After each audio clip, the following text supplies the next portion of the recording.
when it comes to the Pakistani army or the establishment that is working against him. Absolutely. We have to wait and watch how things unfold there and how do they affect the stability inside Pakistan. Thank you so much, Imran, for getting us all those updates. And viewers, now it's time to take a look at some news from across the nation. Here is Bharat in 2 minutes.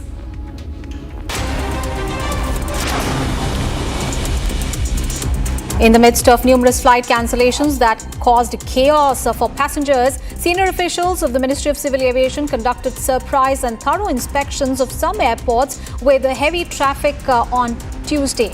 Madhusudan Shankar, Joint Secretary of the Ministry of Civil Aviation, visited the Mumbai airport while assuring people that things are under control.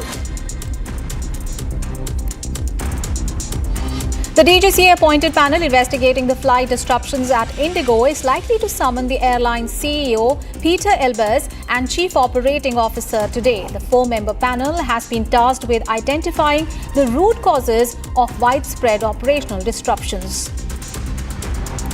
The Airline Pilots Association of India has been invited by Parliament by the Parliamentary Standing Committee to present its concerns on flight duty time limitations, pilot fatigue and growing safety risks in the aviation sector. According to the association, the discussion will focus on gaps in the implementation of revised FDTL norms and continuing concerns over duty time compliance across airlines. ALPA India has repeatedly warned that poor fatigue management can affect flight safety. As hundreds of Indigo flights continue to get cancelled, the Delhi High Court agreed to hear a petition today on the issue, even as the Supreme Court refused to urgently take up another petition seeking judicial intervention to deal with the crisis.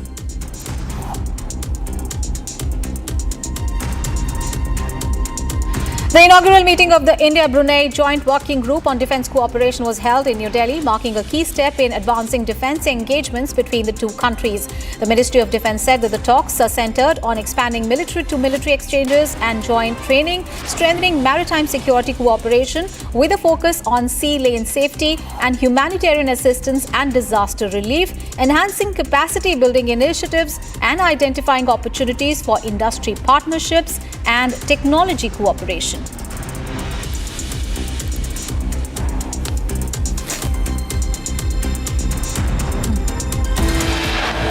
Viewers, we are taking a short break, but coming up ahead, Ajay Gupta, the third owner of the nightclub that caught fire in North Goa, has been detained and Republic TV confronted him.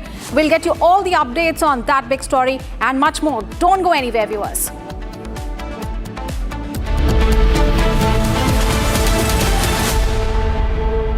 Powered by Century Ply Club Prime. Raho बेफिकर.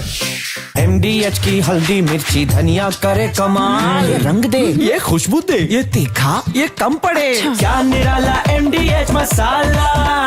पैसा लगाना है तो century ply club prime पे लगाओ। डूबेगा नहीं, जलेगा भी नहीं, कोई खा नहीं जाएगा, धोखा नहीं देगा, ऊपर नीचे भी नहीं होगा, सेफ रहेगा, सिक्योर्ड, मिनिमम 30 साल का रिटर्न देगा। अब इससे बेटर इन्वेस्टमेंट है तो बताओ। सेंचुरी प्लाई क्लब प्राइम, रहो बेफिक्र। R pure shahi paneer masala, delicious, healthy everyday. केसरिया से मन जोगी हुआ रे, दिल झूमे देखो मतवारा हुआ रे, केसरिया से मन जोगी हुआ। हर पल मनाओ केसरी त्योहार। विमल, बोलो जुबान केसरी। MDH की देगी मीरज।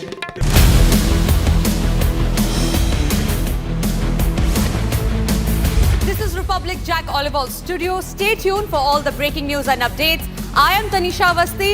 Let's get started.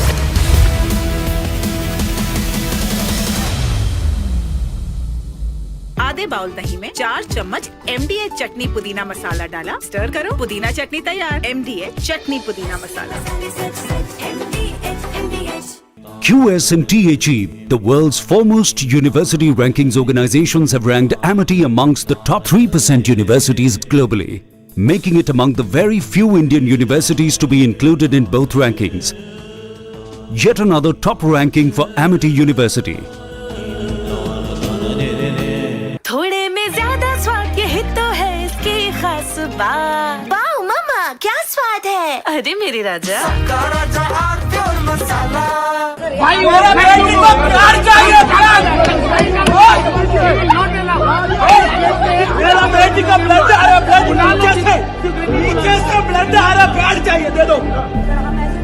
क्यों नहीं कर सकता, क्यों नहीं कर सकता, क्यों नहीं कर सकता, मेरे को प्यार चाहिए अभी।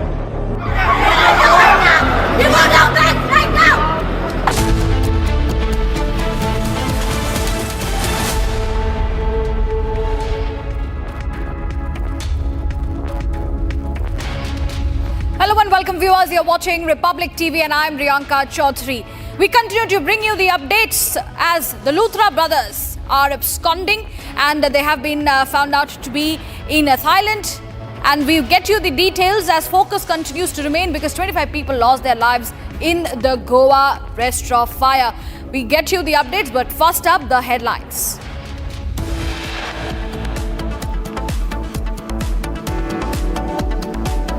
Hunt continues for the owners of the Birch nightclub in Goa that claimed 25 lives who fled to Thailand hours after the incident.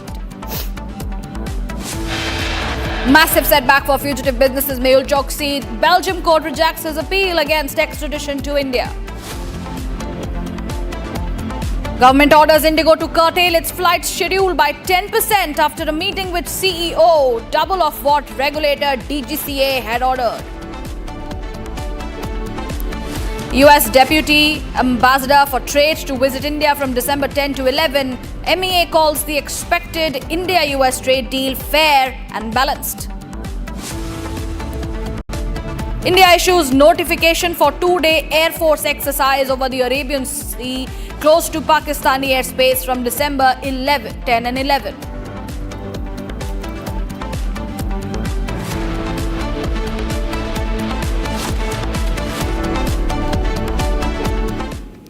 Viewers, we get you the breaking news coming in. Republic has confronted Ajay Gupta, one of the owners of the Birch nightclub that killed 25 people. The fire that killed 25 people at the Birch nightclub. Republic has confronted the third owner, the third accused in this case, Ajay Gupta. He was arrested late night yesterday. We have that particular sequence with him.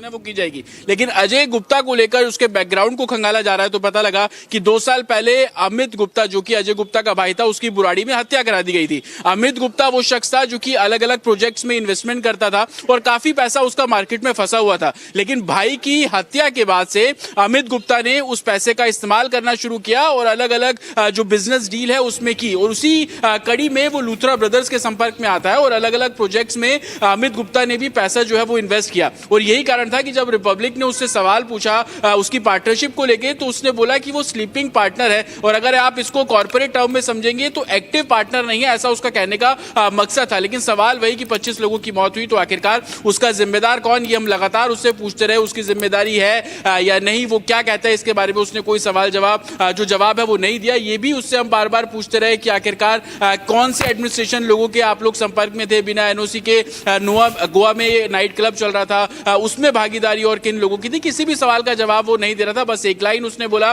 कि वो sleeping partner है, active partner नहीं, और उसे कुछ नहीं पता। लेकिन अब गोवा पुलिस इन्वेस्टिगेशन इस पूरे मामले में कर रही है। इसी क्राइम ब्रांच दफ्तर में उससे पूछताछ जो है वो संभवतः की जा रही है। ट्रांजिट रिमांड मिलने के बाद गोवा ले जाया जाएगा, क्योंकि अभी तक जब आप गोवा पुलिस की एफआईआर देखेंगे उस एफआईआर में लूथरा ब्रदर्स यानी कि गौरव लूथरा और सौरभ लूथरा दोनों के नाम एक्यूज नंबर 1 और एक्यूज नंबर 2 है, लेकिन एक्यूज नंबर 3 पे आप देखेंगे तो अननोन पार्टनर लिखा हुआ है। और इसी अजय गुप्ता की गिरफ्तारी होती है तो कहीं ना कहीं उसको आरोपी नंबर 3 गोवा पुलिस की एफआईआर भी कहीं ना कहीं बोल रही है। और आगे जब दस्तावेज खंगाले जाएंगे इसकी पार्टनरशिप को लेकर, कितना पैसा इन्वेस्ट किया, क्या कुछ रोल इसका उसके अंदर था, और दूसरी तरफ जब भरत की गिरफ्तारी इस पूरे मामले में की गई थी तो वो पूछताछ में क्या कुछ बता रहा है, ये तमाम इन्वेस्टिगेशन अब ग्राउंड लेवल पर की जाएगी। और यही कारण है कि ट्रांजिट रिमांड पर अजय गुप्ता को लिया जाएगा और उसके बाद गोवा ले जाया जाएगा। हालांकि हमने ये भी पूछा कि एक दिन पहले ही लाजपत नगर के एक प्राइवेट प्राइवेट हॉस्पिटल में भर्ती हो जाते हो, पुलिस की इन्वेस्टिगेशन ज्वाइन क्यों नहीं कर रहे थे?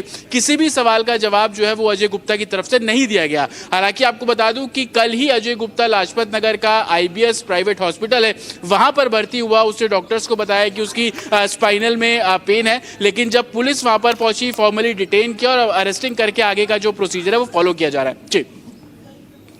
All right, that was my colleague Jatin giving us the details on what exactly has happened. In fact, Ajay Gupta, the person, the co-owner, the Birch by Romeo Lane, in fact, he has revealed that he is the brother of Amit Gupta, well-known builder from North Delhi.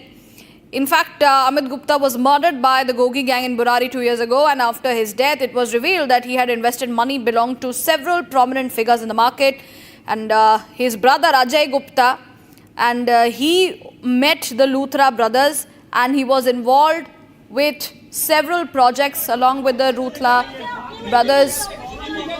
Let's play out that exclusive confrontation by the public.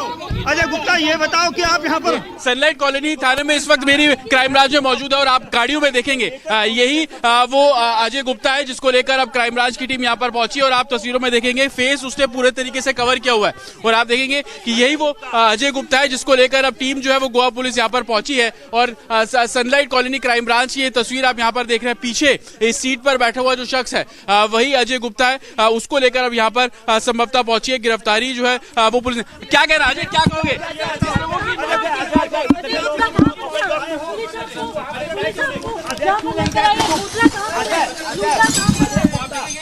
लगातार वो अपने face को cover करके आ रहे हैं।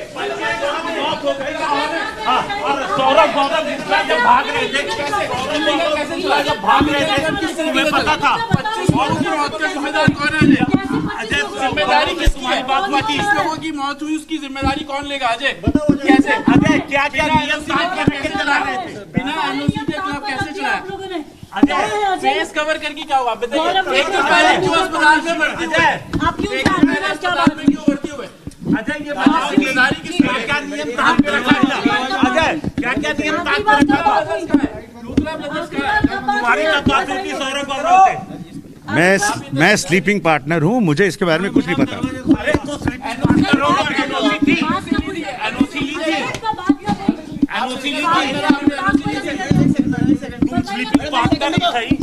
लेकिन क्या तुमने अनोखी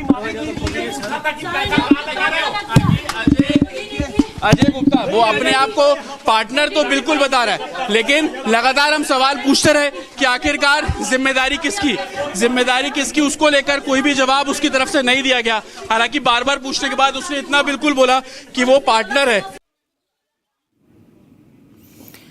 And viewers, that was the exclusive confrontation by Republic and the confrontation of Ajay Gupta. He was detained and we have confronted him regarding the fire tragedy.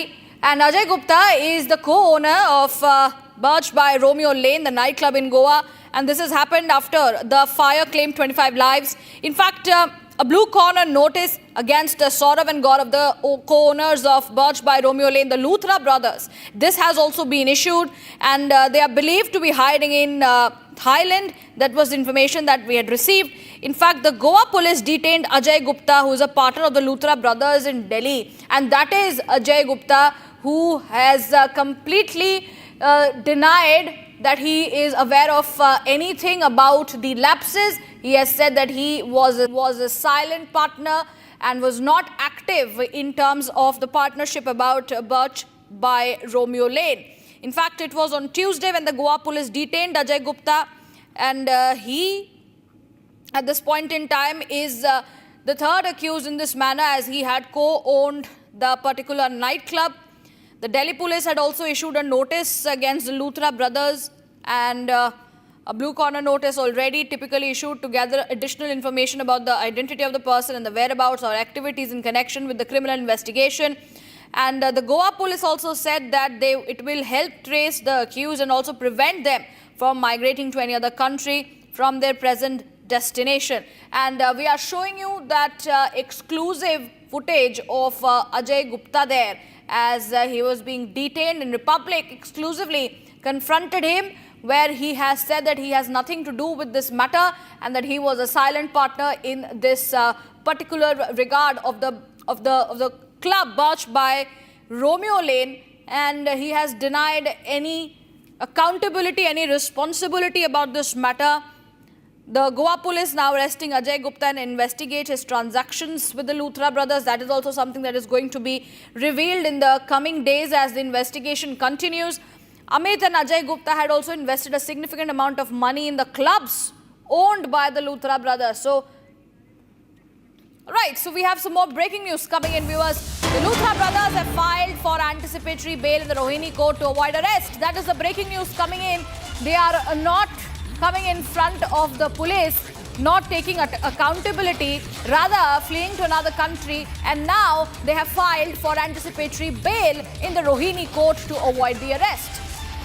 That is the breaking news coming in. The Luthra brothers have filed for anticipatory bail.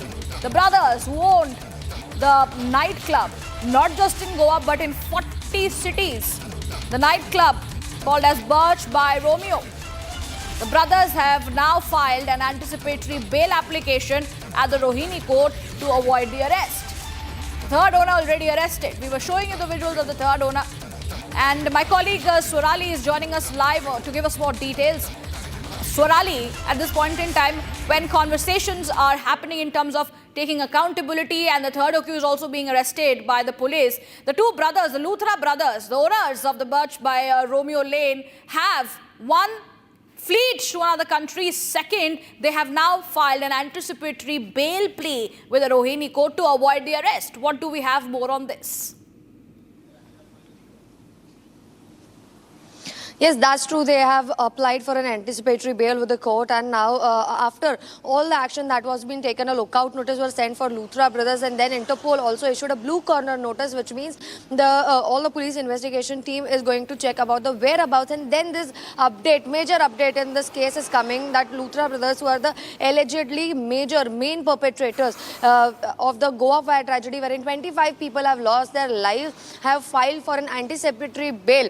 Now we are continuously tracking down the story, and we can see on one hand wherein the crackdown is happening on government officers, the Romeo Lane property in Vagator is bulldozed, and there is a possibility that more sites of Romeo Lane owned by Luthra brothers will be bulldozed, but they have the audacity to file a plea for anticipatory bail in the court of law. This shows the kind of insensitivity they have shown throughout the entire case. As we all know, within the few hours of this tragic incident unfolding, they left India. They took a flight to Phuket at 5:30 a.m. in the morning. This incident happened around midnight. Within few hours, they flew back to Phuket. Only 4 days before this incident could take place, they had come down from Dubai, and immediately in the Indigo flight number 6C1073, they went back, and then they put out a post on Instagram. One of the Luthra brothers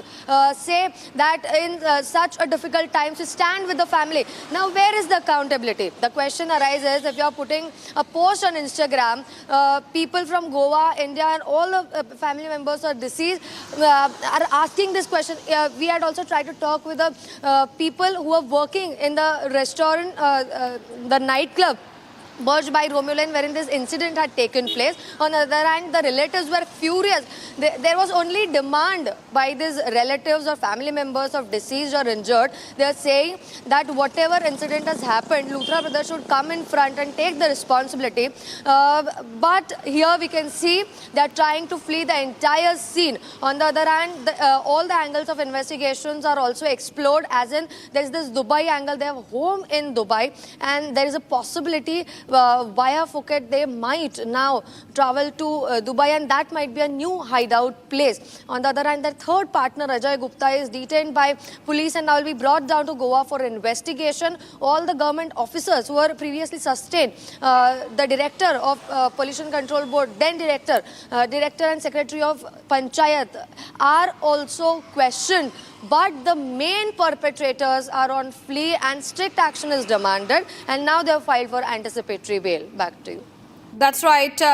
That's right, Surali. Also, if we talk about whether or not there will be a team sent to Thailand in order to bring these two brothers back to the country, because India and Thailand had in fact signed an extradition treaty back in 2013. So the process seems to be smooth enough. But is there a team going to be sent?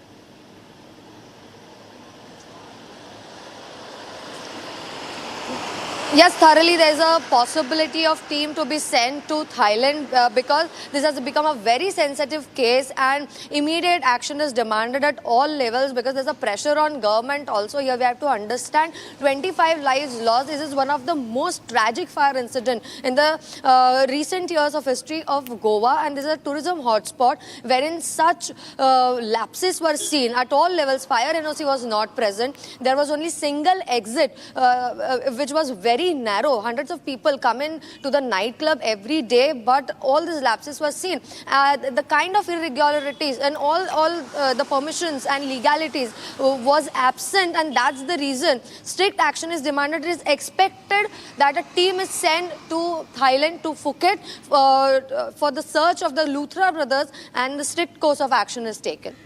That's right. Surali, thank you for giving us the details. My colleague Jatin is also joining us on the broadcast. Jatin had confronted Ajay Gupta, the third co-owner in this case.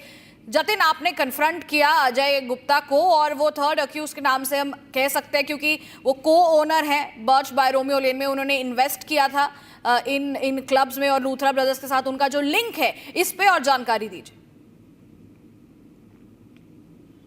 बिल्कुल, देखिए, अजय गुप्ता ने Republic के mic पर बोला कि वो partner है और कहीं ना कहीं जो गोवा के नाइट क्लब में इंसिडेंट हुआ, 25 लोगों की मौत हो गई, उसको लेकर हम उससे लगातार सवाल पूछते रहे कि आखिरकार 25 लोगों की मौत का जिम्मेदार कौन. वो चुप्पी साधे रहा. लेकिन क्राइम ब्रांच दफ्तर के बाहर मेरी मौजूदगी है, पहली मंजिल पर जो इंटेरोगेशन रूम है, वहां पर लगातार अजय गुप्ता से पूछताछ की जा रही है. उसके बैकग्राउंड को खंगाला जा रहा है. दरअसल अजय गुप्ता का भाई अमित गुप्ता, जिसकी 2 साल पहले दिल्ली के ही बुराड़ी में हत्या कर दी गई थी, उसका भी काम फाइनेंस का था, पैसे इन्वेस्ट करता था. भाई की हत्या के बाद से अजय गुप्ता ने वो पूरा बिजनेस संभाला, लूथरा ब्रदर्स के संपर्क में आया और लूथरा ब्रदर्स के अलग अलग प्रोजेक्ट्स में अजय गुप्ता ने पैसा इन्वेस्ट करना शुरू किया, जिसमें गोवा का वो नाइट क्लब भी शामिल है जहां पर ट्रेजेडी हुई और 25 लोगों की मौत हुई. हालांकि अब गोवा पुलिस ने अजय गुप्ता को अरेस्ट किया है. यह भी जानकारी मिल रही है कि थोड़ी देर बाद साकेत कोर्ट में पेश किया जाएगा. गोवा पुलिस ट्रांजिट रिमांड मांगेगी साकेत कोर्ट से. उसके बाद ट्रांजिट रिमांड मिलने के बाद गोवा लेकर जाएगी गोवा पुलिस और आगे इन्वेस्टिगेशन की जाएगी. अजय गुप्ता ने ये बिल्कुल बोला कि वो स्लीपिंग पार्टनर है. कॉर्पोरेट लैंग्वेज में समझे तो उसने सिर्फ पैसा इन्वेस्ट किया, उसको उसके आगे के बारे में कुछ नहीं पता, ऐसा वो बोल रहा है. लेकिन गोवा पुलिस का कहना है कि उसने पैसा इन्वेस्ट किया, जो नॉर्म्स का पालन किया जाना था, जो फॉलो किए जाने थे, वो फॉलो नहीं किए गए. उस बारे में अजय गुप्ता को क्या पता और किन किन जगहों पर कितना पैसा इन्वेस्ट किया गया, ये तमाम ऐसे एक तरीके से एंगल्स हैं जिसको अब इन्वेस्टिगेट किया जाएगा. और यही कारण है कि अजय गुप्ता गिरफ्तारी से बचने के लिए उसने दिल्ली के ही एक प्राइवेट अस्पताल में वो भर्ती हो गया. वहां पर उसने बोला कि उसकी स्पाइनल जो कॉर्ड है वहां पर पेन है, जिसको लेकर वो एडमिट हुआ. एलओसी गोवा पुलिस ने अजय गुप्ता के अगेंस्ट पहले इशू करवा रखी थी, लेकिन गोवा पुलिस को अजय गुप्ता के बारे में जानकारी मिलती है, अस्पताल पहुंचते हैं, वहां से डिटेन किया गया, सुबह डिस्चार्ज कराया गया, उसके बाद मेडिकल कराया गया और उसके बाद अरेस्टिंग जो है वो फॉर्मली डाल दी गई है. और लगातार इन्वेस्टिगेशन मेरे पीछे जो आप क्राइम ब्रांच का दफ्तर देख रहे हैं, यहां पर उससे की जा रही है. और वही बात कि आखिरकार 25 लोगों की मौत हुई, उसका जिम्मेदार कौन, एडमिनिस्ट्रेशन से जुड़े कौन ऐसे लोग थे जिनके साथ साठगांठ थी, बिना एनओसी के इतना बड़ा क्लब चल रहा था, विदेशी डांसर्स को वहां पर बुलाया जाता था, जो फायर क्रैकर्स वहां पर जलाए गए उसको लेकर क्या कुछ गाइडलाइन थी, उसको फॉलो किया नहीं किया, ये ऐसे सवाल जवाब है जो कि अब इन्वेस्टिगेशन का हिस्सा है और अजय गुप्ता से लगातार पूछताछ की जा रही है. जी जतिन, अगर हम लूथरा ब्रदर्स की बात करें तो लूथरा ब्रदर्स ने एंटिसिपेटरी बेल एप्लीकेशन मूव किया है रोहिणी कोर्ट में, इस पे और जानकारी क्या आ रही है? बिल्कुल, देखिए, रोहिणी कोर्ट में लूथरा ब्रदर्स की तरफ से गिरफ्तारी से बचने के लिए जो एक एप्लीकेशन है वो मूव की है. हालांकि अभी वो लिस्टेड नहीं हुआ है, कब लिस्टेड होगा उसके बाद सुनवाई होगी और कोर्ट से क्या कुछ रुख रहने वाला है वो थोड़ा क्लियर होगा. लेकिन सवाल वही, जज के सामने भी जो डिफेंड करेंगे इस एप्लीकेशन को, उनकी तरफ से पूछा जाएगा कि आखिरकार आप विदेश भागे क्यों. रात को इंसिडेंट होता है, 10:30 से 12 बजे के बीच में आग लगती है और सुबह 5:25 पर जो फ्लाइट है वो लूथरा ब्रदर्स दिल्ली के टर्मिनल 3 से ले लेते लेते हैं, 5 घंटे के अंदर अंदर वो देश छोड़कर भाग जाते हैं, तो कहीं ना कहीं ये ऐसा चैलेंजिंग होगा कि अगर रोहिणी कोर्ट इस पूरे मामले में सुनवाई करेगा तो सरकार की तरफ से, एडमिनिस्ट्रेशन की तरफ से, गोवा पुलिस की तरफ से ये जो तर्क है वो साफ तौर पर दिया जाएगा कि इन्वेस्टिगेशन ज्वाइन कीजिए, आपको देश छोड़कर भागने की जरूरत क्या थी। और यही कारण है कि वो कॉन्स्पिरेसी की ओर पूरी थ्योरी जो है वो शिफ्ट हो जाती है कि एक तरफ 25 लोगों को रेस्क्यू कर रही थी पुलिस और जो मालिक थे उस क्लब के वो देश छोड़कर फरार हो जाते हैं और उसके बाद वो गिरफ्तारी से बचने के लिए रोहिणी कोर्ट मूव करते हैं। तो कोर्ट में जब ये मामला लिस्टेड होगा, सुनवाई होगी, तो उसमें क्या कुछ फैक्ट्स निकलेंगे वो देखना होगा। लेकिन काफी चैलेंजेस हैं।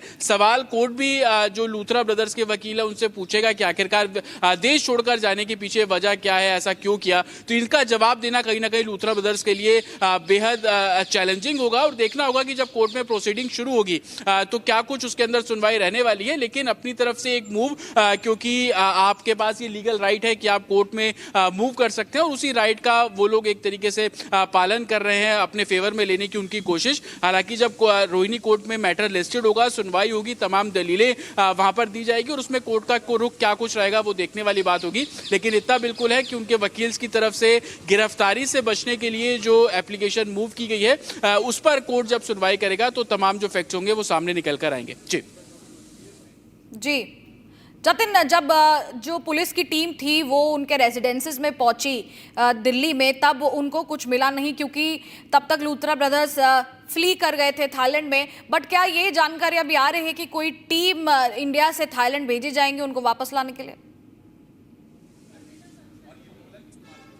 देखिए, इसको लेकर ब्लू कॉलर जो नोटिस है वो गोवा पुलिस ने इंटरपोल के जरिए इशू करवाया है। हालांकि इस ब्लू कॉर्नर नोटिस के बारे में जब हम बात करते हैं तो ये वो नोटिस है जो कि अलग अलग एजेंसीज को सर्कुलेट किया जाता है, ना सिर्फ भारत में बल्कि विदेश में उन सभी एजेंसीज को इन्फॉर्म किया जाता है कि भारत में इस तरीके से एक शख्स है जिसने कोई क्राइम कमिट किया है, उसको एजेंसीज ढूंढ रही है, अगर आपके देश में वो ट्रैक होता है तो आप उसको अपनी कस्टडी में लें। हालांकि इसको लेकर जो थाईलैंड है, फुकेट है, उनके एडमिनिस्ट्रेशन को भी ब्लू कॉर्नर नोटिस की जो जानकारी है वो गोवा पुलिस के द्वारा दी गई है। इसके पीछे सबसे बड़ा रीजन ये है कि वो अगर फुकेट उनकी फ्लाइट लैंड की है वो वहां से कहीं और मूव ना करे और सिक्योरिटी फोर्सेस उनको जो क्रैकडाउन कर ले, उनको डिटेन कर ले या किसी सेफ हाउस में रख दे और जो भारतीय एजेंसीज है उनको जानकारी दे दे। हालांकि अभी यही बताया जा रहा है कि गोवा पुलिस के द्वारा भी कि ब्लू कॉर्नर नोटिस जो है वो इशू करवा दिया गया है। अगर उनकी अभी करंट लोकेशन फुकेट में है तो फुकेट से वो कहीं मूव नहीं कर पाएंगे। फुकेट की जो एडमिनिस्ट्रेशन है वो भारतीय एजेंसी को इस बारे में जानकारी देगा, प्रॉपर एड्रेस बताएगा कि इस जगह पर दोनों जो ब्रदर्स है वो मौजूद है और उसके बाद आगे जो लीगल चेन है उसको फॉलो किया जाएगा। हालांकि इसके पीछे सबसे बड़ा रीजन ये भी था कि क्योंकि दुबई में लूथरा ब्रदर्स का घर है, कुछ दिन पहले वो दुबई से ही वापस लौटे थे और उसके बाद इस तरीके का जो ट्रेजिक इंसिडेंट है वो गोवा के अंदर हुआ।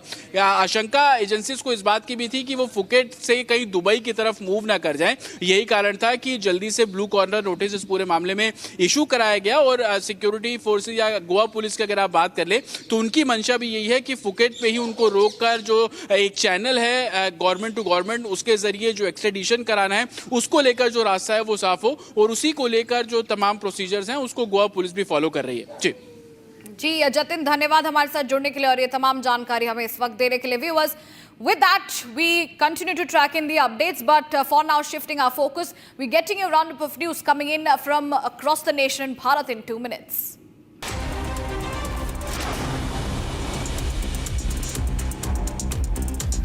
In the midst of numerous flight cancellations that caused chaos for passengers, senior officials of the Ministry of Civil Aviation conducted surprise and thorough inspections of some airports with heavy air traffic on Tuesday.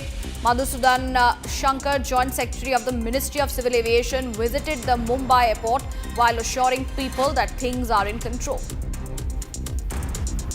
The DGCA appointed panel investigating the flight disruptions at Indigo is likely to summon the airline's CEO and Chief Operating Officer today. The 4-member panel have been tasked with identifying the root causes of the widespread operational disruptions. The Airlines Pilots Association of India has been invited to Parliament by the Parliamentary Standing Committee to present its concerns on the flight duty time limitations, pilot fatigue and growing safety risks in the aviation sector. According to the association, the discussion will focus on gaps in the implementation of the revised FDTL norms and continuing concerns over duty time compliance across the airlines. The ALPA India has repeatedly warned that poor fatigue management can affect the flight's safety. As hundreds of Indigo flights continue to get cancelled, the Delhi High Court agreed to hear a petition today on the issue, even as the Supreme Court refused to urgently take up another petition seeking judicial intervention to deal with the crisis. The inaugural meeting of the India-Brunei Joint Working Group on Defence Cooperation was held in New Delhi, marking a key step in advancing defence engagement between the two countries. The Ministry of Defence said the talks centred on expanding military-to-military exchanges and joint training, strengthening maritime security cooperation, with a focus on sea lane safety and humanitarian assistance and disaster relief, enhancing capacity building initiatives and identifying opportunities for the industry partnerships and tech cooperation.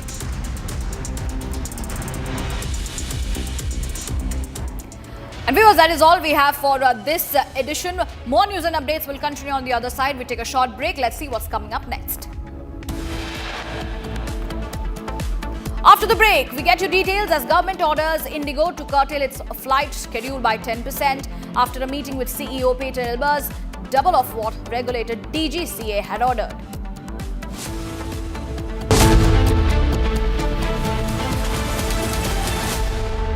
ये है secret recipe MDH का जीरा sip जल जीरा मसाला।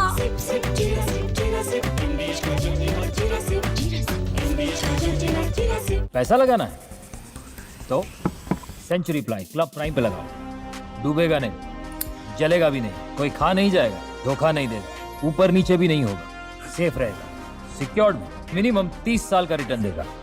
अब इससे better investment है तो बताओ।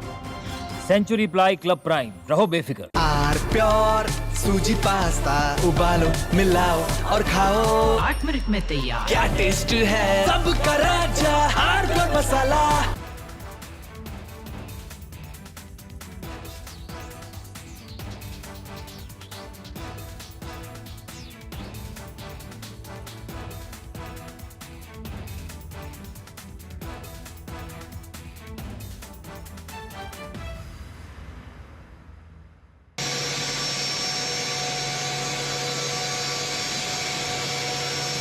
A legal journey that is carved through discipline and precision. Former Solicitor General of India, Counsel for Bihar Chief Minister Nitish Kumar, former Prime Minister P.V. Narasimha Rao and others. Senior Advocate Ranjit Kumar, insightful, unfiltered, candid. Only on Republic TV this weekend. Powered by Century Ply Club Prime. Raho befikar. थोड़े में ज्यादा स्वाद ये ही तो है इसकी खास बात। वाओ मामा क्या स्वाद है। अरे मेरे राजा पैसा लगाना है तो सेंचुरी प्लाई क्लब प्राइम पे लगाओ। डूबेगा नहीं, जलेगा भी नहीं, कोई खा नहीं जाएगा, धोखा नहीं देगा, ऊपर नीचे भी नहीं होगा, सेफ रहेगा, सिक्योर्ड मिनिमम 30 साल का रिटर्न देगा। अब इससे बेटर इन्वेस्टमेंट है तो बताओ। सेंचुरी प्लाई क्लब प्राइम, रहो बेफिक्र। दादी के हाथों का जादू और खुशबू से महकता घर, माँ की मुस्कुराहट और खाने की सुगंध। MDH गरम मसाला, क्योंकि हर रिश्ता है स्वाद से जुड़ा। केसरिया से मन जोगी हुआ रे, दिल झूमे देखो मतवारा हुआ रे। केसरिया से मन जोगी हर पल मनाओ केसरी त्योहार। विमल, बोलो जुबान केसरी।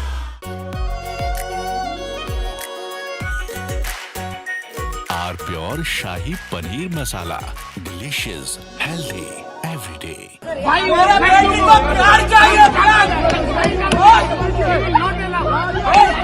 मेरा बेटी का ब्लड आ रहा है, नीचे से ब्लड आ रहा है, प्यार चाहिए, दे दो। क्यों नहीं दे सकता? From Asia's largest news headquarters, setting the agenda for Bharat.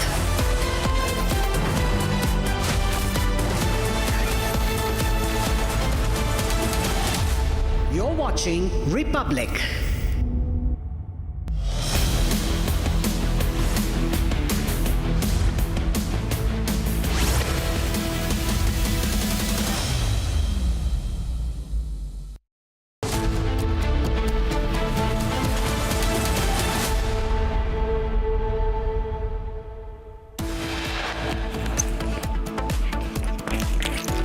Republic confronts Ajay Gupta, one of the owners of the Birch nightclub that killed 25 people. Massive setback for fugitive businessman Mehul Choksi. The Belgium court rejects his appeal against extradition to India.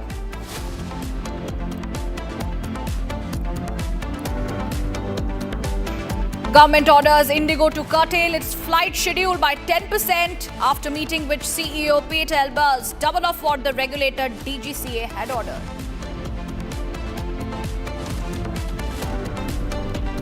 US Deputy Ambassador for Trade to visit India from December 11. MEA calls the expected India-US trade deal fair and balanced.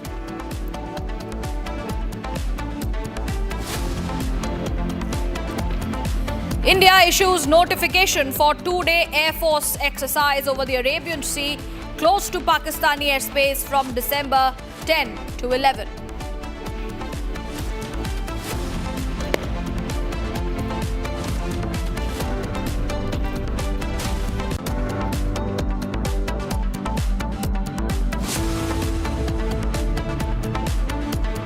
All right, we saw this edition with some breaking news that's coming in, and this is in regard with the Thailand-Cambodia clashes that have reignited once again after a temporary truce or a ceasefire was reached. Now it is Donald Trump who has stepped in once again, like he always does in all wars, and he has said that he will stop the Thailand-Cambodia war by just a phone call.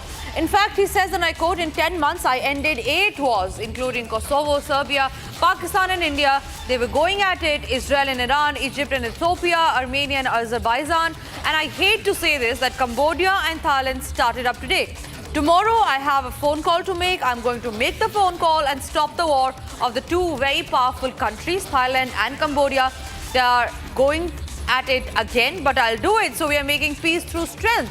So Donald Trump, being the quote-unquote peacemaker yet again of the world, says that he will be stopping the Thailand-Cambodia war by just a phone call. Listen in to that statement of Donald Trump.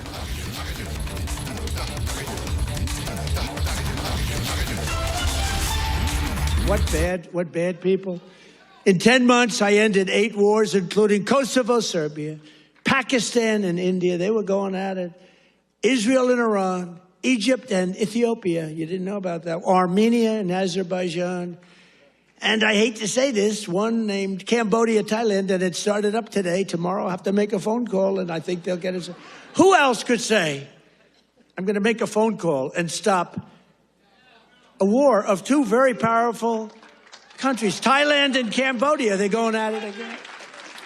But I'll do it. So we're making peace through strength. That's what we're doing. We've cut federal funding for any school that pushes critical race theory or transgender insanity. No more money. What bad people? In 10 months, I ended 8 wars, including Kosovo, Serbia, Pakistan and India. They were going at it. Israel and Iran, Egypt and Ethiopia. You didn't know about that. Armenia and Azerbaijan. And I hate to say this, one named Cambodia, Thailand, and it started up today. Tomorrow I'll have to make a phone call, and I think they'll get us. Who else could say, I'm going to make a phone call and stop a war of two very powerful countries, Thailand and Cambodia? They're going at it again. But I'll do it. So we're making peace through strength. That's what we're doing. We've cut federal funding for any school that pushes critical race theory or transgender insanity. No more money.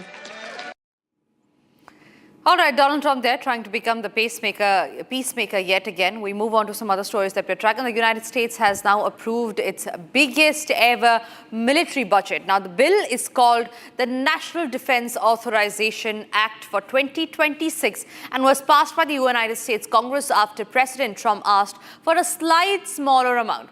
Now, lawmakers agreed to spend $901 billion on defense and security programs. The money will go toward building a new ship, a new submarine for the Navy, buying modern fighter jets and helicopters for the Air Force, and strengthening missile defense systems. Here's all that you need to know. The United States of America has passed its largest defense bill ever at $901 billion for fiscal year 2026. US President Donald Trump had asked for $892.6 billion, but Congress approved $8.4 billion more than his request. This bill is known as the National Defense Authorization Act for 2026, allows $901 billion in spending for national security programs. It covers the Department of Defense and related activities. The bill sets policies and funding levels for buying equipment, paying personnel, running operations, and funding research across the military. A major part of the bill is procurement to keep and grow key platforms. The Navy can build ships that include contracts for 2 Ford-class aircraft carriers and up to 5 Columbia-class ballistic missile submarines. These submarines are the next generation of sea-based nuclear deterrent, and the bill allows funding to be spread over several years. The bill also funds 15 medium landing ships for amphibious operations and other maritime tasks in contested areas.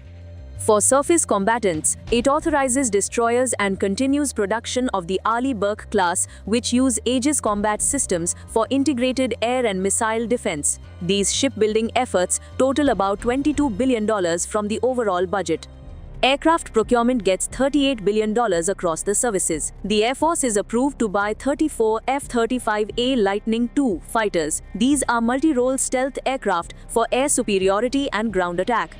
The bill also funds dozens of F-15EX Eagles, an advanced version with better avionics and payload for long-range engagements. It bars retirement of A-10 Thunderbolt II aircraft below 103 units, keeping close air support planes with 30 mm GAU-8 cannons for anti-armor roles.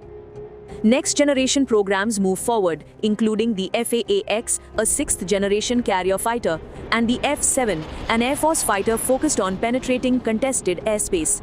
For helicopters, multi-year contracts cover UH-60 Black Hawk helicopters used for troop transport and special operations. The MH-139 Grey Wolf, a helicopter for security and transport at nuclear sites, also enters procurement. These authorizations address aging fleets and add capabilities like electronic warfare systems. Missile and munitions funding reaches $15 billion to rebuild stocks after heavy use in recent conflicts. Precision-guided munitions for the Air Force, Navy, and Army include JDAM kits that turn unguided bombs into GPS-guided weapons, long-range anti-ship missiles for naval strikes, and Army tactical missile system variants for longer-range fires. Ground vehicles are covered by about $4 billion. This includes Abrams M1A2 tanks with upgrades for active protection systems, Stryker armored personnel carriers with 30mm cannons, and joint light tactical vehicles for mobility. The Army also buys weapons and tracked combat vehicles, including versions for indirect fire protection.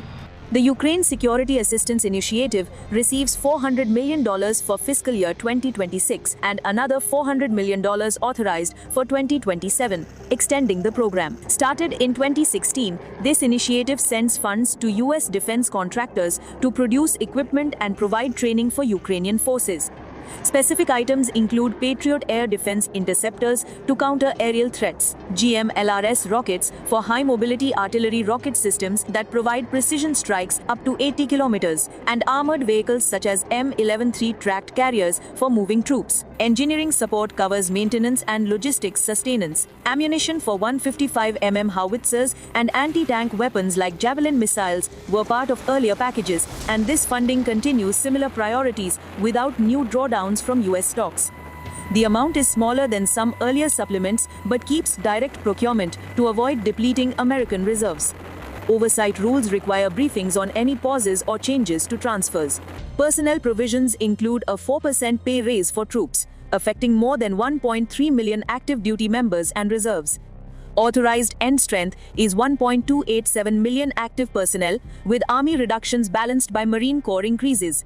The bill allows up to 1,500 additional troops to be sent to the southern border for support roles such as surveillance and logistics, and they will not have combat authority. The act passed the House by a vote of 310 to 118 and passed the Senate by similar margins. It will go to a conference to reconcile differences before the president signs it. The bill aims to balance budget limits with strategic needs and focuses on peer competitors such as China by investing in assets based in the Pacific. Ladies and gentlemen, Luthra brothers, or rather should we call them the fugitive Luthra brothers. They were the same club owners who were responsible for the death of 25 people. Because of their laxity is when a tragedy broke out in a club that they owned, the Birch Club in Goa, and that had led to the death of 25 people. They had evaded on the same night to Phuket in Thailand. We now learn that after 4 days when the fire broke out, the Luthra brothers, trying to evade the Indian law and arrest, have now filed an anticipatory bail application.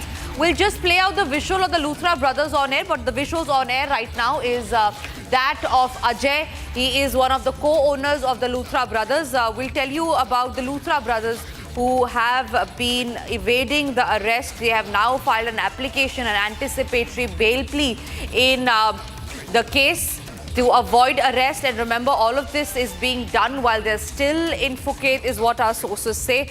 There are talks that they could likely fly off to Dubai, as they have their businesses there, they have their family there. So country after country, city after city. But for how long can the Luthra brothers evade the law?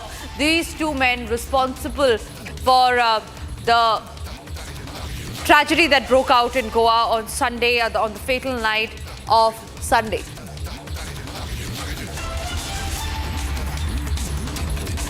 All right, meanwhile, ladies and gentlemen, one more co-owner, that is Ajay, has been arrested today. We learned he was an accomplice of the Luthra brothers. He was arrested today. He was presented in the court, and while he was moving to the court, Republic tried confronting him. Listen into that whole sequence. Light Colony थाने में इस वक्त मेरी crime branch में मौजूद है और आप गाड़ियों में देखेंगे यही वो अजय गुप्ता है जिसको लेकर अब क्राइम ब्रांच की टीम यहाँ पर पहुंची और आप तस्वीरों में देखेंगे फेस उसने पूरे तरीके से कवर किया हुआ है और आप देखेंगे कि यही वो अजय गुप्ता है जिसको लेकर अब टीम जो है वो गोवा पुलिस यहाँ पर पहुंची है और सनलाइट कॉलोनी क्राइम ब्रांच की ये तस्वीर आप यहाँ पर देख रहे हैं। पीछे इस सीट पर बैठा हुआ जो शख्स है वही अजय गुप्ता है, उसको लेकर अब यहाँ पर संभवतः पहुंची है। गिरफ्तारी जो है वो पुलिस ने क्या कहना अजय, क्या कहोगे?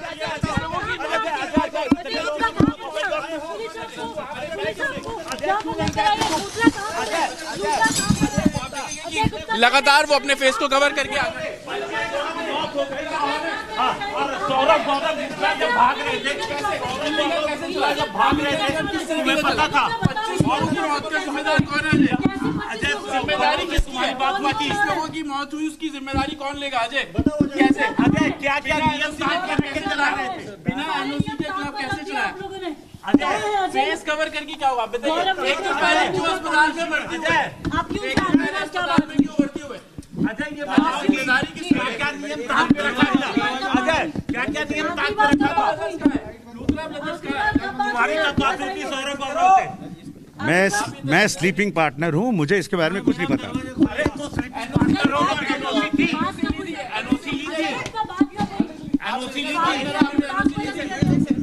तुम स्लीपिंग पार्टनर नहीं सही, लेकिन क्या तुमने एनओसी मांगी थी? पूछा था कि पैसा कहाँ लगा रहे हो?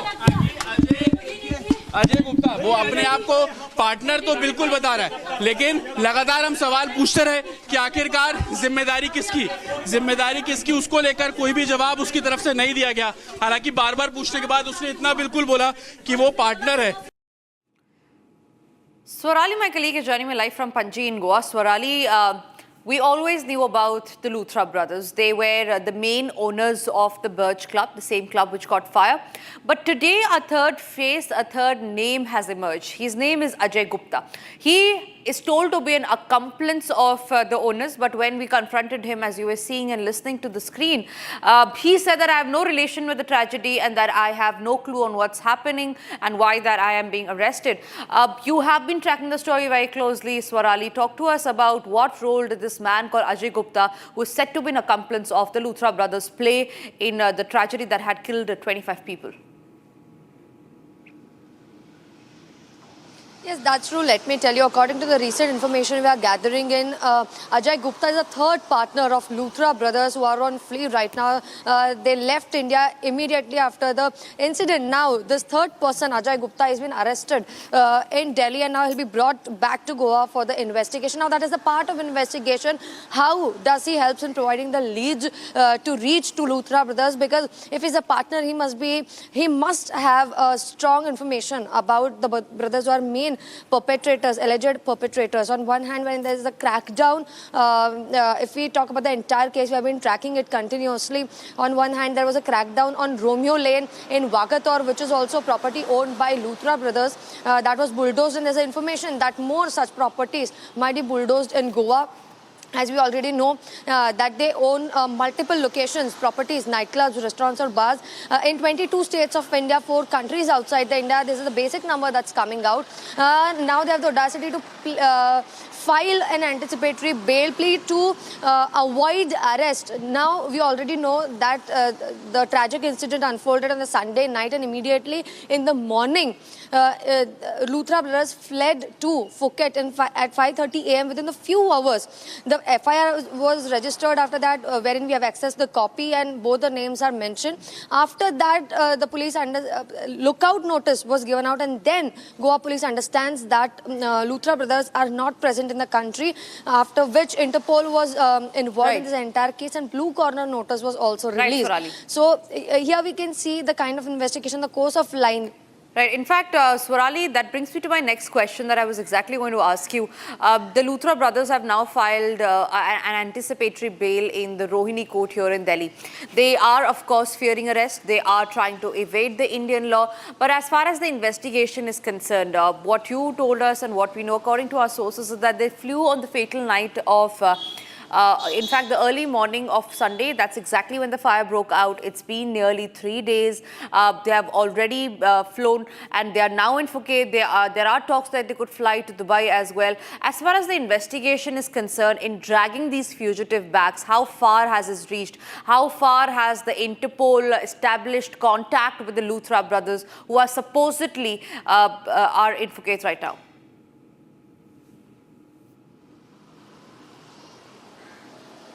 Yes, so let me tell you, there's a possibility that a team from India might be sent to Thailand, because we already know that there's a treaty between India and Thailand, so things might be smooth on that end. But the angle of investigation is also explored, wherein there's a possibility that their next hideout may be Dubai, because they have their family and a home in Dubai. They have other businesses as well. So because it's a very important information over here, that Luthra brother had flown to India just 4 days before the incident, this tragic incident unfolded, and immediately after a few hours of the incident, they flew back to Phuket by the Indigo aircraft. So this is very important, that Dubai might be their next destination, but these are all part of investigation. It might be Phuket or Dubai, but Goa police, including the national agencies, also Interpol is involved in this entire process of investigation. So it is very important what update do we get about the Luthra brothers who are on flee.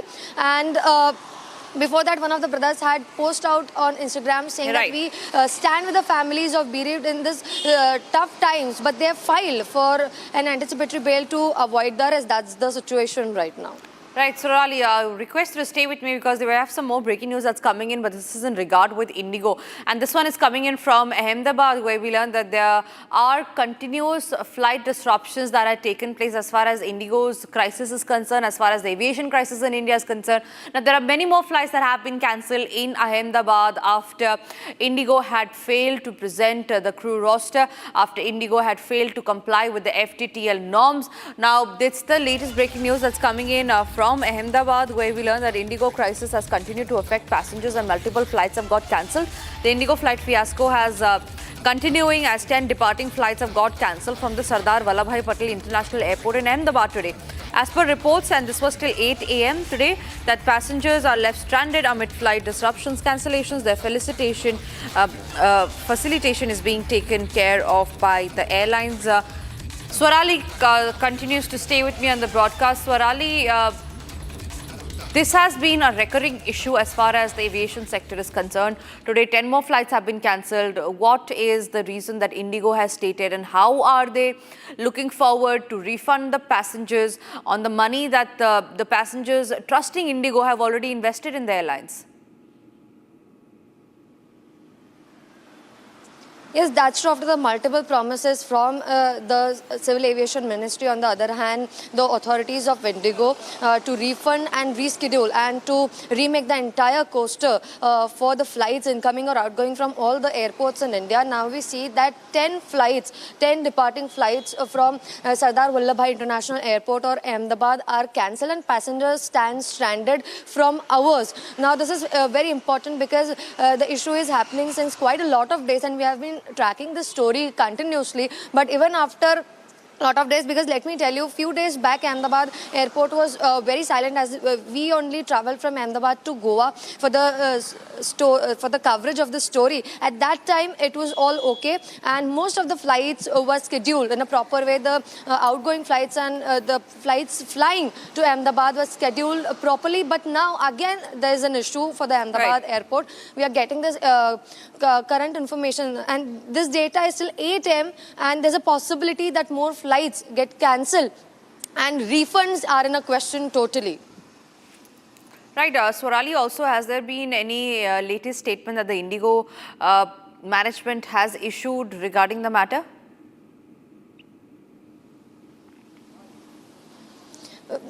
In that line, of course, we haven't received any such kind of communication from the Indigo with regards to Ahmedabad airport. Now it is to be seen what kind of action or how the planes, the outgoing planes are rescheduled by Indigo, because passengers are furious, because after a lot of days people started again booking for Indigo Airlines and they were trusting them, and meanwhile this comes wherein 10 flights are cancelled. So it's a big question how people should trust Indigo and what kind of refund or how are they facilitated back on their journey. Right, Swarali, thank you very much for getting us those details. We'll keep tracking the latest reactions that Indigo has to give as far as the aviation crisis is concerned. Moving on, ladies and gentlemen, Indigo faces its sharpest and the most critical phase yet in history. After many passengers have trusted Indigo, after it had become one of the #1 airlines here in India, it had headed towards a nosedive in the last week. After there were many disruptions, many cancellations that continued, the passengers have been expressing their outrage, and the faith in Indigo is only dying. Here's why.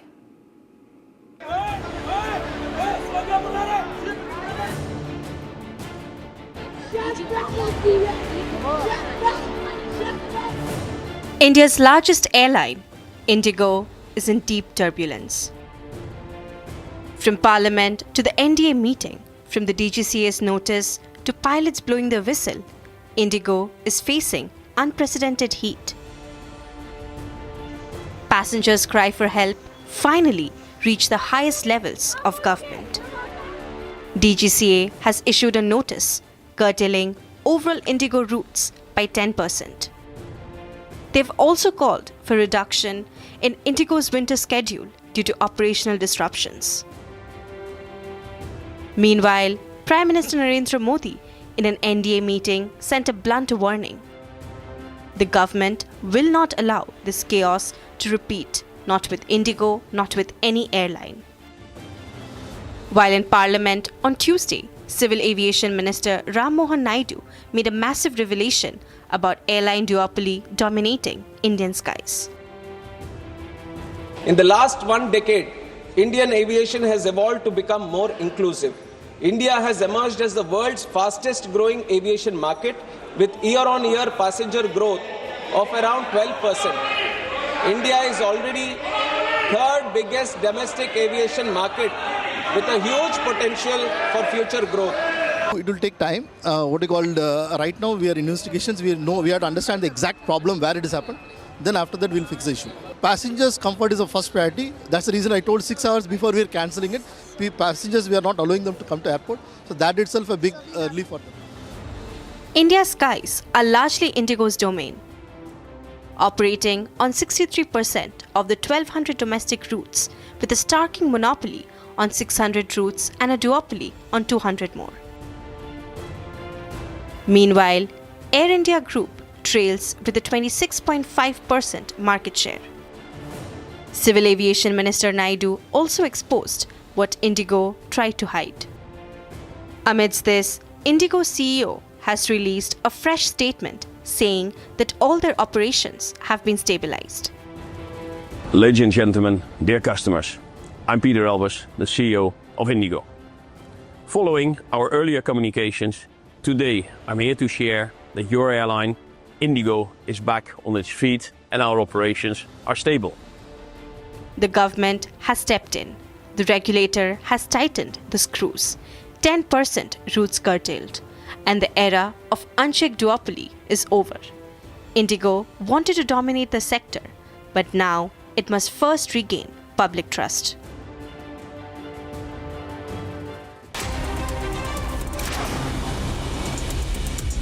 And let's have a quick check of all the other stories that we're tracking in Bharat in 2 minutes. Lok Sabha will resume today on the discussion of the electoral reforms. Home Minister Amit Shah is scheduled to reply to the discussion.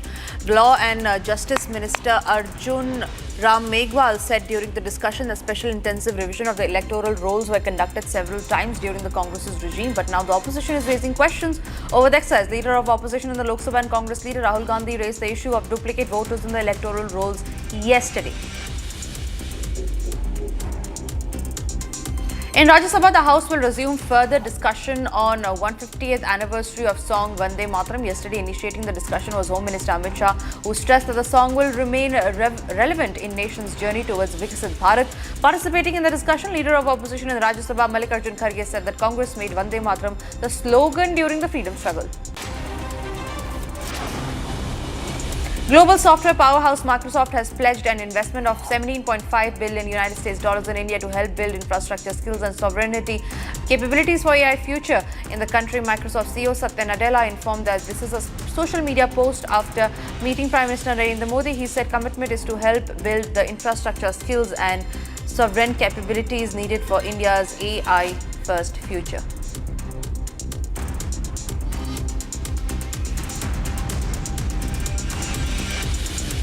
Italy's Deputy Prime Minister and Minister of Foreign Affairs and International Cooperation arrived in New Delhi on Wednesday for his second visit to India this year, highlighting the steady momentum in diplomatic exchanges between the two countries. MEA spokesperson Randeep Jaiswal confirmed Tianji's arrival in a post on X and stated his engagements in Delhi and Mumbai will further strengthen their India-Italy strategic partnership.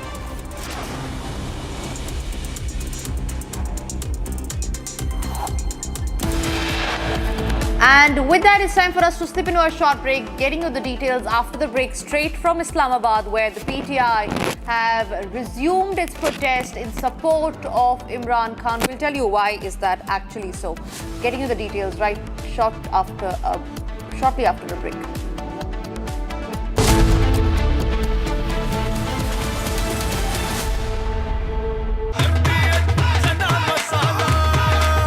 अब छोलिया हो या लोबिया, सफेद चने या काले चने, सब कुछ मजेदार बने। केसरिया से मन जोगी हुआ रे, दिल झूमे देखो मतवारा हुआ रे। केसरिया से मन जोगी हुआ। हर पल मनाओ केसरी त्योहार। विमल, बोलो जुबान केसरी। थोड़े में ज्यादा स्वाद, यही तो है इसकी खास बात। वाओ मामा, क्या स्वाद है। अरे मेरे राजा, आधे बाउल दही में 4 चम्मच MDH चटनी पुदीना मसाला डाला, स्टर करो, पुदीना चटनी तैयार। MDH चटनी पुदीना मसाला। MDH।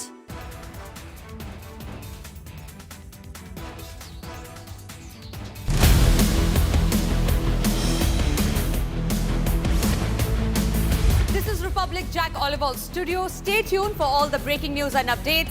I am Tanisha Avasthi. Let's get started.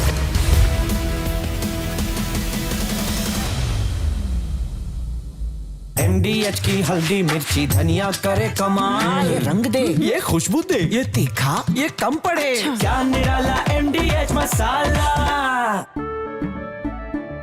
केसरिया से मन जोगी हुआ रे, दिल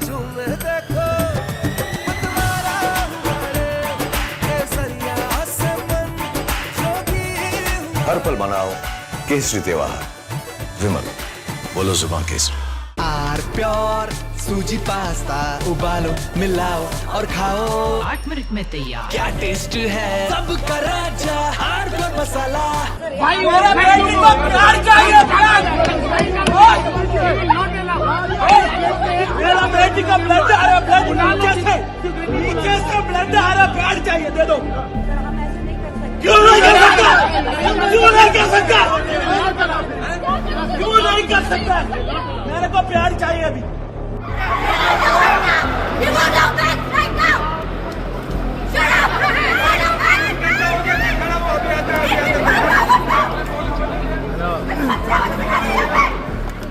That we have experienced severe operational disruptions for the past few days. Since then, the crisis continued to aggravate with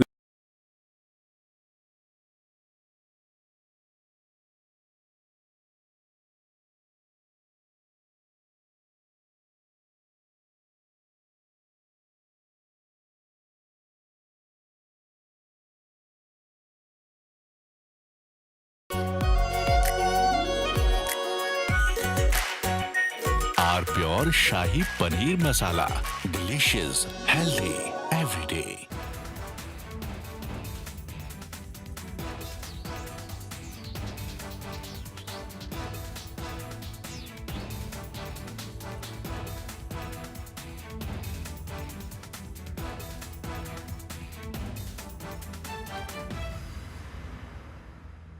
ये है सीक्रेट रेसिपी MDH का जीरा sip जल जीरा मसाला। सिप सिप जीरा सिप MDH का जल जीरा सिप MDH का जल जीरा SIP.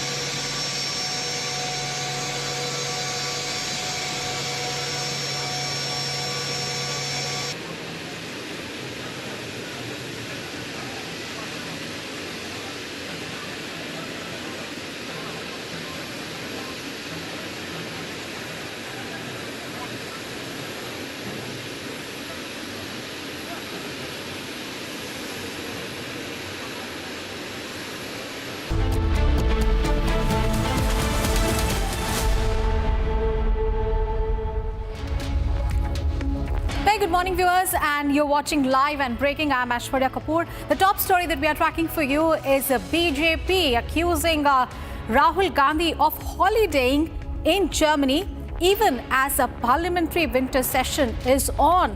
We'll get you all the updates on that big story and much more. Here are the headlines first that we are tracking for you.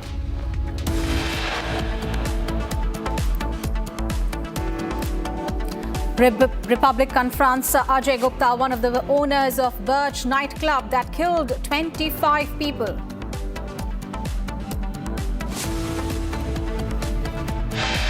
Massive setback for fugitive businessman Mehul Choksi. Belgian court rejects his appeal against extradition to India. Government orders Indigo to curtail its flight schedule by 10% after a meeting with CEO Peter Elbers, double of what a regulator DGCA had ordered.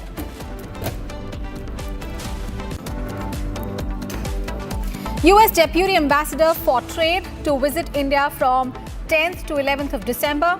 MEA calls the expected India-US trade deal fair and balanced. And India issues notification for two-day Air Force exercise over the Arabian Sea close to Pakistani airspace from 10th to 11th of December.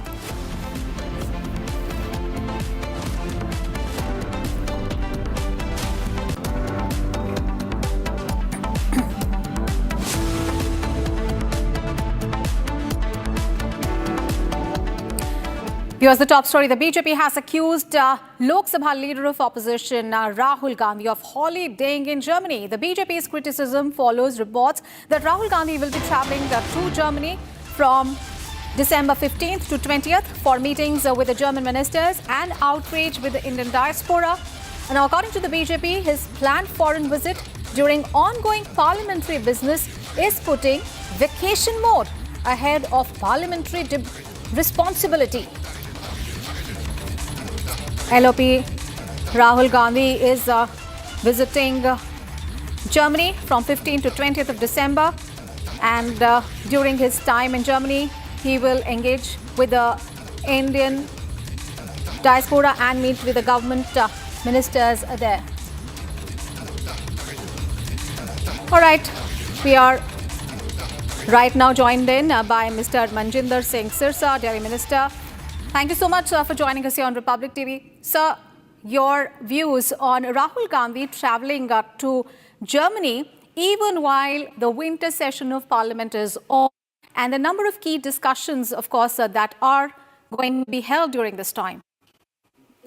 See, we all know how serious Rahul Gandhi ji is. He's never serious towards neither Parliament, neither the people of this country. Most of the time, whenever there's election or a serious business taking on, he'll be either on a vacation to Bangkok or to any other country. This time, there's a discussion going on reforms in election. It's the biggest reform which are discussed in the Parliament, and it's a subject of Rahul Gandhi also, because day and night he's saying कि मैं SIR नहीं होने दूंगा, मैं SIR नहीं होने दूंगा. And at this point, a crucial time, he'll be now on a tourism to Germany. It clearly shows how a non-serious politician Rahul Gandhi is. His first priority is neither country, neither Parliament. His first priority is vacation. So this is clearly, if the first priority is vacation, so he's just going for a vacation. That is his priority number one. So that all priorities are number two, number three. And this shows how serious Congress is, and Congress need to change itself. Congress leadership need to think over. This man cannot take them anyway. Either today or tomorrow, their ship is sinking. It will permanently sink. All right. Thank you so much, Mr. Sirsa, for joining us and sharing your insights. And the ruling BJP has labelled Rahul Gandhi as Videsh Nayak. Let's listen in to some of the reactions coming in. No, वो तो जाने दो, क्योंकि वो हमेशा ज़्यादा से ज़्यादा जब पार्लियामेंट चलता है विदेश में रहता है, बाद में बोलते हैं हमको बात करने के लिए हमको मौका नहीं मिलता है, रहते इधर नहीं हैं. और जब चुनाव चल रहा था बिहार में तब भी फॉरेन में था.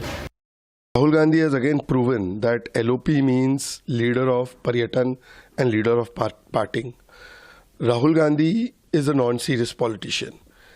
People are on work mode, he is on vacation mode, permanent vacation mode. So he likes going abroad every now and then. Recently in Bihar elections also, he was in jungle safari, he was on foreign tour. And even when Parliament is on, till 19th, he is going abroad. So his priorities are clear. Now I don't know, he's going for some reason to Germany, but it might be only to spew venom against India. It is a Bharat Badnami brigade and a Bharat Badnami tour. So he's once again going abroad for his vacation and for Bharat Badnami. All right, ruling BJP labelling Congress MP Rahul Gandhi as Videsh Nayak. This coming as he is scheduled to visit Germany from 15th to 20th of December. Now remember, the BJP leaders are highlighting that this trip is coinciding with the ongoing winter session of Parliament, which began on 1st of December and is scheduled to conclude on 19th of December. And so the visit is actually coinciding with in between the winter session of Parliament, and that has given the BJP ammunition to hit out at Rahul Gandhi. And remember, he is the LOP, and the BJP has criticized the move, saying that Rahul Gandhi is not serious and that he doesn't value Parliament session.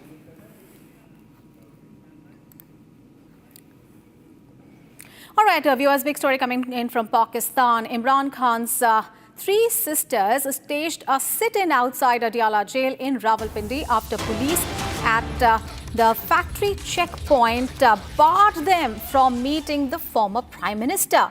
With the protest continuing for more than 10 hours through the night.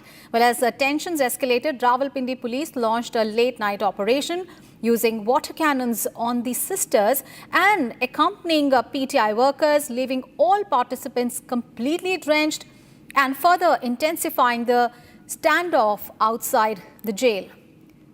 So, all right, let's listen in. Senior रहनुमा पाकिस्तान तहरीक इंसाफ नई मैदत में जोता साहब मौजूद हैं। Sir 11 रात के बज रहे हैं, खान साहब की बहनों से मुलाकात नहीं हुई, आप वकला को भी नहीं छोड़े, क्या फरमाएंगे? बहुत शुक्रिया तैयब साहब, आपने मौका दिया जी। देखिए आज मुलाकात का दिन है और हम तो मुलाकात के लिए आए हैं, कोई हम हमला करने नहीं आए अडियाला जेल के ऊपर। ये राइट है कि उनसे उनकी फैमिली की मुलाकात हो और ये राइट है कि इमरान खान बाहर हों। मामला तो उनकी रिहाई का है ना जी, कि वो बेगुनाह कैद हैं, आपने बेगुनाह रखा हुआ है, फिर उनकी फैमिली को भी आप मिले नहीं दे रहे। तमाम झूठे केसेस बनाकर नेशनल इंटरनेशनल बड़ी कोशिश की आपने कि इसे साबित किया जाए करप्ट। आज भी लिखें तो नवाज शरीफ का नाम आता है। 7-8 घंटे से हम बैठे हुए हैं, खान साहब की बहनें बैठी हैं, दीगर आपके सामने लोग यहाँ कारकुनान मौजूद हैं। हम इंतजार कर रहे हैं कि अंदर से संदेशा आए कि हम अभी भी पुलिस हकाम से अभी बात हुई है और वो कहते हैं जी कि ऊपर से इजाजत नहीं है। तो ये पूछ के जो बताना है ना, इससे मुल्क पहले भी 75 ईयर के अंदर जो नुकसान हुआ मजीद नुकसान होगा और होता जा रहा है। आज इकॉनमी कहाँ खड़ी है, आज कानून कहाँ खड़ा है, आज इंसाफ कहाँ खड़ा है, आज अदालतें कहाँ खड़ी हैं, आज आम आवाम कहाँ खड़ी है, आज गरीब कहाँ खड़ा है, कोई इनको परेशान हाल नहीं है। निम साहब आप लोग अब यहाँ बैठे रहेंगे क्योंकि आप तबीयत भी आपकी सेट नहीं, उसके बावजूद भी आप यहाँ, क्योंकि हर मंगल को और हर पेशी में आप यहाँ मौजूद होते हैं अडियाला में फील्ड में, इर्द गिर्द की दुकानें भी बंद हैं। आम रूटीन में ये होता है कि दुकानें खोले रखते हैं, इन्होंने तो सब कुछ ही बंद किया हुआ है यहाँ। बिल्कुल जी, आप अंदाजा लगा रहे होंगे मेरे शोल्डर से और मेरे आवाज से भी। मुझे 2 दिन से बुखार है, जुकाम है, खांसी है। हमारे इसलिए हैं इस बुखार की वजह होने के बावजूद कि जो धमकियां दे रहे थे ये ना कहें कि बीमारी का बहाना बना के घर बैठ गए हैं। अब जैसे भी हो, वो क्या कहते हैं ना, जिस्म जले जो भी हो, हमने आके अपना फर्ज हमेशा अदा किया और नेक्स्ट भी अदा करते रहेंगे। देखिए बात यह है कि जेल मैनुअल जो है वो वाज़ह कहता है कि उससे कोई भी कैदी होगा तो आम कैदी, उससे उसके वकला फैमिली रफ़का मिल सकते हैं। एक शिक लगाई गई थी जिसके हवाले से कहते हैं जी सियासी गुफ्तगू के ऊपर पाबंदी है। तो आर्टिकल जो 16 है और आर्टिकल 17 और 19 जो है आईने पाकिस्तान का, वो हक देता है हर शहरी को गुफ्तगू करने का, बात करने का, ये आज़ादी देता है। आप उसकी आज़ादी सलब नहीं कर सकते। आइन के नीचे कानून बनता है, कानून के नीचे रूल्स बनते हैं। तो ऐसा कानून जो उस वक्त ज़िया-उल हक ने बनाया था 1978 के अंदर, जिसमें 365 जो है वो शिक डाली गई थी, इसलिए कि उस वक्त जो जुल्फ़िकार भुट्टो थे उनके ऊपर पाबंदी लगानी थी कि वो सियासी गुफ्तगू ना करें। अब उस शिक को हाई कोर्ट ने कलअदम करार दे दिया। जब हाई कोर्ट ने कलअदम करार दे दिया तो फिर 3 मेंबर बेंच बैठा जिसके अंदर चीफ जस्टिस ने सरबराही की, जिसका नाम अभी वो सरफराज डोगर साहब 16वें नंबर पर लाहौर हाई कोर्ट में थे। उन्होंने उस शेख को दोबारा बहाल कर दिया जी सियासी गुफ्तगू पर पाबंदी है। तो नवाज शरीफ क्यों सियासी गुफ्तगू करते थे, मरियम क्यों करती थी, जरदारी क्यों करता था, बाहर काबीना की मीटिंग क्यों बुलाते थे? सिर्फ इमरान खान की आवाज बंद करने के लिए। जो हक की होगी बात, जो जमहूरियत की बात होगी, जो इंसाफ की बात होगी, वो सूट नहीं करेगी। कारकुनान बड़े चार्ज है यहाँ जो मौजूद है, शदीद सर्दी भी है, रात 11-12 का वक्त हुआ चलता है, लेकिन उसके बावजूद भी आप लोग चार्ज हैं। ये बताया कि वफाकी वज़ीर ने कहा है कि हम बड़े संजीदा है और आप वफाकी हुकूमत संजीदा है कि PTI पे पाबंदी लगने जा रही है, तो कोई पाबंदी वगैरह अगर लग गई तो आप लोग आगे क्या लाए लोग? आप देखें, जो पाकिस्तान जब से बना है तब से ही पाबंदियां जो है पाकिस्तान के अंदर लगी हुई है। कौन सी आज़ादी है? पहले इसी पाबंदी से तो छुटकारा पाना है, इसी पाबंदी से तो निकलने के लिए, हकीकी आज़ादी के लिए इमरान खान आज अडियाला जेल में भी है और कारकुनान जेल के अंदर है, लीडरशिप जेल के अंदर है। लोगों ने जो है वो जख्मी हुए, शहीद हुए, जेलों के अंदर गए, 30,000 प्लस हमारे लोग गए जेलों के अंदर। तो क्यों गए? इसी वजह से गए कि ये जो पाबंदियां हैं, ये जो एक आज़ादी सलब की गई है, उससे छुटकारा पाना है। बाकी कोई चीज़ भी पाकिस्तान के अंदर पहले आज़ाद ही नहीं है, तो नई पाबंदी उन्होंने क्या लगानी है? तो आप लोग यहाँ बैठे रहेंगे? बिल्कुल बैठे रहेंगे जब तक बहनें हैं, जब तक बहनें कहेंगी कि हमने बैठना है, हम बैठे हैं इंशाल्लाह। All right, let's cut across to Gursimran, my colleague who is tracking those developments in Pakistan very closely. Gursimran, now the Pakistan dispensation needs to answer a lot of questions because the court of there has allowed the family members to meet Imran Khan. But why are the sisters not being allowed to enter the jail and meet Imran Khan? And also, what is with this treatment, putting water cannons on the people outside the jail?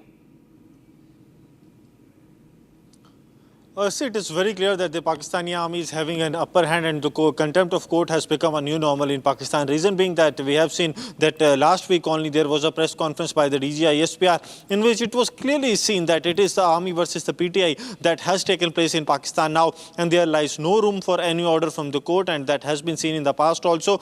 And yesterday also similar was seen when it was a time for the family members and the legal team of the Imran Khan to meet him in the Adiala Jail. The requests were defied by the authorities because they said that they do not have permission from the top level. And with the Sharif Chaudhry, the Lieutenant General, the DGI SPR coming out in open against PTI, making allegations that they are working on the behest of foreign powers to destabilize the Pakistani army and the Pakistani establishment, it is very clear that there is going to be no relief for the Imran Khan because he has refused to bow down to the demands and the conditions that have been laid before by the Pakistani army for his release from the Adiala Jail. Imran Khan wants that when he will be out, he will be exposing all the institutions of the Pakistan that were responsible for the mayhem that has been caused and also the regime change operation that has taken place. But Pakistan army do not want that to come in front because they have the background negotiations that they have been holding for this regime change that has taken place when Shehbaz Sharif and the family came into the power after ousting Imran Khan from the power. So it is very evident now that this treatment that is being given to the family and the supporters of the Imran Khan, this is nothing but the directions of the Pakistani army that are being implemented by the local authorities as well as the law and order officials. All right, good, Simran. Thank you so much. You keep tracking those developments there. We'll keep coming back to you in the subsequent bulletins. Thank you so much. All right, viewers, we have breaking news coming in from Karnataka, where amid the power tussle in the state within the Congress party, now there is an added development because now the Hindu seers in the state are now coming out and they are backing State Home Minister G. Parmeshwara to be the next Chief Minister.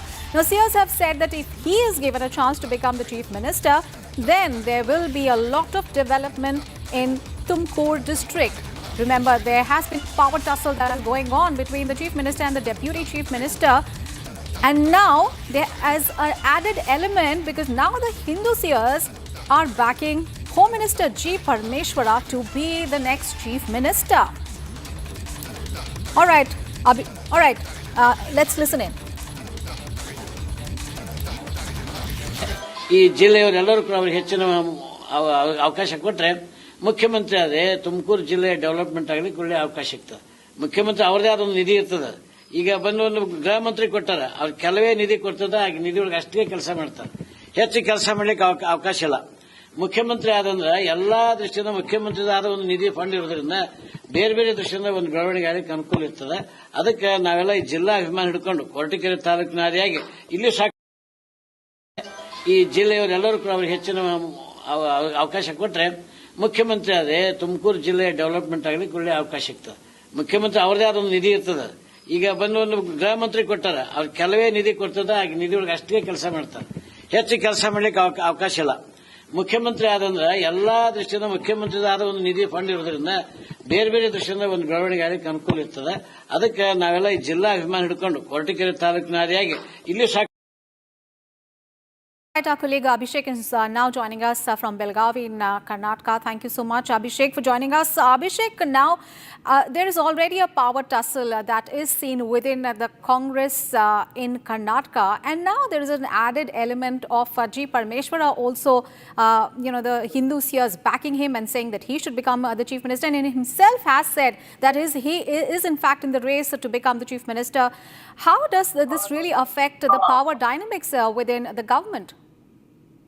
In multiple occasions, Dr. G. Parmeshwara, the Home Minister of Karnataka, had mentioned that he was always in the race, and he also mentioned that when he was the PCC president, he had to skip a chance of becoming the Chief Minister, and he gave it up for someone else. And this point of time, when the tussle between CM Siddaramaiah and DK Shivkumar broke out, Dr. G. Parmeshwara reiterated on a statement that he is always in the race to become the Chief Minister. And at this point of time, the CS of his community, the CS of Hindu groups are supporting openly Dr. G. Parmeshwara, stating that with the powers of Home Minister, he is performing exorbitantly, and if at all he becomes the Chief Minister, there will be a better state in the next couple of days, is what the CS have mentioned as of now. But Home Minister Dr. G. Parmeshwara hasn't spoken a word about the reaction from the CS of his constituency. On the other hand, we have very clearly seen that the High Command of Congress had mentioned the camps of DK Shivkumar and CM Siddaramaiah that none of their leaders or their camps should speak openly about the leadership change in the state of Karnataka. And amidst this tussle, we have seen a CR directly backing out Dr. G. Parmeshwar, but we will have to see if Dr. G. Parmeshwar is going to react on this and how will the High Command of Congress going to have a look at this instance. And also, we have to see if the PCC President DK Shivkumar give out a message to Dr. G. Parmeshwar in the next couple of days or probably after the assembly session in Belagavi. All right, Abhishek, stay with us, but because we'll just come back to you for another breaking news, viewers, we have coming in. The SIT is a preliminary report that it had submitted to the court is now out, and it says that it was a major conspiracy by a group of anti-Dharamsthala activists and giving the Dharamsthala administration a clean chit. So the SIT's preliminary report has been submitted to the court in the Dharamsthala mass burial case, and it is giving Dharamsthala administration a clean chit. The SIT states that the accused were paid, pressurized and coerced to deliver false statements, while the group allegedly procured a skull, staged evidence and recorded scripted videos to bolster the claims. All right, let's go back to Abhishek now. Abhishek, you've been tracking the developments related to Dharamsthala very closely ever since Republic broke the story, and now the SIT's preliminary report is confirming what Republic has been exposing all this while, that the administration is being given a clean sheet and it was a big conspiracy. It is very clear. Pranav Mohanty, the chief of special investigation team, which was formulated by Karnataka state government to investigate the Dharmasthala case. Pranav Mohanty met Dr. G. Parmeshwara in Belagavi today to inform that the details have been submitted to the Beltangdi court. The details of the FIR have been submitted. The investigation report has been submitted to the Beltangdi court, where the preliminary case was taken up or registered. And in the matter of fact is that 6 persons in this case have already been named and have already been booked, and these names have been submitted to the court. If at all we go by the names, it will be Mahesh Shetty, Timurodi, Girish Mattananavar, Sujata Bhatt, Vittal Gowda, and various other conspirators, including Chinnaya, who was the maskman or the whistleblower. All these persons' names have been included in the report, stating that all of these persons were paid to make sure that they defame Dharmasthala in all the possible ways and reduce the respect and love of people not only in the state of Karnataka, but people who believe in Dharmasthala temple.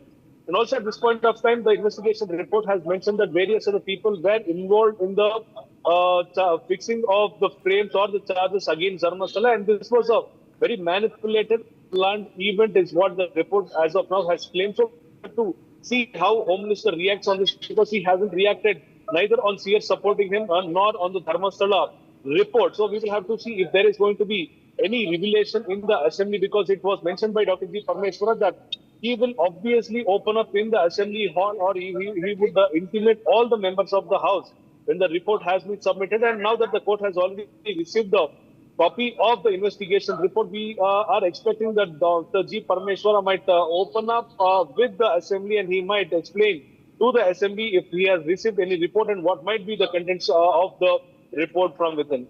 All right, Abhishek, thank you so much for bringing us all those updates there. Thank you so much. All right, viewers, now let's take a look at what else is happening across the nation that are making headlines. Here is Bharat in 2 minutes. In the midst of numerous flight cancellations that caused chaos for passengers, senior officials of the Ministry of Civil Aviation conducted surprise and thorough inspections of some airports with heavy air traffic on Tuesday. Madhusudan Shankar, Joint Secretary of the Ministry of Civil Aviation, visited the Mumbai airport while assuring people that things are in control. The DGCA-appointed panel investigating the flight disruptions at Indigo is likely to summon the airline CEO, Peter Elbers, and Chief Operating Officer today. The 4-member panel has been tasked with identifying the root causes of widespread operational disruptions. The Airline Pilots Association of India has been invited to Parliament by the Parliamentary Standing Committee to present its concerns on flight duty time limitations, pilot fatigue and growing safety risks in the aviation sector. According to the association, the discussion will focus on gaps in the implementation of revised FDTL norms and continuing concerns over duty time compliance across airlines. ALPA India has repeatedly warned that poor fatigue management can affect flight safety. As hundreds of Indigo flights continue to get cancelled, the Delhi High Court agreed to hear a petition today on the issue, even as the Supreme Court refused to urgently take up another petition seeking judicial intervention to deal with the crisis.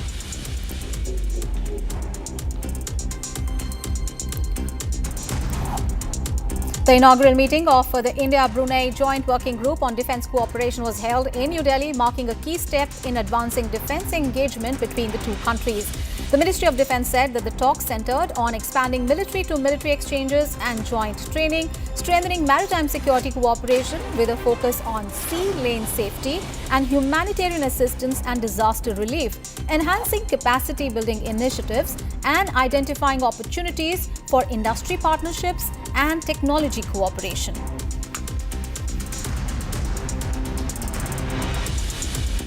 Viewers, we continue to track developments related to the crisis as far as Indigo is concerned, and the airline is facing its sharpest reality check yet. India's largest airline has been ordered to cut 10% of its routes.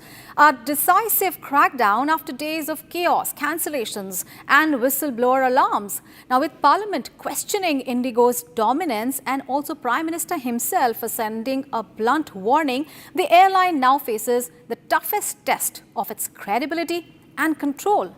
Meanwhile, Indigo has issued a statement saying that its operations have been stabilized, but only time will tell how that statement holds. Here's a report.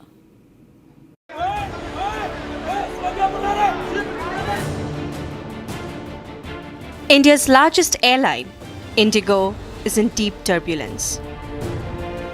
From Parliament to the NDA meeting, from the DGCA's notice to pilots blowing the whistle, Indigo is facing unprecedented heat. Passengers' cry for help finally reached the highest levels of government. DGCA has issued a notice curtailing overall Indigo routes by 10%. They've also called for reduction in Indigo's winter schedule due to operational disruptions. Meanwhile, Prime Minister Narendra Modi, in an NDA meeting, sent a blunt warning. The government will not allow this chaos to repeat, not with Indigo, not with any airline. While in Parliament on Tuesday, Civil Aviation Minister Ram Mohan Naidu made a massive revelation about airline duopoly dominating Indian skies. In the last 1 decade, Indian aviation has evolved to become more inclusive. India has emerged as the world's fastest growing aviation market with year-on-year passenger growth of around 12%. India is already third biggest domestic aviation market with a huge potential for future growth.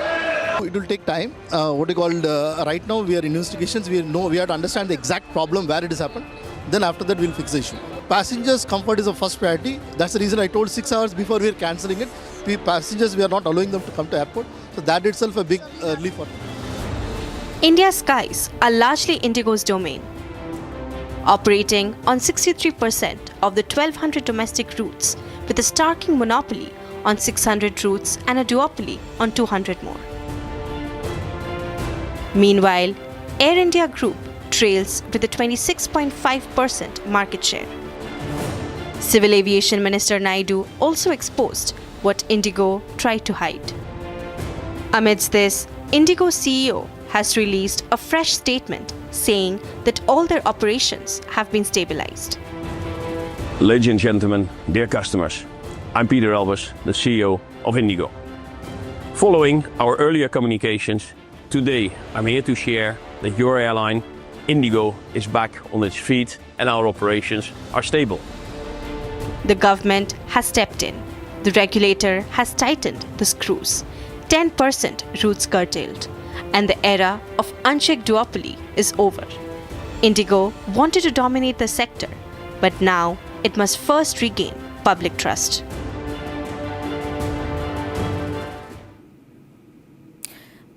Viewers, we are live and breaking, and we are taking a short commercial break. But coming up ahead, all the updates on the Goa nightclub fire tragedy, including the latest development. Ajay Gupta, one of the co-owners, has been detained, and Republic confronted Ajay Gupta, one of the owners of the Birch nightclub that killed 25 people. All the updates coming up ahead.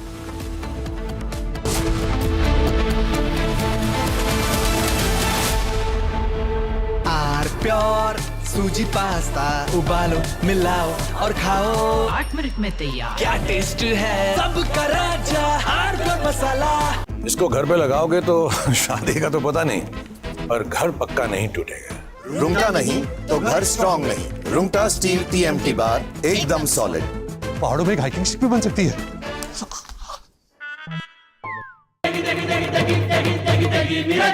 MDH की देगी मिर्च देगी मिर्च का तड़का अंग अंग फड़का MDH की देगी मिर्च भाई मेरा बेटी को प्यार चाहिए मेरा बेटी का ब्लड आ रहा ब्लड नीचे से ब्लड आ रहा प्यार चाहिए दे दो क्यों नहीं कर सकता क्यों नहीं कर सकता क्यों नहीं कर सकता मेरे को प्यार चाहिए अभी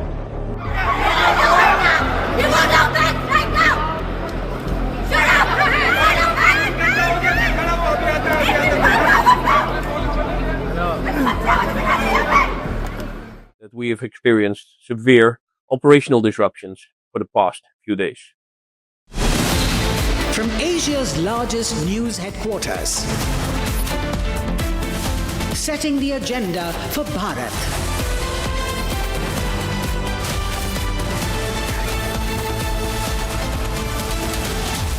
You're watching Republic.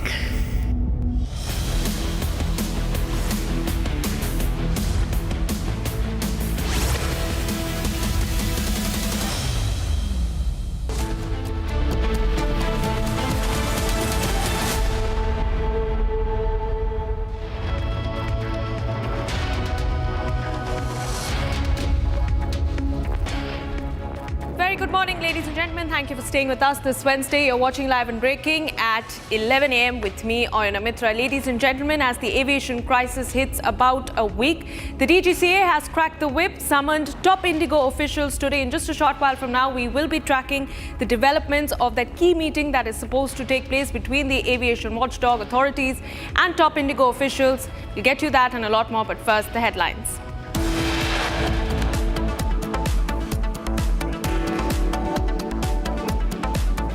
Fugitives Luthra brothers file anticipatory bail plea in Rohini court to avoid arrest.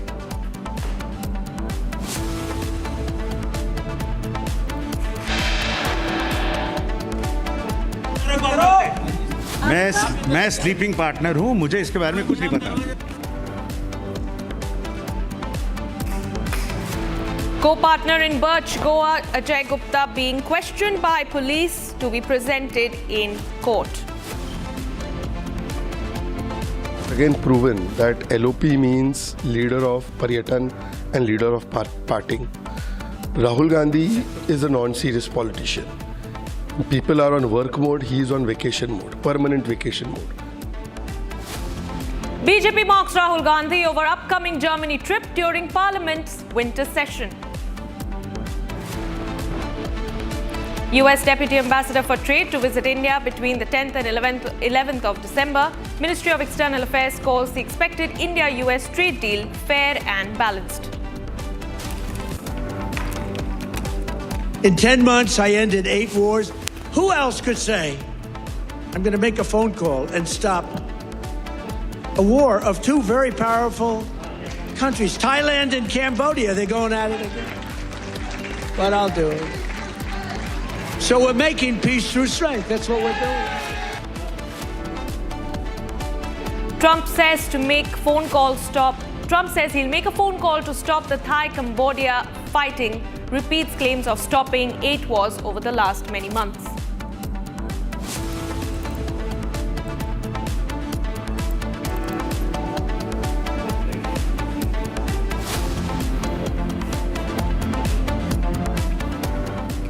All right, viewers, we start with some breaking news coming in. The Delhi High Court is set to hear today a plea seeking a judicial inquiry into the Indigo crisis. The PIL also seeks a fair compensation for the people whose flights were cancelled over the last many weeks and relief for the people who were stuck at the airports. That is the big breaking news that we are getting in. So the aviation crisis, ladies and gentlemen, which has essentially led to the collapse of the aviation sector, as we have seen over the last 1 week, has now reached the courts of India. A plea has now been filed in the Delhi High Court seeking a judicial inquiry into the entire matter, and essentially what we understand at this point in time is to fast track the investigation into the lapses, into the mismanagement of the rostering system of the entire aviation operational systems across major airports in India, and to provide some relief to the passengers who were affected over the last 1 week.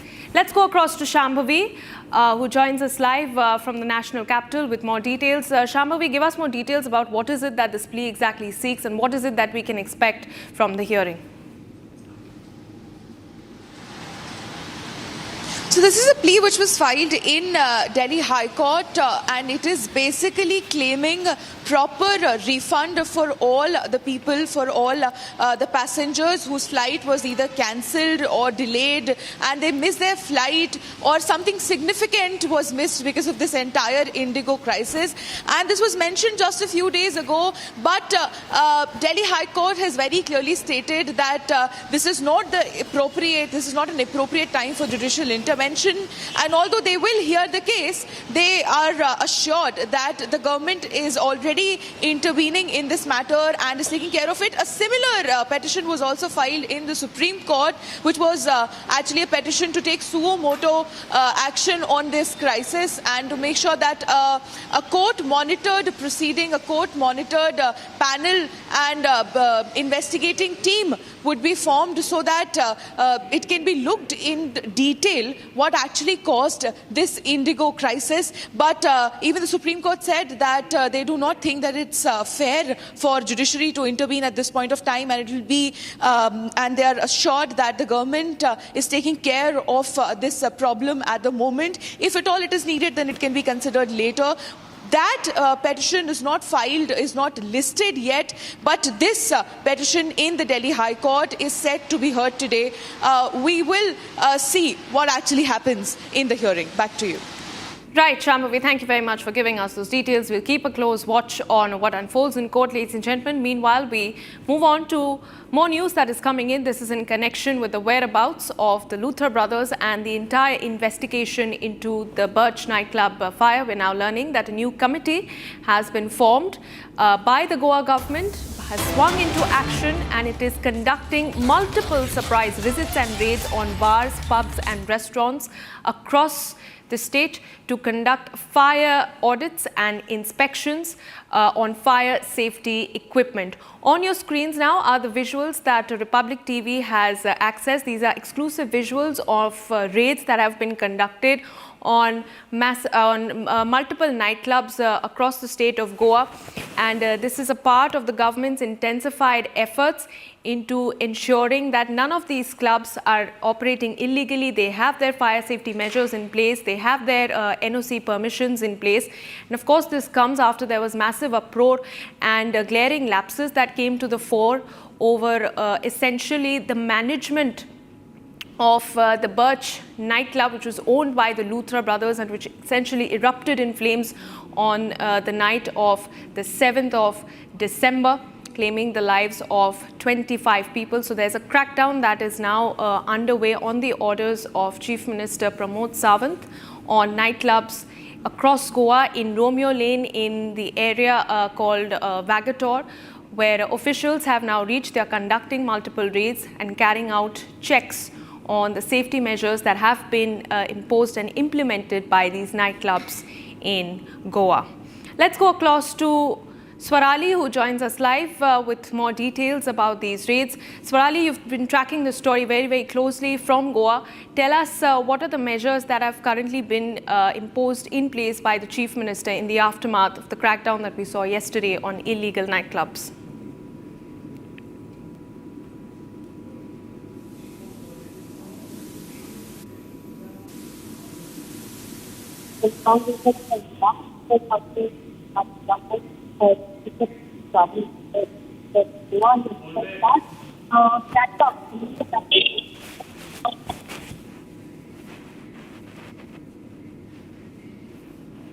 All right, we seem to have some connection issue with my colleague over there. We'll connect to her in just a short while from now. But we stay with those visuals, full frame viewers.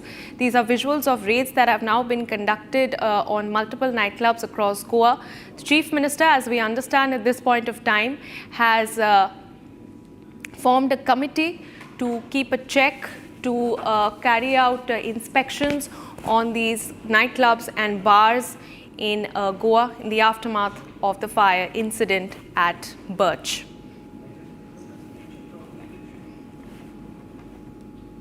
Viewers, the fugitive duo, the Luthra brothers, have now filed for an anticipatory bail plea in a Delhi court to avoid arrest. This is the same duo that, upon learning about the tragedy at the Birch nightclub, a club that is owned by them, fled to Thailand in just 6 hours. And now, in an attempt to evade arrest, we understand that the duo who have been spotted in Thailand, in Phuket specifically, have filed for an anticipatory bail plea in a Rohini court. They ran multiple hospitality ventures and known for their upscale restaurant chains in Goa, one being the Birch nightclub, another being Romeo Lane. They have fled the country barely 6 hours after the tragedy broke out, with no accountability, no responsibility ever. And what we understand at this point in time is that this fugitive duo is attempting to evade arrest. Meanwhile, viewers, our colleague Jatin, who has been on ground, has confronted Ajay Gupta, a man who was a co-owner at the Birch nightclub, a very close associate of the Luthra brothers. Let's take a look at that confrontation sequence. Colony थाने में इस वक्त मेरी crime branch में मौजूद है और आप गाड़ियों में देखेंगे यही वो अजय गुप्ता है जिसको लेकर अब क्राइम ब्रांच की टीम यहाँ पर पहुंची और आप तस्वीरों में देखेंगे फेस उसने पूरे तरीके से कवर किया हुआ है और आप देखेंगे कि यही वो अजय गुप्ता है जिसको लेकर अब टीम जो है वो गोवा पुलिस यहाँ पर पहुंची है और सनलाइट कॉलोनी क्राइम ब्रांच की ये तस्वीर आप यहाँ पर देख रहे हैं। पीछे इस सीट पर बैठा हुआ जो शख्स है वही अजय गुप्ता है, उसको लेकर अब यहाँ पर संभवतः पहुंची है। गिरफ्तारी जो है वो पुलिस ने क्या कह रहा है अजय, क्या कहोगे?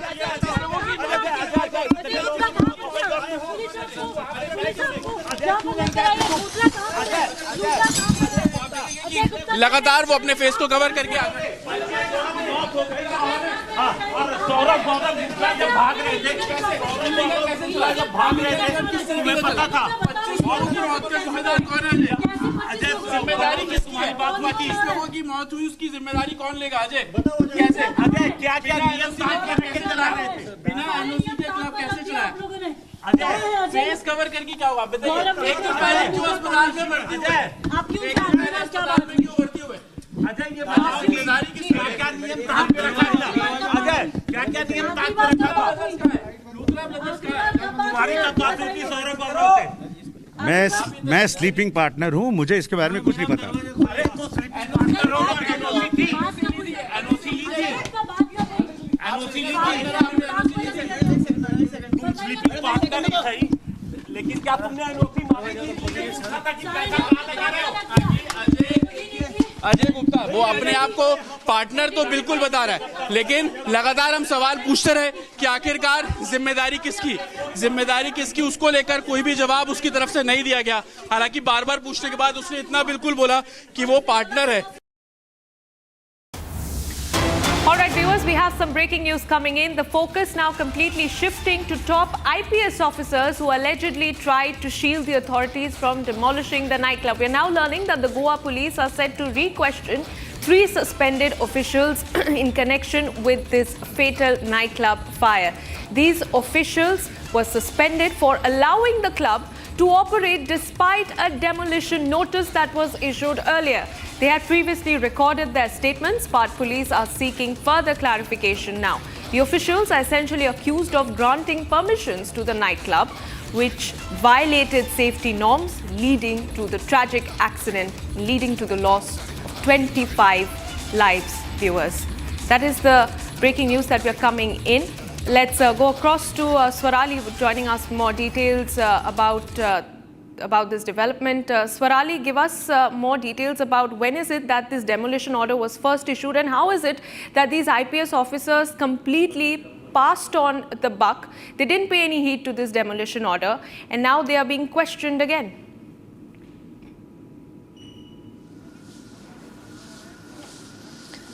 Yes, that is true. Anjana police had ordered about the investigation of this very nightclub that is perched by Romeo Lane, which is situated in the Arpura village, where 25 lives have been lost in the tragic fire incident. It is said that senior IPS officer, who is now retired, had ordered a stay on this probe, and this action could not take place, and that's the reason was that on last Sunday we have seen that such a tragic fire incident unfolded. On the other hand, if we talk about the government officials who are already suspended, Sharmila Mantro is former director of Pollution Control Board. On the other hand, let me tell you with names, Raghubir Bakkar, who is former secretary of Panchayat, and Siddhi Harlankar, who is former director of the Panchayat. These are the officers who are suspended, and today they will be investigated again, questioned again.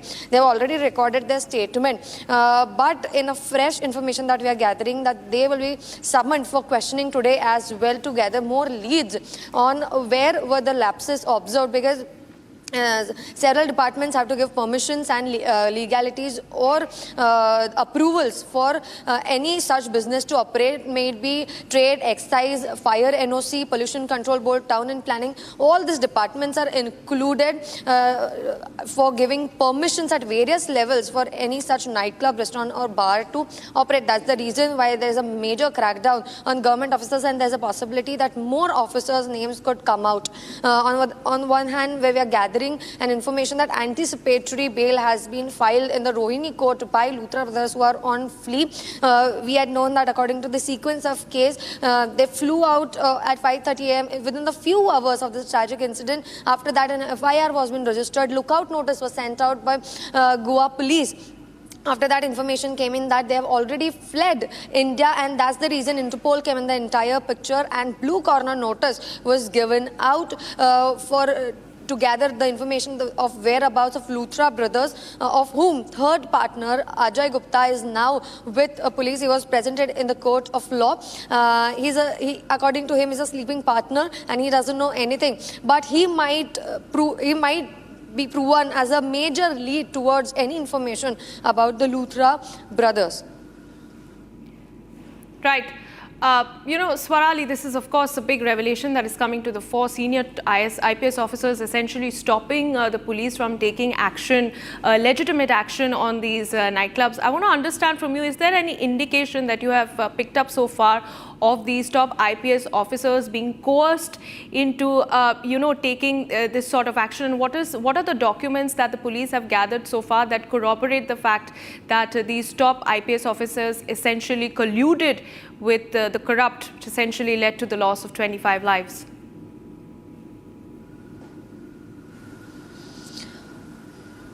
This acquisition of documents is a part of investigation, but let me tell you, we are covering this story, tracking continuously since last 3-4 days, and the level of allegations put out by various departments, may it be police, administration or opposition parties, are very fishy. As in, when we try to talk with the Sarpanch, Roshan Redkar, he said that he is not responsible for this entire incident because he put out the demolition notice and the action was not taken because the case is ongoing in the Directorate of Panchayat. When we try to talk with BJP MLA Michael Lobo, at that time he said, why in the first place was the trade license given to such an organization, the Romeo Lane? Why was the trade license given in the first place, wherein there was no checks and balances done? Fire NOC was absent, the Pollution Control Board, because the entire structure is in the salt pan, is in the verge of salt pan.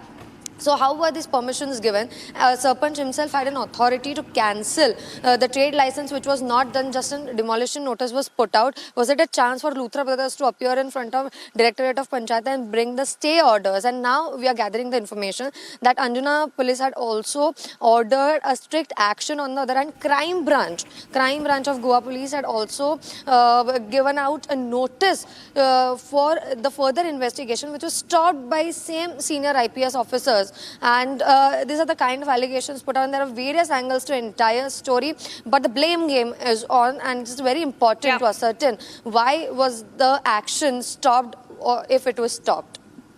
Right, Swarali, thank you very much for giving us those details, keeping a close watch on what's happening in this investigation, viewers. Meanwhile, my colleague Soumya also had an interaction with Bhavna Joshi, who's the lone survivor from her family in this tragic Goa fire. She lost 4 family members, including her husband, and called out authorities for hiding the real death toll. She also went on to criticize the lack of help from the police, from the hospital staff, and from the government representatives that day, and called out the missing fire exits and extinguishers at the property. Dance चल रहा था वहाँ पे, music चल रहा था, सब लोग एंजॉय कर रहे थे, बहुत एंजॉय कर रहे थे. वो गन शॉट्स की जो गन शॉट चला 3 to 4 टाइम्स हुआ वो, और मे भी हो सकता है एक ही प्रॉपर एक जगह पर्टिकुलर स्पेस पे वो होने से वहाँ पे उस चीज़ ने आग पकड़ ली उसकी वजह से. और वो माइनर सी आग बढ़ते बढ़ते बढ़ते 2 मिनट में पूरे हॉल को उसने पूरा कवर कर लिया, जिसकी वजह से मतलब कई लोग तो दम घुटने से मर गए वहाँ पर. खुद मेरे हस्बैंड भी दम घुटने की वजह से वहाँ पे उनकी डेथ हुई है. और मतलब मेरे बल्कि जो आग जो फर्स्ट टाइम जो देखा था वो भी मेरे हस्बैंड ने ही देखा था, और उन्होंने ही बताया कि यहाँ आग लग गई है, और बहुत आराम से बताया था. ये इंसिडेंट मतलब ये जो पूरा इंसिडेंट हुआ जब ये आग लगी, तो ये कितने देर का ये इंसिडेंट था कि कितने देर में सब कुछ इतना बुरा हो गया, ये कितना टाइम लगा ये सब चीज़ होने में? मैम बहुत मिनिमम टाइम लगा था यहाँ पर, मतलब मैक्सिमम अगर आप देखेंगे तो 5 मिनट के अंदर पूरा हॉल मतलब 5 मिनट के अंदर पूरा हॉल जल गया था, जिसमें से बहुत कम लोग बाहर आ पाए, बाकी वो बेसमेंट की साइड चले गए. अब जो बेसमेंट में जो गए वहाँ से कितने लोग बचे आई डोंट नो, बट जो बाहर निकले वो ज़्यादा लोग नहीं निकले थे. जो मैंने अपने आंखों के सामने देखा था वो उतने लोग बाहर नहीं निकले. Our viewers, moving on, Pakistan has reshaped its military structure with the creation of the Defence Forces headquarters and the appointment of Asim Munir as the country's first Chief of Defence Forces. This move, enacted through the 27th Constitutional Amendment in late 2025, eliminates the old post of Chairman Joint Chiefs of Staff's Committee and places one officer above the Army, the Navy and the Air Force chiefs. The Chief of Defence Forces now controls joint operations, procurement, nuclear command appointments, and holds a fixed 5-year term that no Prime Minister can shorten. Pakistan has entered a new phase in its civil-military balance with the creation of the Defence Forces headquarters and the appointment of Field Marshal Asim Munir as the country's first Chief of Defence Forces. This marks the end of the old Chairman Joint Chiefs of Staff Committee, a post that had existed since 1976 but never held real power. In its place now stands a single officer who sits above the chiefs of the Army, Navy and Air Force, controls joint operations and procurement, oversees nuclear command appointments, and enjoys a fixed 5-year term that no Prime Minister can shorten. The legal foundation for this change was the 27th Constitutional Amendment passed in November 2025 and notified in December, followed by the inauguration of the new headquarters with a Tri-Service Guard of Honor. The symbolism was clear. The army is no longer first among equals. It is the only equal that matters. He has institutionalized that superiority by the constitutional amendment. It seems to treat the Pakistani constitution like a piece of toilet paper. Well, that's different. It's got quite an Alice in Wonderland quality as far as the going-ons in Pakistan are concerned. But their consequences are dangerous, extremely dangerous. So what are now the changes in the Nuclear Command Authority in Pakistan? Let me take them up in very, very brief detail. We still have the National Command Authority, right?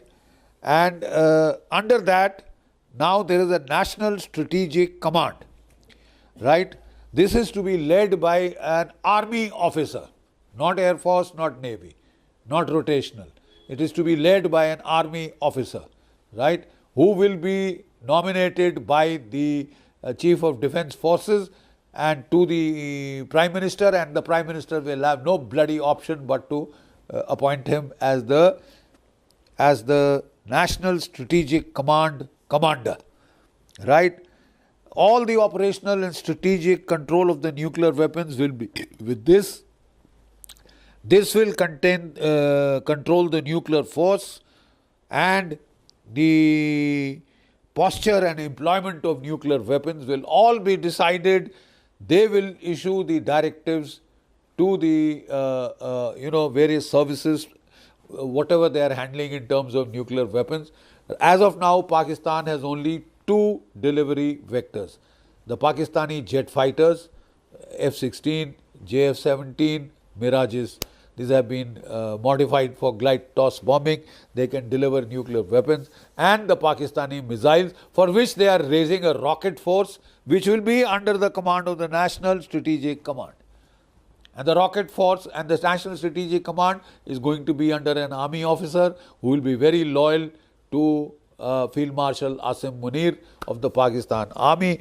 And in effect, what this implies is all consensual business is out. There is no politico-military control of nuclear weapons now. It is purely military control, and the control de facto is going to be exercised by the Chief of the Defence Force through the National Strategic Command. Even the Strategic Plans Division. The driving reason for this shift was Pakistan's poor performance in Operation Sindoor, the 4-day clash with India in May 2025. During that exchange of missiles and airstrikes, Pakistan's response was slow and fragmented. Missiles were readied late, air defenses failed to coordinate in real time, and no single authority could force the 3 services to act together. Internal reviews were scathing, concluding that in modern wars, a country that cannot decide and execute in minutes will lose. That operational failure became the justification for political success. Within 6 months, the army secured constitutional sanction for a unified command headed by a serving general. Under the new system, the Navy and Air Force chiefs continue to run their services day to day, but on every major question, war plans, budgets, weapons purchases, nuclear posture, they report to the Chief of Defence Forces. Munir will remain Army Chief until 2027 and CDF until 2030, ensuring continuity of command. The practical consequences are immediate. Decision cycles will shorten dramatically. Resources will be allocated by 1 man instead of 3 competing headquarters, and nuclear command will be tighter and more centralized. On paper, Pakistan's military is now more modern and more joint than ever before. The political consequences are equally significant. Civilian oversight, already weak, has been further eroded. The Prime Minister no longer has the legal authority to remove the country's most powerful soldier before 2030. Promotions within the armed forces are now almost entirely internal matters. The revived rank of Field Marshal, granted to Munir after Operation Sindoor, carries lifetime immunity from prosecution. Pakistan has not witnessed a coup with tanks rolling into Islamabad, but something more durable, a constitutional amendment that entrenches army supremacy for the foreseeable future. This change reflects both urgency and permanence. The urgency came from the shock of Operation Sindoor, which exposed dangerous gaps in coordination and command. The permanence comes from the 27th Amendment, which locks in a structure that places the army at the top of the military hierarchy with constitutional backing. The new headquarters and the new title of Chief of Defence Forces are not temporary fixes but lasting institutions. For Pakistan, the implications are profound. The army is now faster, more unified and constitutionally untouchable.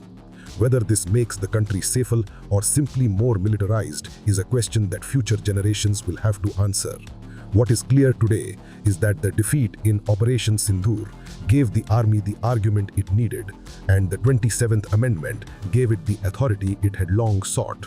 Pakistan has chosen to legalize army supremacy, and the consequences of that choice will shape its politics and security for decades to come.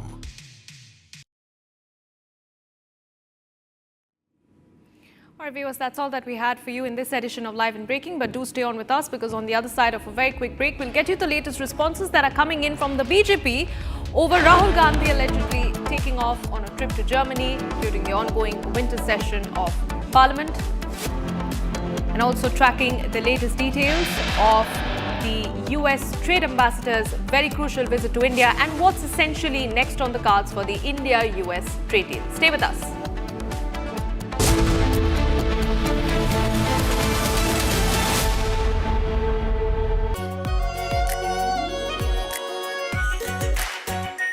Our pure shahi paneer masala, delicious, healthy, every day. इसको घर पे लगाओगे तो शादी का तो पता नहीं, पर घर पक्का नहीं टूटेगा।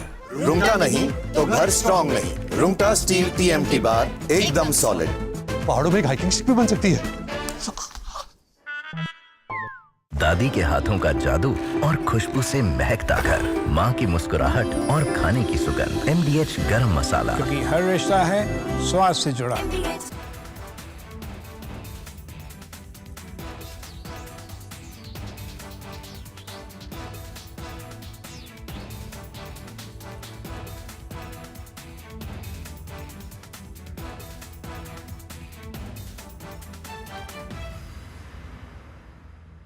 थोड़े में ज्यादा स्वाद, यही तो है इसकी खास बात। वाओ मामा, क्या स्वाद है। अरे मेरे राजा, राजा और प्योर मसाला।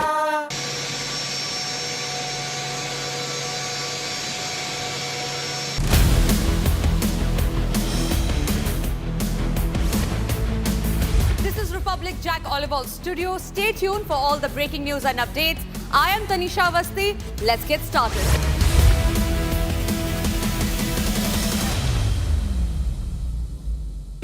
प्योर सूजी पास्ता, उबालो मिलाओ और खाओ, 8 मिनट में तैयार। क्या टेस्ट है सबका राजा आर प्योर मसाला। केसरिया से मन जोगी हुआ रे, दिल झूमे देखो मतवारा हुआ रे। केसरिया से मन जोगी हुआ। हर पल मनाओ केसरी त्योहार। विमल, बोलो जुबान केसरी। MDH की हल्दी मिर्ची धनिया करे कमाल, ये रंग दे, ये खुशबू दे, ये तीखा, ये कम पड़े, क्या निराला MDH मसाला। भाई मेरा बेटी को प्यार चाहिए, मेरा बेटी का ब्लड आ रहा है, नीचे से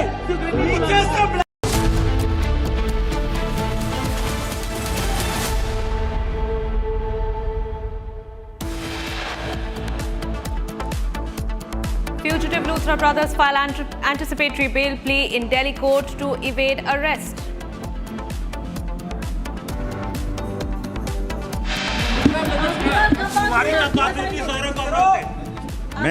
मैं स्लीपिंग पार्टनर हूँ, मुझे इसके बारे में कुछ नहीं पता। Co-partner of Goa's Birch nightclub Ajay Gupta being questioned by police to be presented in court in a short while. Rahul Gandhi has again proven that LOP means leader of Paryatan and leader of parting. Rahul Gandhi is a non-serious politician. People are on work mode, he is on vacation mode, permanent vacation mode. BJP mocks Rahul Gandhi over upcoming Germany trip during winter session of Parliament. US Deputy Ambassador for Trade to visit India between the 10th and 11th of December. Ministry of External Affairs calls the expected India-US trade deal fair and balanced. In 10 months, I ended 8 wars. Who else could say, I'm going to make a phone call and stop a war of 2 very powerful countries, Thailand and Cambodia? They're going at it again. But I'll do it. So we're making peace through strength. That's what we're doing. Trump reiterates claims of stopping many wars over the last many months, says he has to make a phone call to stop the Thailand-Cambodia conflict.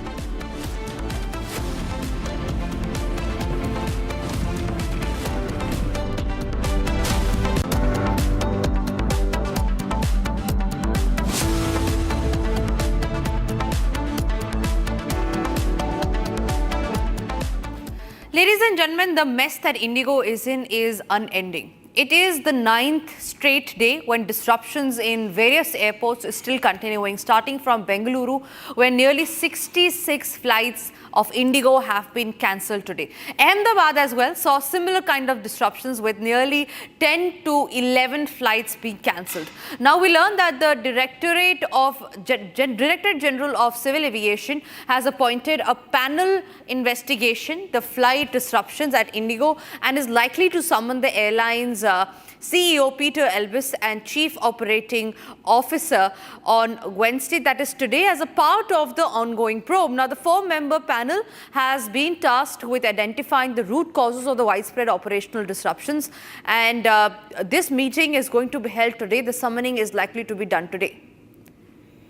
Shambhavi is joining us live from the national capital. On that note, Shambhavi, what is this meeting going to be all about? We are learning that a third summon could also likely be issued today.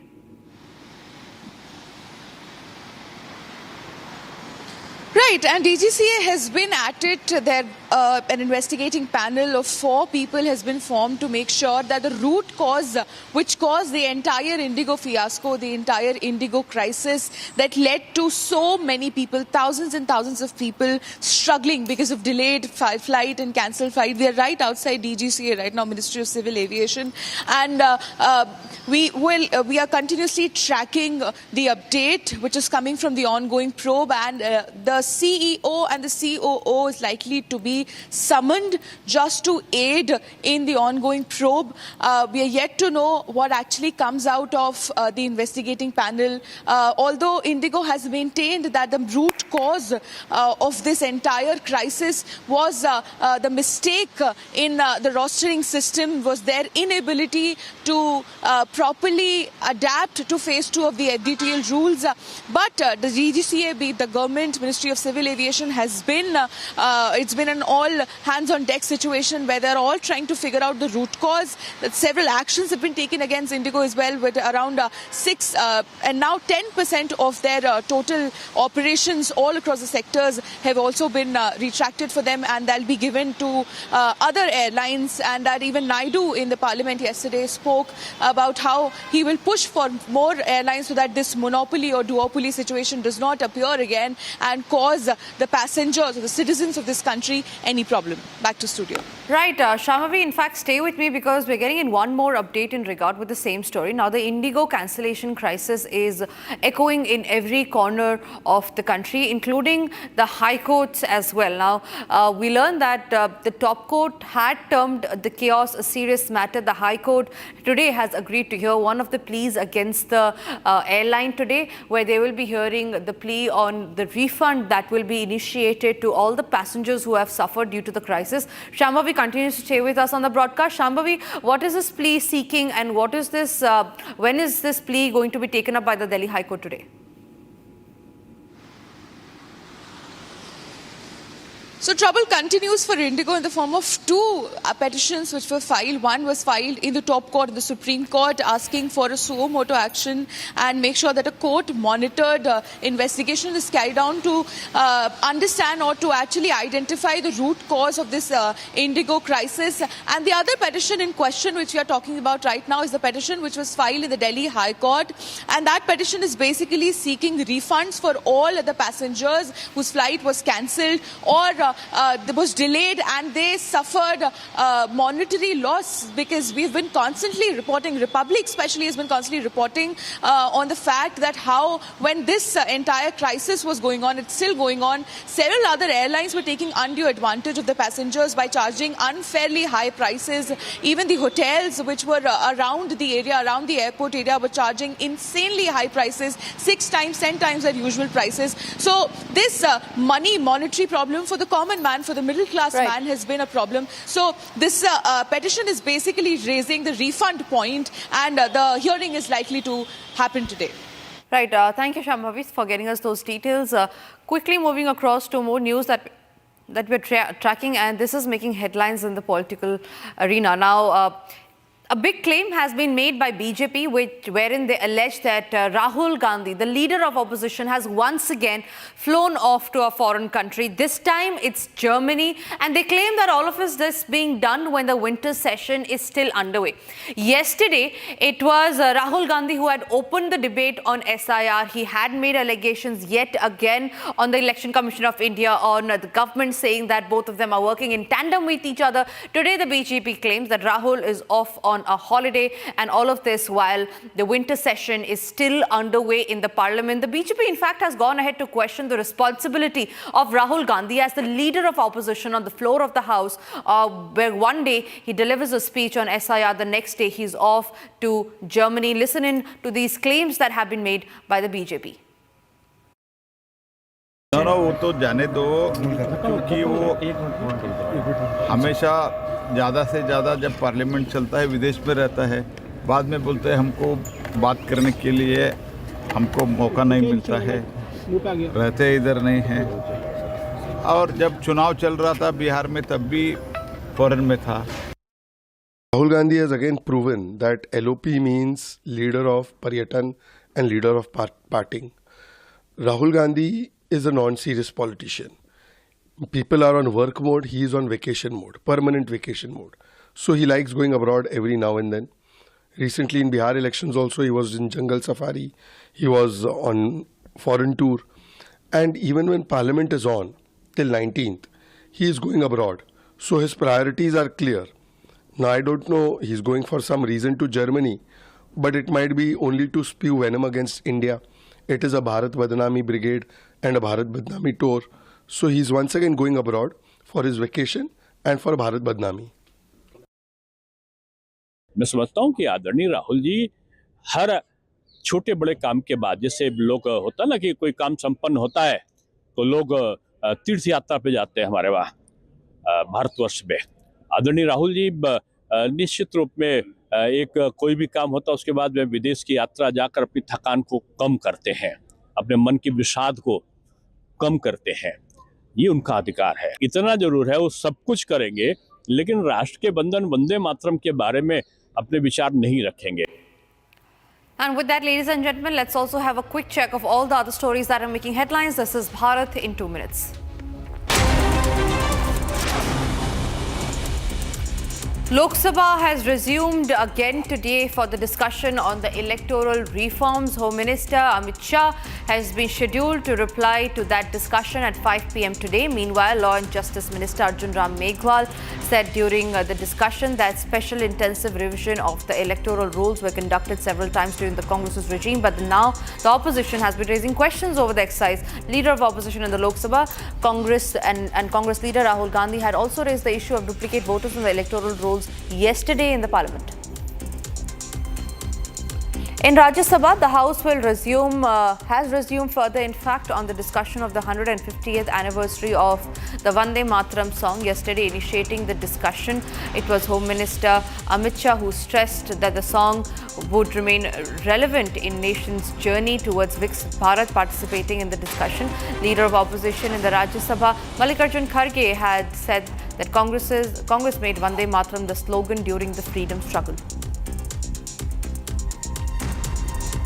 Global software powerhouse Microsoft has pledged an investment of $17.5 billion United States dollars in India to be build infrastructure, skills and sovereign capabilities for AI future in the country. Microsoft CEO Satya Nadella informed this in a social media post on X after meeting the Prime Minister Narendra Modi yesterday.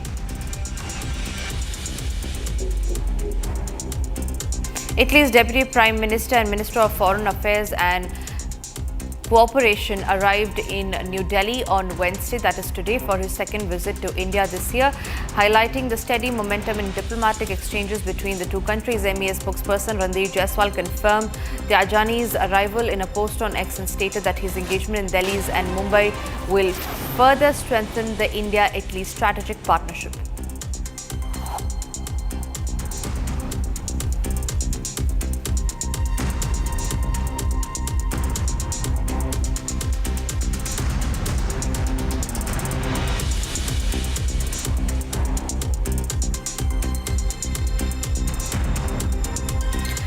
Ladies and gentlemen, it's been 3 days since the tragic incident that unfolded in Goa that had killed 25 people took place. Since then, 3 days, and there has been no whereabouts known of the fugitive Luthra brothers that are said to be in Thailand, in Phuket. We learned that there has been one more arrest in the case that's taken place. The man that you see on the middle of your screens, his name is Ajay Gupta. He's said to be the co-owner of the Birch Club, also an accomplice of the Luthra brothers. He has now been arrested, and the police are now investigating him and interrogating him on whereabouts of the fugitive Luthra brothers. Meanwhile, a very important development has taken place as well, where we learned that the fugitive brothers, in order to avoid the arrest and evade the law, have filed a petition, a plea for an anticipatory bail in a court in Delhi, the Rohini court. It remains to be seen on when this matter will be taken up, at what time, and what will the court say on him, because remember, what we're talking about here are two brothers who had fled after their club had caught fire. They are now fugitives. Meanwhile, the co-owner has been arrested, and my colleague Jatin also confronted Ajay Gupta, the co-owner and the accomplice of the Luthra brothers. Here's what Ajay Gupta had to say. Sunlight Colony थाने में इस वक्त मेरी crime branch में मौजूद है और आप गाड़ियों में देखेंगे यही वो अजय गुप्ता है जिसको लेकर अब क्राइम ब्रांच की टीम यहां पर पहुंची और आप तस्वीरों में देखेंगे फेस उसने पूरे तरीके से कवर किया हुआ है और आप देखेंगे कि यही वो अजय गुप्ता है जिसको लेकर अब टीम जो है वो गोवा पुलिस यहां पर पहुंची है और सनलाइट कॉलोनी क्राइम ब्रांच की ये तस्वीर आप यहां पर देख रहे हैं। पीछे इस सीट पर बैठा हुआ जो शख्स है वही अजय गुप्ता है, उसको लेकर अब यहां पर संभवतः पहुंची है। गिरफ्तारी जो है वो पुलिस ने क्या कह रहा है, अजय क्या कहोगे?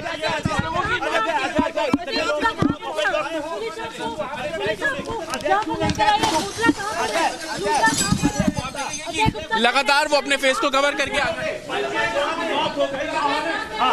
सौरभ जब भाग रहे थे जब भाग रहे थे तुम्हें पता था और उसकी मौत का जिम्मेदार कौन है? अजय, जिम्मेदारी किसकी है? बात हुआ कि इस लोगों की मौत हुई, उसकी जिम्मेदारी कौन लेगा? अजय कैसे? अजय क्या क्या नियम करके चला रहे थे? बिना एनओसी के क्लब कैसे चलाया? अजय फेस कवर करके क्या हुआ बताइए? एक दिन पहले क्यों अस्पताल में भर्ती हुए? आप क्यों अस्पताल में क्यों भर्ती हुए? अजय ये बताओ जिम्मेदारी किसकी है? क्या नियम कहाँ पे रखा है? अजय क्या क्या नियम कहाँ पे रखा है? लूथरा ब्रदर्स का है, तुम्हारी तबादुल की सौरभ बाबू थे। मैं स्लीपिंग पार्टनर हूँ, मुझे इसके बारे में कुछ नहीं पता।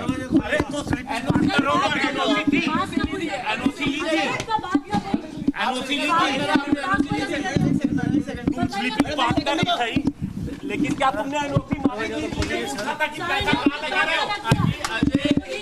अजय गुप्ता वो अपने आप को पार्टनर तो बिल्कुल बता रहा है, लेकिन लगातार हम सवाल पूछते रहे कि आखिरकार जिम्मेदारी किसकी, उसको लेकर कोई भी जवाब उसकी तरफ से नहीं दिया गया। हालांकि बार बार पूछने के बाद उसने इतना बिल्कुल बोला कि वो पार्टनर है। Swarali is joining us live from Panji in Goa. Swarali, Ajay Gupta is said to be the co-owner of the Birch Club, also an accomplice of the Luthra brothers. He has now been taken into custody and he will be interrogated. Will he be aware about the current whereabouts of the Luthra brothers who are currently on the run?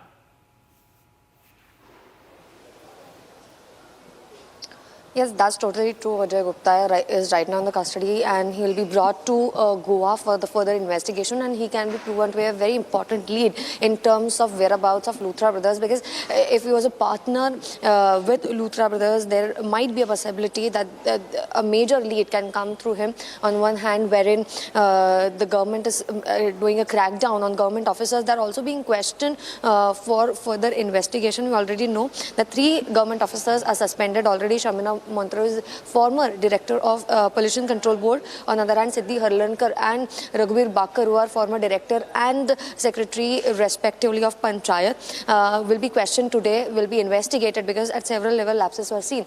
And the licenses provided, the approvals were given by different departments, and that's the reason why maybe Fire NOC, Excise Department, Town Planning Department, Pollution Control Board, all these permissions and legalities are important for trade license to be given, which was with the Luthra brothers, which expired in 24. But the question is, why were all these permissions given wherein no arrangements were in place? Specifically talking about Fire NOC, there was only one narrow gate.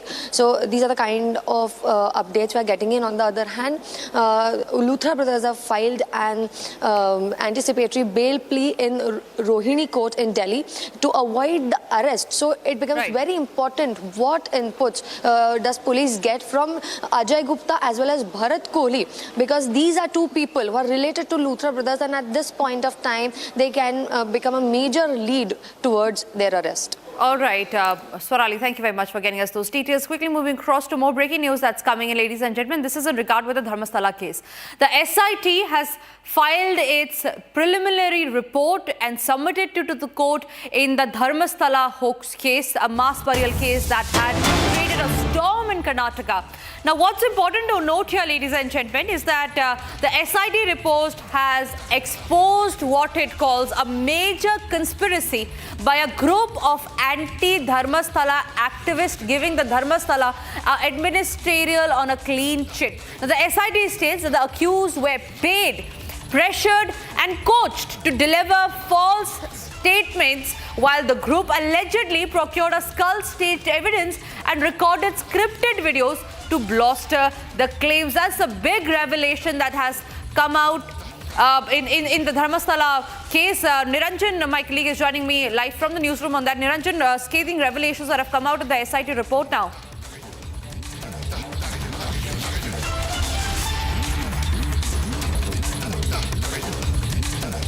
All right, getting you more details while we go across to our reporters on ground. The key accused, ladies and gentlemen, in the case was identified. Accused number one was Chinmaya.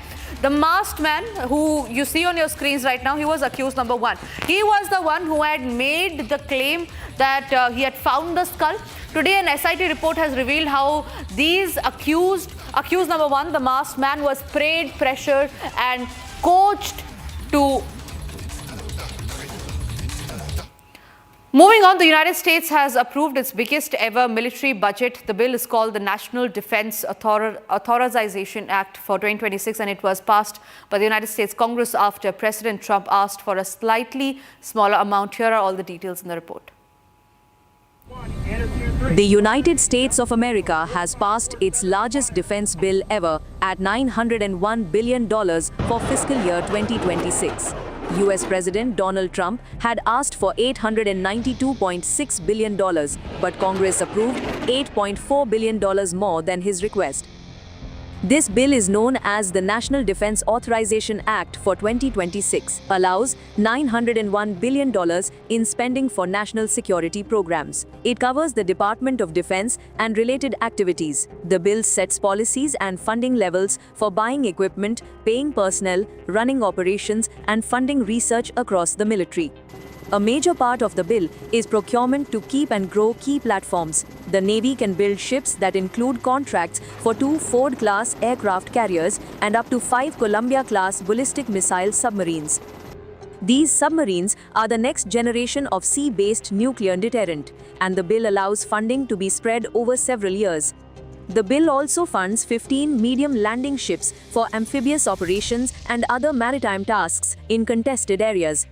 For surface combatants, it authorizes destroyers and continues production of the Arleigh Burke class, which use Aegis combat systems for integrated air and missile defense. These shipbuilding efforts total about $22 billion from the overall budget. Aircraft procurement gets $38 billion across the services. The Air Force is approved to buy 34 F-35A Lightning II fighters. These are multi-role stealth aircraft for air superiority and ground attack. The bill also funds dozens of F-15EX Eagles, an advanced version with better avionics and payload for long-range engagements. It bars retirement of A-10 Thunderbolt II aircraft below 103 units, keeping close air support planes with 30 mm GAU-8 cannons for anti-armor roles. Next generation programs move forward, including the FAAX, a sixth-generation carrier fighter, and the F-7, an Air Force fighter focused on penetrating contested airspace. For helicopters, multi-year contracts cover UH-60 Black Hawk helicopters used for troop transport and special operations. The MH-139 Grey Wolf, a helicopter for security and transport at nuclear sites, also enters procurement. These authorizations address aging fleets and add capabilities like electronic warfare systems. Missile and munitions funding reaches $15 billion to rebuild stocks after heavy use in recent conflicts. Precision-guided munitions for the Air Force, Navy, and Army include JDAM kits that turn unguided bombs into GPS-guided weapons, long-range anti-ship missiles for naval strikes, and Army tactical missile system variants for longer-range fires. Ground vehicles are covered by about $4 billion. This includes Abrams M1A2 tanks with upgrades for active protection systems, Stryker armored personnel carriers with 30mm cannons, and joint light tactical vehicles for mobility. The Army also buys weapons and tracked combat vehicles, including versions for indirect fire protection. The Ukraine Security Assistance Initiative receives $400 million for fiscal year 2026 and another $400 million authorized for 2027, extending the program. Started in 2016, this initiative sends funds to U.S. defense contractors to produce equipment and provide training for Ukrainian forces. Specific items include Patriot air defense interceptors to counter aerial threats, GMLRS rockets for high-mobility artillery rocket systems that provide precision strikes up to 80 kilometers, and armored vehicles such as M11-3 tracked carriers for moving troops. Engineering support covers maintenance and logistics sustenance. Ammunition for 155mm howitzers and anti-tank weapons like Javelin missiles were part of earlier packages, and this funding continues similar priorities without new drawdowns from US stocks. The amount is smaller than some earlier supplements but keeps direct procurement to avoid depleting American reserves. Oversight rules require briefings on any pauses or changes to transfers. Personnel provisions include a 4% pay raise for troops, affecting more than 1.3 million active duty members and reserves. Authorized end strength is 1.287 million active personnel, with Army reductions balanced by Marine Corps increases. The bill allows up to 1,500 additional troops to be sent to the southern border for support roles such as surveillance and logistics, and they will not have combat authority. The act passed the House by a vote of 310 to 118 and passed the Senate by similar margins. It will go to a conference to reconcile differences before the president signs it. The bill aims to balance budget limits with strategic needs and focuses on peer competitors such as China by investing in assets based in the Pacific.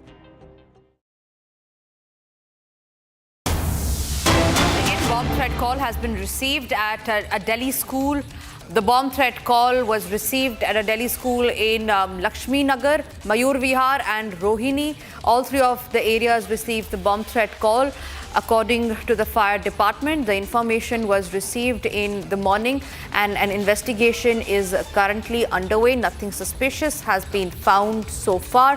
The authorities are now determining if this was a hoax bomb threat or was this an attempt to spread fear and panic among the school children and their parents. But three places in the national capital that has received a bomb threat. The origination of this bomb threat email has, however, not been known yet. Three schools in the national capital receiving a bomb threat. Nothing suspicious has been found so far. The authorities are on spot. The first call was done to the fire brigade team, after which the authorities and the police officers reached the spot, had inspected the whole area and found that there was nothing suspicious. So it probably looks like a hoax bomb threat that has been given to three schools in Delhi.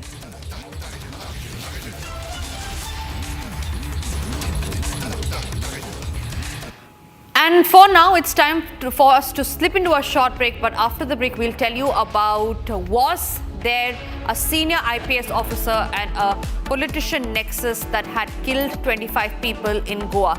Corruption certainly had killed 25 people. The owners are now on the run.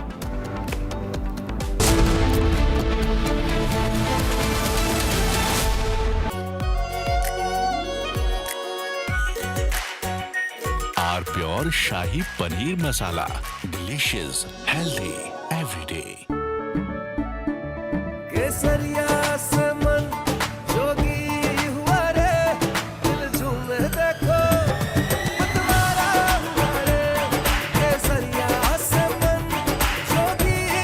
हर पल मनाओ केसरी त्योहार। विमल, बोलो जुबान केसरी। आधे bowl दही में 4 चम्मच MDH चटनी पुदीना मसाला डाला, स्टर करो, पुदीना चटनी तैयार। MDH चटनी पुदीना मसाला। MDH।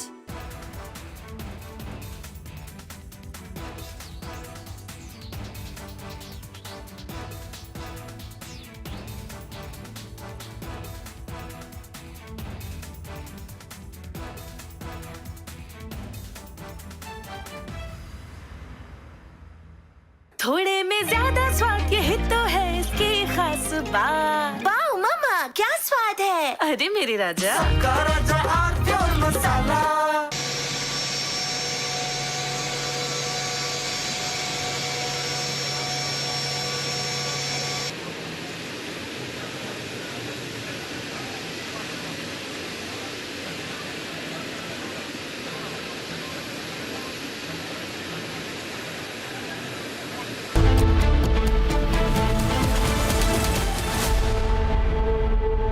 थोड़े में ज्यादा स्वाद, यही तो है इसकी खास बात। वाओ मामा, क्या स्वाद है। अरे मेरे राजा, मसाला। केसरिया से मन जोगी हुआ रे, दिल झूमे देखो मतवारा हुआ रे। केसरिया से मन जोगी हुआ। हर पल मनाओ केसरी त्योहार। विमल, बोलो जुबान केसरी। अब छोलिया हो या लोबिया, सफेद चने या काले चने, सब कुछ मजेदार बने। भाई मेरा बेटी को प्यार चाहिए, मेरा बेटी का ब्लड आ रहा, ब्लड नीचे से ब्लड आ रहा, प्यार चाहिए, दे दो। क्यों नहीं कर सकता, क्यों नहीं कर सकता, क्यों नहीं कर सकता। मेरे को प्यार चाहिए अभी।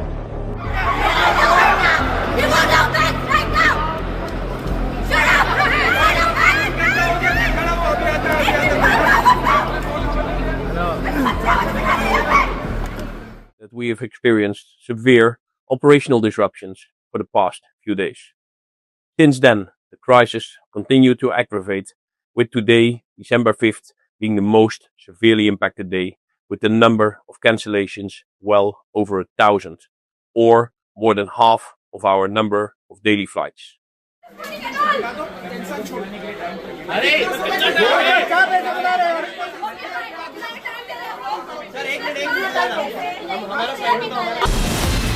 From Asia's largest news headquarters,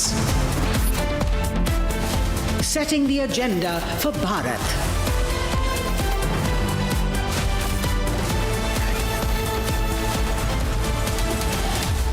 You're watching Republic.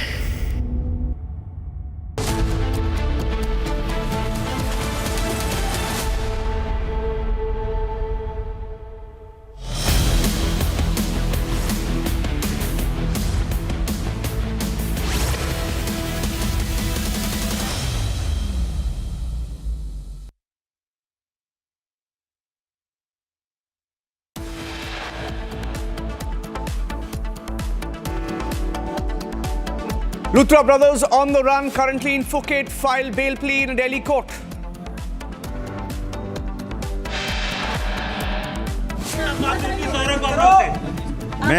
मैं स्लीपिंग पार्टनर हूं, मुझे इसके बारे में कुछ नहीं पता। Another partner with the Luthra brothers arrested in Delhi. He claims he's only a sleeping partner, claims that he had no role in the day-to-day running of the club. He has again proven that LOP means leader of Paryatan and leader of parting. Rahul Gandhi is a non-serious politician. People are on work mode, he is on vacation mode, permanent vacation mode. BJP claims Rahul Gandhi is off to Germany, says in the middle of the session he's left India again.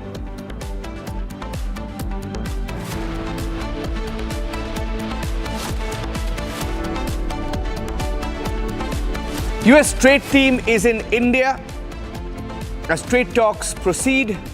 India says this is an ongoing process. In 10 months, I ended 8 wars. Who else could say, I'm going to make a phone call and stop a war of 2 very powerful countries, Thailand and Cambodia? They're going at it again. But I'll do it. So we're making peace through strength. That's what we're doing. Donald Trump, who earlier claimed he stopped the Thailand-Cambodia war, now says he will try and stop the war again.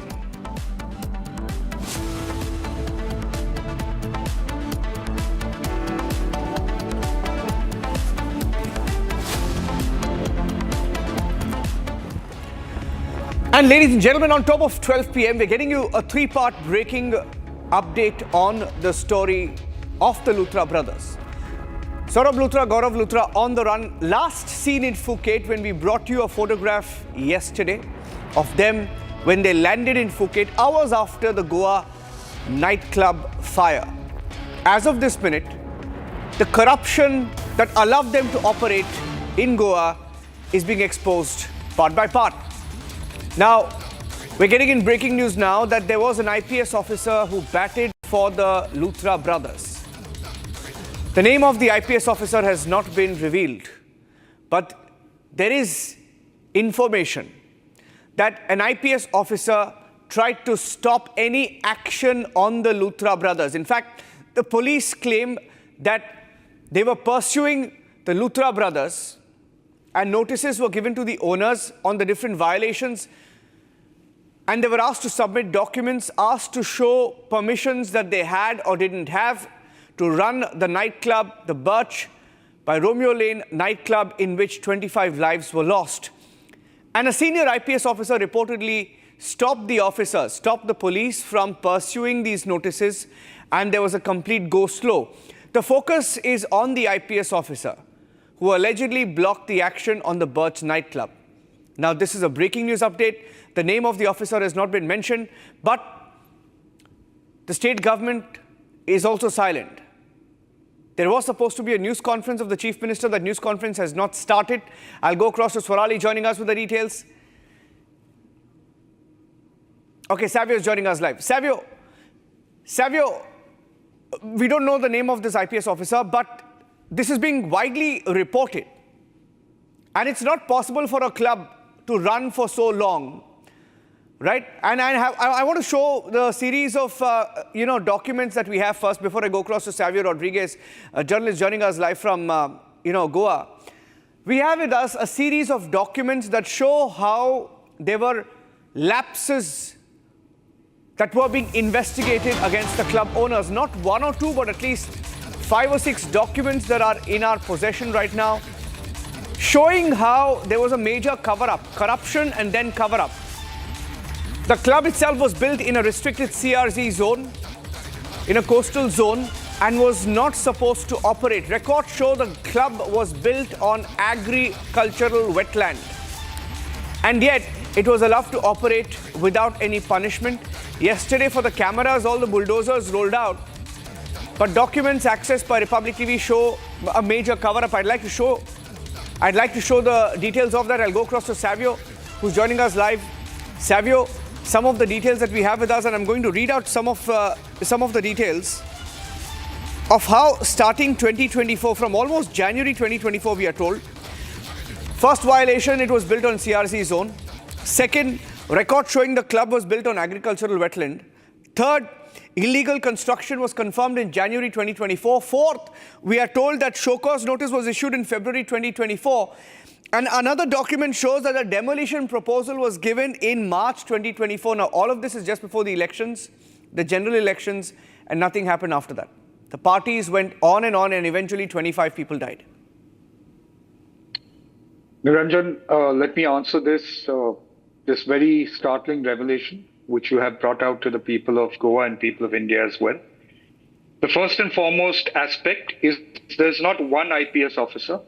To the best of my knowledge, what is coming out is that there are 2 IPS officers that are responsible for protecting the Luthra brothers and the other partner, that is a gentleman by the name of Ajay Gupta. That is what is on the documents that they have of the company. The other aspect is also the possibility of an IAS officer that is also going to be connected to these the Luthra brothers and this company. Now, what is startling really is that they have not been around for just 2 months or even a year, as some of these documents reveal. They've been there for over 2 years. And in over 2 years, something within the system, or some people within the system, have allowed for this illegal nightclub to persist. Now, the Luthra brothers have no connection to Goa. They're not people who are from Goa. They're not Goans. But this is the problem that is happening in Goa, and it is happening across certain sections, as particularly in the entertainment space of clubs and restaurants and bars, where there is a very powerful lobby coming from outside of Goa, mostly a North Indian lobby, that look at the casinos, that look at the gaming, the entertainment sector. They look at the restaurants, the bars, the massage parlors, and they are bringing this level of filth into Goa. And that's where the problem is, because they are connected politically, they're connected to IPS officers and IS officers. They come in and throw their weight. The political leaders in Goa succumb to the pressures that come either politically or to other means. And this is when something like what has happened, the tragedy that has happened, takes place. Because it's not an accident. Niranjan, it's a murder. It's a murder because there is dereliction of duty that happens from the authorities that is supposed to ensure that everything is in order, the protocols are followed, everybody is adhering to the system that is set, then it can be considered to be an accident. But when the system is completely mismanaged, then it's murder. And it's murder because powerful forces, the powerful lobby. Please look at the fact that after the incident happened, within a span of a few hours, both the Luthra brothers, who are the powerful ones of the lot, of the partners that are in it, are in Phuket. And they managed to get an Indigo flight at a time when nobody else was getting an Indigo flight, and the Indigo flights were having a problem. So there's definitely going to be a huge cover-up, because the Luthra brothers are politically connected, and they're politically connected in North India, particularly Delhi. Let's be brutally honest about that. There is a huge political lobby from Delhi that has been, over the last decades, investing large amount of money in Goa, investing large amount of money to control the large sections of real estate, restaurant businesses in Goa. And that is what they want. They want the clubbing, they want the party scene, they want the real estate, they want to invest into the hospitality industry under the guise. The kind of money that has been made, 90% of the illegalities that you would find in Goa, somewhere or the other leads to a lobby that is connected outside of Goa. And the reason the administration in most cases is blind is either they have been settled or they are being enforced because of a powerful lobby to accept the terms and conditions that are being put forth. And that is why you have this incident happening at this point of time. And as a Goan, I want to apologize to the families. I do represent the people of Goa. I do feel sad for what has happened, and that's why we have to correct it. That's why the Chief Minister must get to the bottom of the fact that who were the ones involved in the corruption. Because I am not willing, and most Goans are not willing to accept, that without payment of money or some level of corruption, this illegal nightclub continued. And the fact that senior IPS officers and IS officers are involved in putting pressure on local officers is a clear reflection of the lobby that is working in Goa. Now, let me tell you one more thing. One of the victims, she's in fact the sole survivor. She spoke to Republic TV, and last evening, when she spoke, she explained what happened. And this is for the first time she says we heard shots. She says gunshots, but I don't know whether she meant gunshots or pyro gun that was perhaps used. But she explains in detail what happened and how it went down in few minutes. I think the Goa Chief Minister is speaking live. We'll go across for a minute. Let's cut across live for a few minutes. Savio, stay with me. Let's cut across live. The Goa Chief Minister is holding a news conference on what has gone down in Goa in the last few days. इसके बारे में continuously आप सभी लोग monitor कर रहे हैं. गोवा सरकार की तरफ से जो prompt action time to time ली गई है. सबसे पहले vigilance the inquiry committee headed under the chairmanship of the district magistrate north Goa, which is called the document from all the concerned department and interacted with the officers of the Panchayat and Environment Department, Coastal Zone Management. The government of Goa has granted a compensation for the next of kin of the approximate 17 deceased, approximately 85 lakhs. The remaining, the bank accounts being ascertained, and will also be the process. The process of uploading of the details to the Prime Minister Relief Funds is in under process. The government of Goa has carried out the demolition of the Romeo Lane at Vagatur. The mortal remains of the 4 deceased have been sent to Nepal. Out of the 25 mortal remains, the 23 have been respectfully handed over to the families of the performing for the final rites. The State Disaster Management Authority has issued the strict advisory to follow. 7 दिन के अंदर उन्होंने सभी ने follow करना चाहिए. Home department की तरफ से we have constitute the joint enforcement and monitoring committee, और उसकी तरफ से यानी they will visit within two 6 to 7 days. They will visit this club or they will submit the report to the home department. According to that, the collector will take the actions. The government of Goa has constituted the specialized safety audit committee under the chairmanship of the our commissioner cum secretary of the revenue. Includes the DIG, joint secretary finance, chief engineer buildings, and deputy director of the fire and emergency, and chief electrical engineers. Okay. The Goa police have achieved the major breakthrough to the investigations to the breach of the Romeo Lane. The blue corner notice have been issued to the Interpol. Goa police ने 6 लोगों को already arrest कर चुके हैं, और बाकी भी लोग जो हैं उनको डेफिनेटली 100% हम अरेस्ट करेंगे. इसके बाद में Goa being a touristic state, एक ट्रेजिक एक्सीडेंट होने के बाद इस तरह के एक्सीडेंट आगे न हो, इसलिए आज की meeting with all the departments और स्टेक होल्डर्स इनके साथ में हमने ली है. मैं टूरिज़म मिनिस्टर और CS इन सभी ने यानी उनके सभी जो इश्यूज़ थे वो भी सुन के ले लिए हैं, और हमने उनको एडवाइस भी किया है. And follow the advisory also and follow the joint enforcement committee का रिपोर्ट फॉलो करो. इस तरह के एक्सीडेंट और कभी और कहीं पे भी न हो, इसलिए जो जो एरियाज हमें कंसर्न थे, for example the drowning of the tourist, जहाँ जहाँ पे रिस्क रहती है वहाँ सभी जगह पे and each and every rules and regulations और सेफ्टी प्रोसीजर्स हमने फॉलो करने के लिए कहा है. Specially in the water sports and adventure accidents इस तरह के न हो, इसलिए जितने सारे लाइसेंसेस और सेफ्टी उनको फॉलो कर, jet skis, banana ride, parasailing, tourism boats या ईच एंड एवरीथिंग्स. जिस जगह पे fire safety failures in the tourism establishment है, हमें ब्लंटली वायलेशन कहाँ पे भी दिखा, समझो हमारी जो जॉइंट एनफोर्समेंट कमेटी ने इंस्पेक्शन करने के बाद ब्लंट वायलेशन दिखा, तो कुछ दिन के लिए उनकी एक्टिविटी जब तक नॉर्म्स फॉलो न करें तब तक वो बंद रहेंगे. Okay. Second, even though there is an assault fights between the tourist and the establishment, इनके बीच में भी न हो, इसलिए जहाँ पे वो टाउट्स हो, बाउंसर हो, इस तरह के जो कोई हैं, the government will take the strict action. इसलिए हमने चाहे वो TTAG, CCA, सभी जितने सारे tourism stakeholder, shack owners association, hoteliers, इनको सबके लिए हमने स्ट्रिक्टली कहा है कि लॉ एंड ऑर्डर मेंटेन करो, आप कानून हाथ में न लो, आपको जो कुछ है you can directly communicate with our police so that we can take the proper actions against them.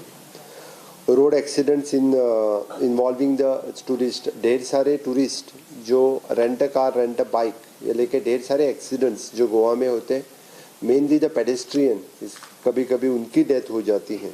इसलिए स्ट्रिक्ट यानी जिसके पास rent a car, rent a bike हो, they should follow the strict procedures. जो कोई वायलेशन करता है उनकी लाइसेंस डायरेक्टली कैंसिल हो जाएगी.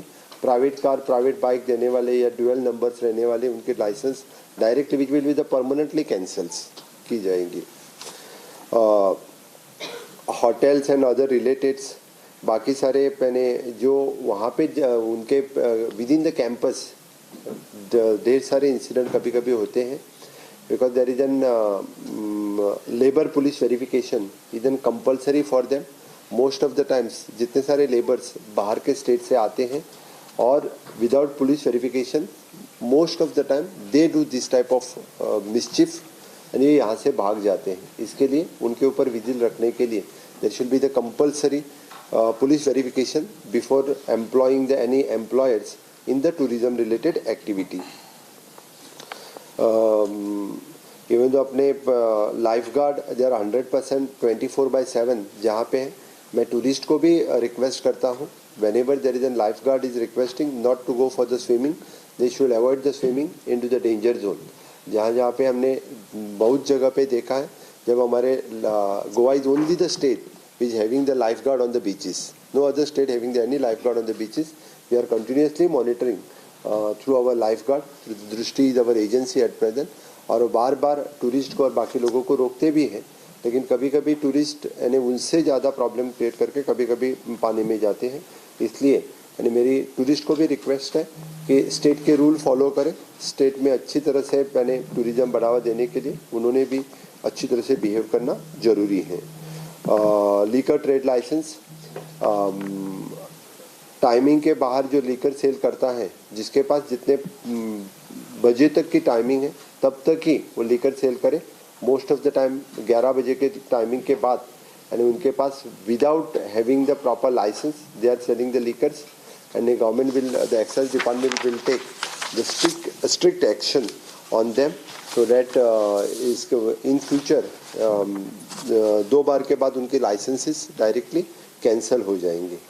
इसीलिए आज के मीटिंग में TTAG, GCCI, CI, national restaurant association, shack owners, event organisers, air authorities, railways, ये सभी लोग आज के इसमें मौजूद थे। सभी ने सभी दृष्टि से सहकार्य करने का योग दिया है। आज की मीटिंग स्पेशली हमने इसीलिए ऑर्गेनाइज की थी क्योंकि बाकी लोगों को यानी the Christmas season is there, new year ending is there. Goa में जितने सारे रेस्टोरेंट और बाकी जो चल रहे हैं उनके पास लाइसेंसेस और फायर सेफ्टी और बाकी सभी सेफ्टी रहे वही चलते रहेंगे। जिनके पास नहीं है वो बंद कर देंगे। मैं बता देता हूँ ऐसा नहीं है। The tourism season will continue. तो गोवा में मैं सभी लोगों का स्वागत करता हूँ। Definitely for the safety and security is our priority. On that we are working on the priority basis.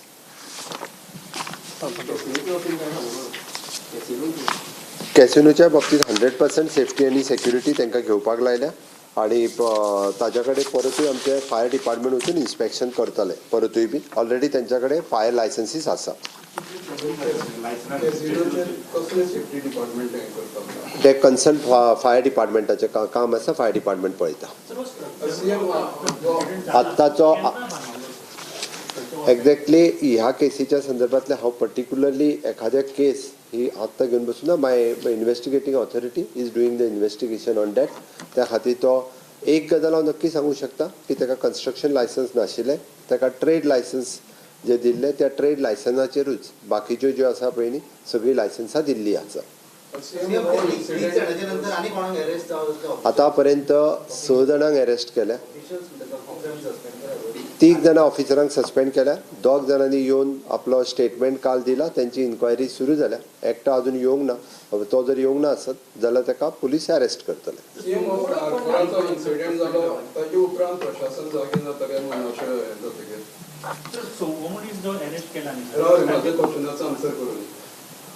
Time to time government प्रत्येक फावटी वेगवेगळ्यो प्रिकॉशन्स जी आसा ती 100% घेत आसता।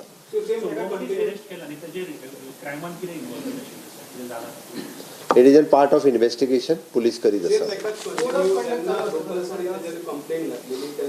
लोकल पोलीस स्टेशन आसले तेन्ना त्याच्याकडे डॉक्युमेंट्स मागलेले, पण त्यांना एक गव्हर्नमेंटाचो एक IPS टॉप ऑफिसर त्याने FIR की त्याच्या घालपाची न्ही म्हणून त्याचे प्रेशरायज केल्लो म्हणून अशा पद्धतीचो इन्सिडन्स आतापर्यंत तरी माझ्या नजरेक येवंक ना। टूरिज्म एक्टिविटी आणि code of conduct is these are the 2 different thing. Tourism activity code of conduct लागना। सर एक इंफॉर्मेशन वहाँ पे डांस कर रहे थे वो टूरिज्म वीजा पे थी ना कि बिजनेस वीजा पे, तो बिजनेस परफॉर्म कर रहे थे विदाउट प्रॉपर वीजा, उसको कोई कार्रवाई म्हाका दिसता आमी आज जे प्रेस कॉन्फरन्स घेतला ऑनरेबल सीएमान is post a review with the whole thing जे सी मुख्यमंत्र्यान मांडिल्लें आसा. आज प्रेस कॉन्फरन्स घेता आसतना एक म्हणल्यार ऑलरेडी इन्क्वायरी ऑनरेबल चीफ मिनिस्टरान त्या इन्सिडंटाचेर मागिल्ली आसा which is a unfortunate incident which happen unfortunate and that definitely is a fire that. So the Chief Minister of Goa there, repeating the facts of what we already know, talking about the arrests that have been made, but absolutely no accountability being fixed here, right? The clubs are being blamed. Same script. There's nothing new that comes out of his news conference except to say that advisory is being implemented and that there are checks on, ongoing across the state of Goa. But no answers on who allowed this club to operate. Savio, did you hear anything? Yes, I heard everything that he said. Yeah, anything on the part of accountability? Well, actually, not a single point of view as far as that is concerned. The accountability is something I don't believe that the government is going to say anything at this point of time, because they want the investigations to get over, and based on the investigation, they're going to appropriate the right responsibility is what I hope. But I don't think that's going to come in. And then I'll tell you why.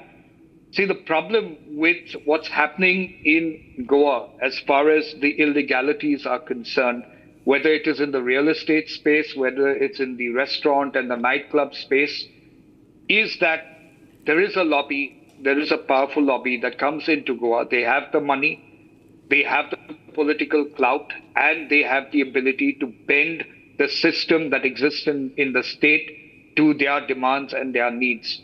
The mere fact is this case is an eye-opener to everything that is happening in the state, and it is important not only the state but also the center take cognizance of the kind of lapses happening. And this lapses can only happen because there is existence of corruption. And where it goes and to who it goes is what needs to be investigated. Because you cannot tell a citizen of this state or a resident of Goa that for almost 2 years a nightclub has been functioning and nobody in the administrative setup was able to go after them for the illegalities. And when somebody in the administrative setup went after the illegality, then you had a senior IPS officer question or rather force the police to not follow a particular FIR that was registered against these particular operators. So that's the kind of power. So I think it's important now to look at this from a larger perspective as far as Goa is concerned. And there is a huge lobby with loads of money from outside of Goa working towards turning Goa into a sin city. They see Goa as a sin city. Goa is not a sin city. Goa is a state. Goa is Dev Bhumi. It is a land of the people of Goa, and there are certain things that we don't agree to, and that is why as we go ahead, Niranjan, you're going to see a lot of frictions that are going to happen between the locals and those that come from outside of Goa, who are not tourists but entrepreneurs, who bring that kind of powerful lobby, and that is why you have this heightened corruption in Goa at this point of time. Got it. Okay, Savio, I'll thank you at this point because I need to take a short break, but our coverage continues because there is so much information now coming out on how these Luthra brothers were allowed to operate for several years despite not having the licenses, despite not having the permissions. They had support perhaps, and those details are now coming out of how corruption shielded them.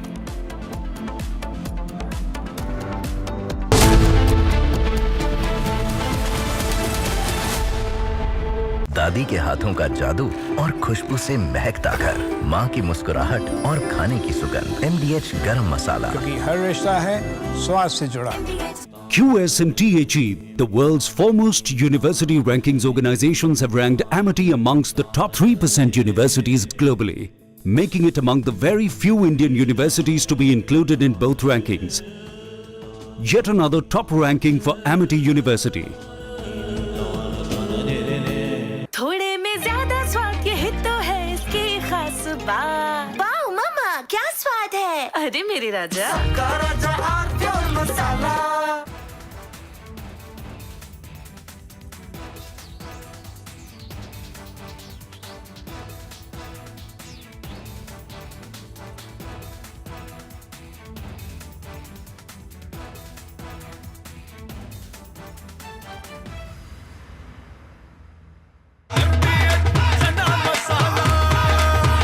Chholiya हो या लोबिया, सफेद चने या काले चने, सब कुछ मजेदार बने।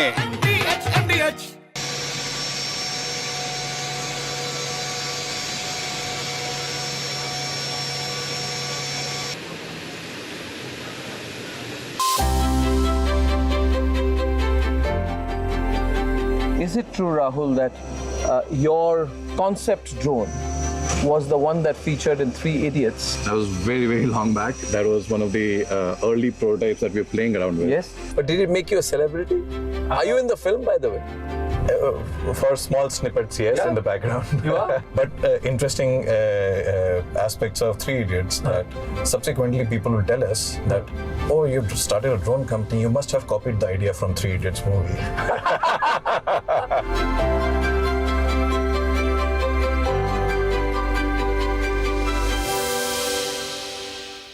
MDH की हल्दी मिर्ची धनिया करे कमाल, ये रंग दे, ये खुशबू दे, ये तीखा, ये कम पड़े, क्या निराला MDH मसाला। केसरिया से मन जोगी हुआ रे, दिल झूमे देखो, मतवारा हुआ रे, केसरिया से मन जोगी हुआ। हर पल मनाओ केसरी त्योहार। विमल, बोलो जुबान केसरी।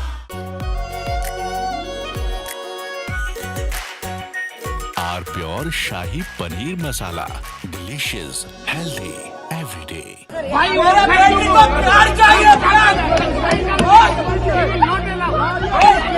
मेरा बेटी का ब्लड आ रहा, ब्लड नीचे से ब्लड आ रहा, प्यार चाहिए, दे दो। क्यों नहीं कर सकता? क्यों नहीं कर सकता?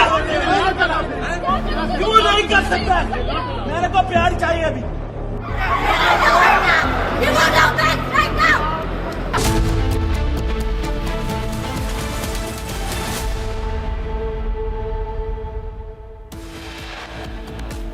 Focus on the IPS officer who blocked action against the Birch nightclub in Goa. Senior IPS officer allegedly stopped police officers from taking action.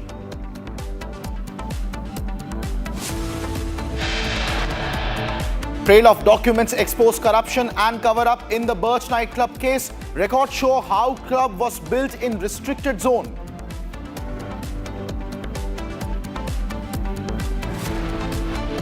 इस तरह के एक्सीडेंट और कभी और कहीं पे भी न हो, इसलिए जो एरियाज हमें कंसर्न थे, for example the drowning of the tourist, जहाँ पे रिस्क रहती है, वहाँ सभी जगह पे and each and every rules and regulations और सेफ्टी प्रोसीजर्स हमने फॉलो करने के लिए कहा है।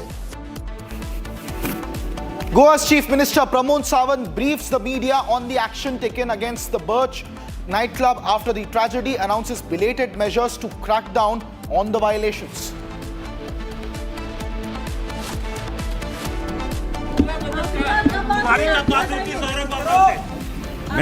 मैं स्लीपिंग पार्टनर हूं, मुझे इसके बारे में कुछ नहीं पता। Co-partner of the Birch nightclub and close associate of Luthra's Ajay Gupta is now in police custody to be produced in court.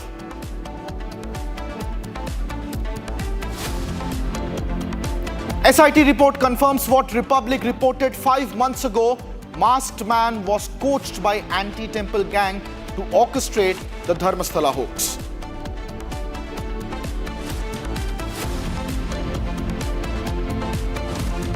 Amid the aviation sector collapse, DGCA summoned top Indigo officials for key review meeting today.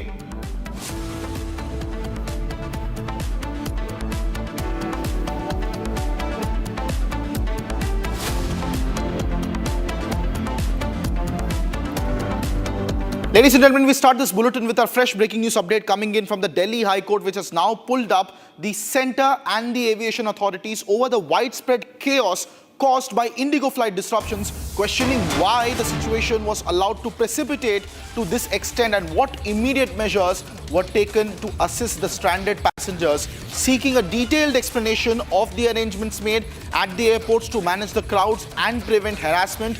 The bench also asked the government on what action has been initiated to compensate the affected travelers. So now the Indigo aviation crisis has reached the doors of the Delhi High Court, where the court has heavily come down on both the centre and the DGCA over what kind of actions were taken. The court also asked some very sharp questions, ladies and gentlemen, on airfares, noting that the tickets which were previously available for only 5,000 rupees surged all the way up to 30 to 35,000 rupees, and it asked if there was a crisis, how could other airlines be allowed to take advantage? How can fares jump to 35,000, 39,000? How could other carriers start charging these amounts? How can this happen? These were some of the strong words coming in from the Delhi High Court today. My colleague Shambhavi is reporting for us live from the DGCA office, where a crucial meeting of the Indigo officials is also expected to take place. Shambhavi, what do we know now in light of these new comments made by the Delhi High Court, some very sharp remarks made in favor of the passengers and the citizens who have been left betrayed and stranded in this Indigo aviation tragedy? What difference is going to this make now with the Delhi High Court's intervention in this entire matter? See, the court, Kritarth, the Delhi High Court has just reiterated the points, the major issues that Republic has been constantly bringing up since the day of the crisis. We've been constantly updating about this Indigo crisis and the issues, the struggle that the passengers had to face. And the same thing was done by the bench today, by the Delhi High Court bench, who came down heavily on the centre as well as DGCA. They asked some very sharp questions, which includes that what were you doing? Why did you let this situation reach to a point? Because this is a very important matter. FDTL rules were brought back in 2024 when each airline was given a span or a period of 18 months to adapt it. Why did Indigo fail in it? And why, if you knew that Indigo was facing such an issue with the rostering system, or Indigo was facing problems with adaptation of the phase 2 of the FDTL, why did you not intervene first? Then several other issues were brought up, because this petition is especially in relation to the refund that should be provided to the passengers whose flight was cancelled. And also, when their flight was cancelled, it is very logical that they would have looked for other flights in other fellow airlines. And the same point was brought up by the bench as well, that why did a flight which cost around 5,000, 6,000 was spiked up to 35,000? Why didn't you do anything to make sure that that is under control? To which the centre said that this is the first time that the government has intervened and we made sure that the prices are capped. But the court reiterated that that was now this action was too little too late, because a lot of passengers had already suffered for it. So all in all, we can say that the Delhi High Court had made very strong points. They came down heavily on the centre and DGCA for their Indeed, Shambhavi, and I'm also being joined on the broadcast, ladies and gentlemen, by our Executive Editor for Law and Governance, Ridham Anand Bharadwaj. Ridham, these are some very strong comments coming in from the Delhi High Court also, which has now taken up this matter and has been asking some strong questions on behalf of the passengers. That is right, and this is something that should have been done, Kritarth, much earlier. But now the Delhi High Court has pulled up the centre and the concerned authorities. They've questioned why such a situation even happened, what steps were taken to assist the passengers. The Delhi High Court is asking the government to basically explain the arrangements that were made to manage the travellers and prevent harassment. They've asked them what action had been taken and who in the staff is responsible. It's involving economic loss and systematic failure. The Additional Solicitor General Chetan, who's appeared for the government in the Delhi High Court, has informed them the central government was aiming to implement the FDTL, something that you and I know has been trying to be happening. However, the single judge bench had also stated this isn't the first time the ministry has intervened. We've capped the fares. This cap itself is a stringent regulatory action, he had said. But the Delhi High Court also questioned the sharp spike in airfares. They said that previously available tickets were for 5,000, they became 30,000, 35,000, then 39,000. The Additional Solicitor General again said that there's a statutory mechanism now that's in place. He tried to say that a show cause notice has been issued. The airline has given a profuse apology. But is that enough, Kritarth? He added the FDTL scheme has also been pending since 2024. However, the Chief Justice of the Delhi High Court questioned the government's oversight and said, if they failed, what action did you take? You allowed the situation to reach this point. So very strong questions coming in from the Delhi High Court that has taken up the matter. Even as the ASG is trying to answer the questions, the court has told the government this is quite the crisis. These are the words of the court, and they've said that we capped the fares. But the court has again asked a question, after how many days did you cap the fares? After 4-5 days. And questions being asked by the court, they've also said that we gave a one-time exemption to Indigo. The additional Solicitor General for the government has said this. But then, even as he's trying to answer the questions, he says every 15 days there's going to be a review. He's informing the court that the PIL has also been filed in the Supreme Court. The ASG says that the measures have been taken. But the court is very, very clear. These actions have been taken by you once the crisis erupted. The question is not this the court is asking. The question is, why did the crisis come in the first place?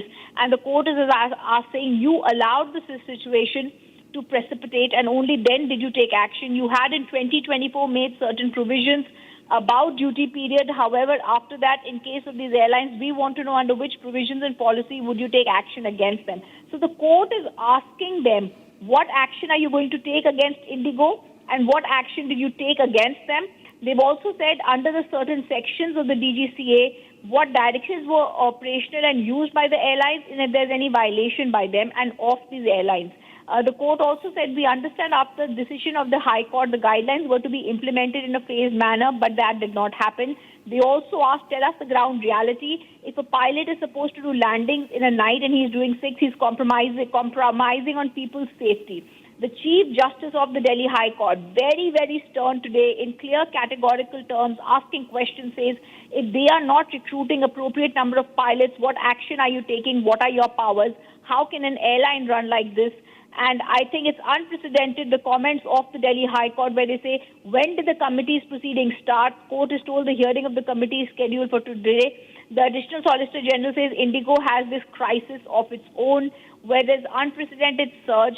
The ASG says Air India has also issued a statement that if they're overcharging an amount, it may be returned. So quickly, as this hearing is continuing for the past 40 minutes in the Delhi High Court, let's tell our viewers quickly, it's the Chief Justice of the Delhi High Court and his brother Judge, Justice Gedela, who are asking the most pertinent questions about the powers that are there with the airlines and why the government has not done enough earlier to ensure that the airlines do not try and compromise with the people's safety. They've asked questions on how long a pilot should be there and when the pilot should be getting rest. They've asked questions on what exemptions are the airlines given. They've asked very strong questions on how the situation and crisis reached here, if in fact the FDCL rules were there in place earlier itself. Indeed, Ridham, but one of the most important things that stuck out to me when we were reading these court proceedings, and as you have brilliantly explained it to our viewers, is that the court rightly asked on what action has been taken because the government kind of allowed it, and ASG has been arguing that there is an inquiry into it, and he also said that suspension that has also resulted, and immediately he was asked by the court suspension of. But the ASG says that we are looking into that, we have the power to suspend. What is interesting here, Rhythm, in the last 48 hours, we have seen Indigo's, CEO sitting with folded hands in front of the Minister of Civil Aviation. We have seen comments coming in from the DGCA requesting Pilots Association to comply with the airlines and give them support. But what we have not seen is one single act of accountability or action either from the DGCA or their officials or the Indigo or their airline officials. No suspensions, no heads have rolled, no accountability has been taken. When it comes to accountability, they say a committee has been formed.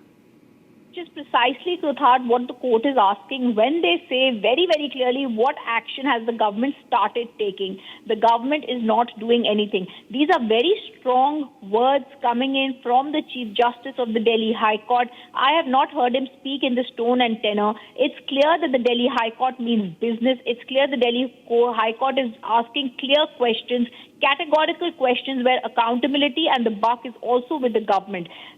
Republic TV started this campaign. Our editor-in-chief, Arnab Goswami, started asking questions to the government much earlier. In fact, I think he was the first journalist to speak, question this crisis that started, this emergency crisis crunch by Indigo, and questioned the government. Today we are seeing the court asking the ASG, have you read the newspaper today? Do you know what accountability has been taken? What is the government doing here? Where are the guidelines? We want to hold someone accountable for the violation of the statutory duties. What are those duties? Who is accountable? Who is going to be punished? So the question that you're asking, and like you're speaking for the viewer, for the common man who's aggrieved, exactly like that the court is asking. We are sorry, we will not be only just entertaining things in the air. We appreciate efforts, but what is the failure of the government's part to precipitate the situation. Why did the government not see this is going to happen with Indigo? The question is about loss to the economy. What action has been taken, like you said, to ensure the employees of the airlines behave properly with the passengers if this situation has happened? Why have the fees not been capped? How is it from 5,000 it goes to 40,000? In 15 days, there's going to be a review. The ASG says to review everything. But the court is very clear. Even now, you're saying 15 days. The court says that a very interesting thing that I have to bring to our viewers' attention is the ASG stating the Ministry of Civil Aviation has a limited role in this. It's the DGCA that is looking into this.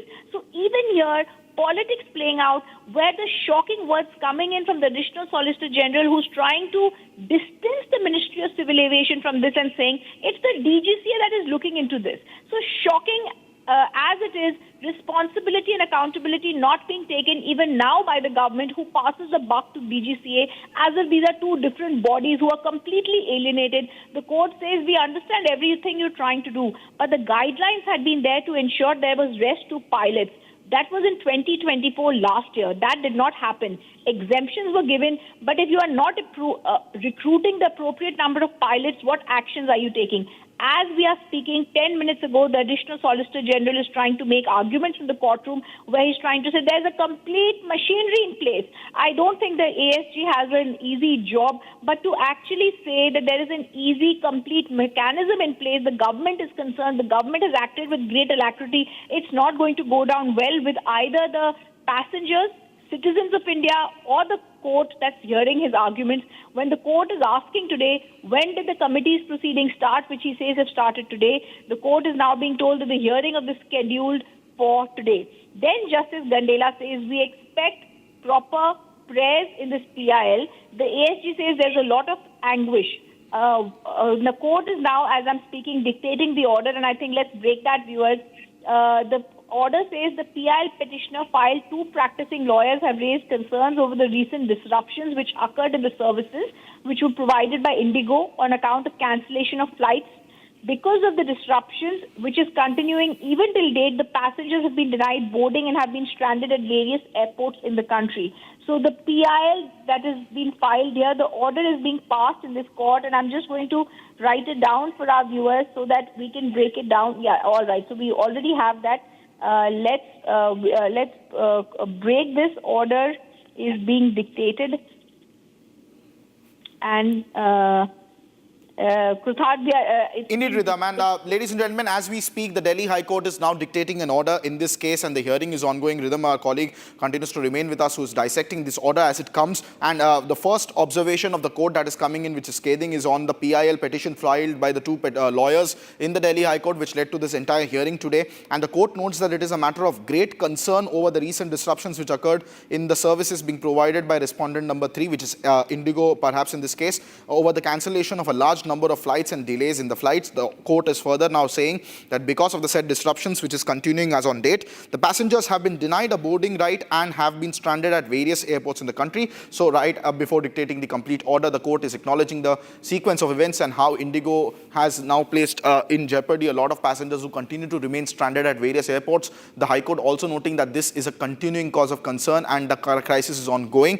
As it stands, there were various serious questions asked, ladies and gentlemen, today by the Delhi High Court to respondents, and ASG representing the government. They are also presenting the government's perspective when the High Court pulled them up and asked on what measures have they taken to begin with to prevent such a man-made disaster taking place, and also what action has been initiated. The government has attempted to assure the High Court there, which has been questioning it by saying that there is an inquiry in place, there are mechanisms in place, suspension is on the table, and that once this inquiry concludes, there will be action taken by the government. And they say that the government is proactively, in fact, acting on the matter. Whether the Delhi High Court is satisfied by this contention of the ASG, who is representing the government, there is something that remains to be seen, as the order is being dictated as we speak in the Delhi High Court. But one of the biggest developments now, almost 10 to 11 days into the Indigo crisis just this month, and which continued even last month, where 61% of their flights were cancelled due to lack of crew. Finally, the matter has reached the Delhi High Court almost 40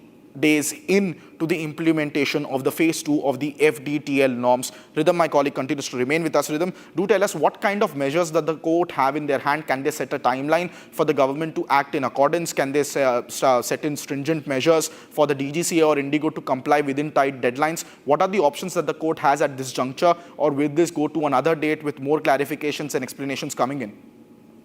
Let's tell our viewers that as we are speaking, the order is being dictated, and the order has said that the PIL, because of the said disruptions, they are trying to pass an order. They are saying that the passengers have got stranded on the airport on account of cancellation of flights. Passengers, especially children, those in the old age, are facing health issues. It is reported staff of the airline is not attending to those passengers. Their concerns in an appropriate manner are not being met. But the court is now saying in its order, having gone through the petition, we may express dissatisfaction at the petition and the way the prayers have been made. We expect the petitioner to come better prepared. So they've also passed an observation on the way this petition has been made, but that's besides the point. The most important point is the Delhi High Court has taken stock of the situation, has raised an alarm about the disruption that has been caused to the lives of the passengers. They said such disruption has resulted in an unreasonable surge in the fares being charged by other airlines. The court has said the additional Solicitor General, who is representing the Union of India and the DGCA, has stated the crisis has precipitated on account of various non-compliances by the airlines from time to time to regulate flight duty hours of the crew members. So they've also given out details about what the government of India says, that this crisis, according to the government, has come because the flight duty hours of the crew members have not been put into place. We're going to still wait, as we are saying, the order is being dictated in the Delhi High Court, and I'm going to wait to what they say. They're not satisfied with the way the petition is, but they're also stating that something needs to be done to ensure that the requirements of civilized society are met. At the same time, they said the passengers got stranded. The passengers and children and old age citizens are facing health issues. Staff of the airlines is not attending to these passengers in a proper manner, and the court is continuing to dictate this order, where they're going to possibly ask the petitioner to come better prepared in the court next time for this hearing. They're also going to be asking for some details coming in from the government, is my sense, from what they're telling the government. Yes, all right. So it has been stated, they have said that the flight duty time limitations 2024 are to be implemented by every airline in the country. The court has said that this was to be done earlier. The court says so far as provisions relating to night landing by pilots are there, same was to be implemented with effect from a certain date, November 1st. Authorities have communicated the same. Supervising Indigo takes adequate steps. So they're all talking about the flight duty, but we have to see how soon that happens. There have been non-compliances. So I think what is the most important thing that as we are going on reporting on this is what is now being said about what the government has said. This is important, that the government believes that the crisis has become and precipitated because of non-compliance of guidelines issued by respondents to regulate flight duty hours of the crew members. So everything is now being put by the government on the flight duty hours non-implementation by the Indigo. But the biggest question, Kruthar, that we ask as we wait for more details coming in from the Delhi High Court is, why did the government allow this to happen? They are now giving out details about the flight duty time limitations, FDTL, to have been there in place in 2024 April, then in November 1st. But why did the government itself not intervene and keep an eye on it? Rhythm, let me also recap just for our viewers as we wait for more updates coming in, ladies and gentlemen, on that order. This FDTL norms actually started from the Delhi High Court's order in the first place when pilots associations had approached the Delhi High Court in 2024 demanding fair flight duty time regulations at global standards, following which the Delhi High Court's intervention, the DGCA and the Ministry of Civil Aviation had to step in and provide a new FDTL norm which was in compliance with global regulatory standards. That new policy was then announced in January of 2024 and further notified in May of 2024, on May 31st to be very precise with them, after the intervention of the High Court, which also further said that now there has to be a timeline at which this has to be implemented. The original implementation deadline, ladies and gentlemen, was 1st June 2024, but at that point of time, that was almost a year and a half ago, these airlines went to DGCA and said that this is too short of a notice for them to meet up with crew numbers and requisite training that is required to meet the FDTL norms, following which the DGCA had then devised a two-stage plan. The first stage implementation of this new FDTL norm kicked in from 1st July 2025, as the court just noted, and the second part started from 1st of November. So when in 1st of July, the first phase of this new FDTL norm kicked in, all airlines across India began to comply, and not all clause of the 14-15 odd clause that there were, only a few of them went into force from July, and the rest of them, particularly concerning night landings, were implemented from 1st of November. As soon as from 1st of November onwards, ladies and gentlemen, when the new FDTL norms kicked in, that is when Indigo's alarm bells began to ring, because there were about 1,232 to be precise flights cancelled by Indigo alone in the month of November, 1232, and of them 755, that is nearly 61% of the flights, were cancelled because Indigo did not manage to have a crew to fly those aircraft. And when it comes to crew, it particularly means also the pilots, because of which they were unable to fly that aircraft in time. Subsequently now, there has now been the court which is now noting it that these FDTL norms, which are all part of the High Court's order, which the court had already given, were to be implemented according to the timelines, and because of which there are compliance issues with them. This is why the court repeatedly asked what has the government been doing, because the timelines were announced as early as a year and a half ago. That is absolutely right, which is something that should have happened much, much earlier. It did not happen. The court is also saying one of the measures which had to be taken by Indigo is to ensure the FDTL was recruitment of adequate number of pilots. However, the Indigo could not recruit the said pilots. The court says ASG stated there has been gross deficiency in software support. A circular issued by DGCA has been brought to our notice, which is with respect to civil aviation requirements to be followed by operating airlines. So as we're continuing to put out what's been happening in the Delhi High Court for the past 1 hour, let me quickly tell you the Delhi High Court has pulled up the center and the authorities and the airlines over the Indigo emergency crisis. They've asked what action has been taken to compensate passengers. They've asked how are you ensuring the airline staff behaves properly. They say the issue isn't just inconvenience, it also involves economic loss, systematic failure. They've questioned the government and said if they failed, what action did you take? Till now, the order that is being dictated is writing down what the government has said led to this crisis. They are saying, however, you allowed the situation to reach this point. And they're also questioning the government and saying if there was a crisis, how could other airlines be allowed to take advantage? Again, they are questioning the government's responsibility here. They've questioned how the fares jumped from 5,000 to 39,000 and how the other airlines started to charge this amount.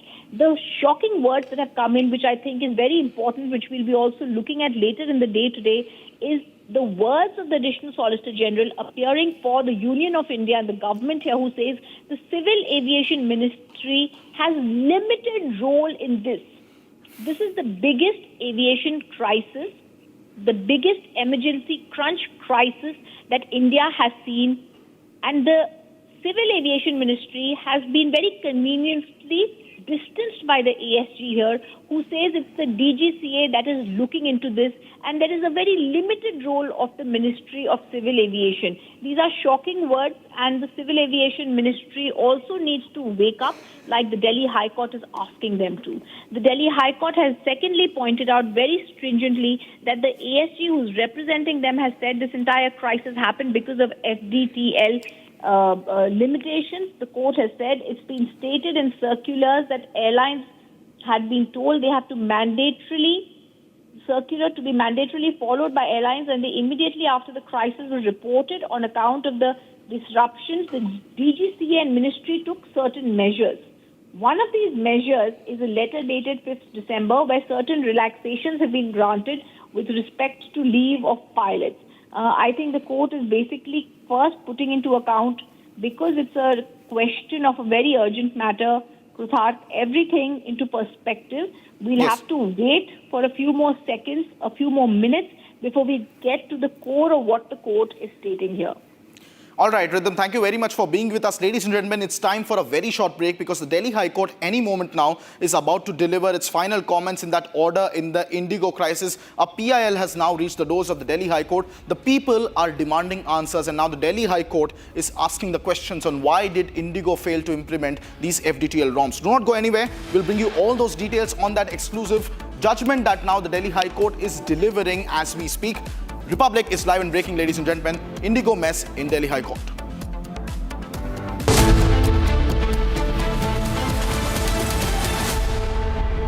दादी के हाथों का जादू और खुशबू से महकता घर, माँ की मुस्कुराहट और खाने की सुगंध, MDH गरम मसाला, क्योंकि हर रिश्ता है स्वाद से जुड़ा।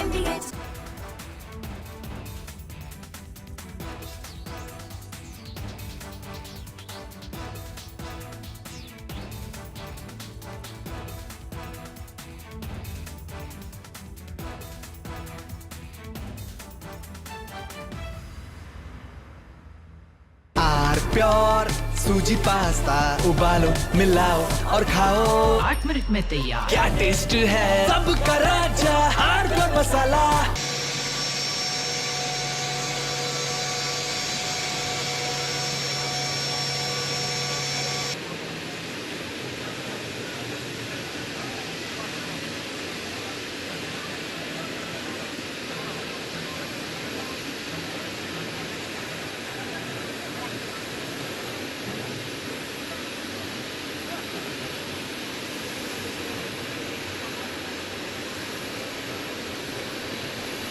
A legal journey that is carved through discipline and precision. Former Solicitor General of India, Counsel for Bihar Chief Minister Nitish Kumar, former Prime Minister P.V. Narasimha Rao and others. Senior Advocate Ranjit Kumar, insightful, unfiltered, candid. Only on Republic TV this weekend.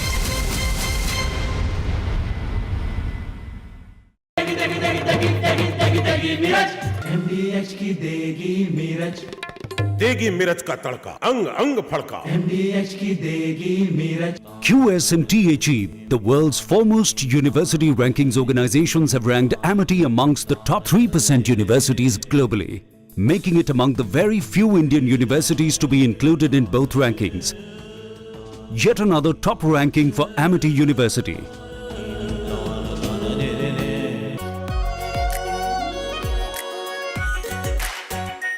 Are pure shahi paneer masala, delicious, healthy, everyday. भाई मेरा बेटी को प्यार चाहिए, मेरा बेटी का blood आ रहा है। From Asia's largest news headquarters, setting the agenda for Bharat.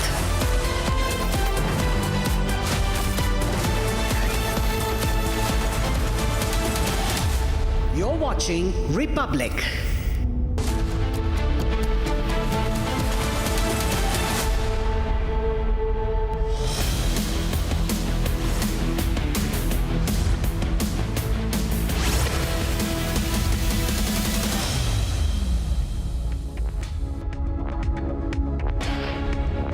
It's 1 p.m. and you're watching live and breaking with me, Shavan Sen. Our top focus, Indigo crisis reaches Delhi High Court. CEO of Indigo has now been called by the aviation watchdog. All this and much more in this edition, but first, let me take you through the headlines we are tracking at this time.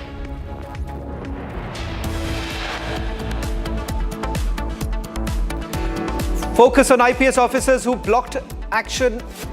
Birch nightclub senior IPS officers allegedly stopped cops from taking action.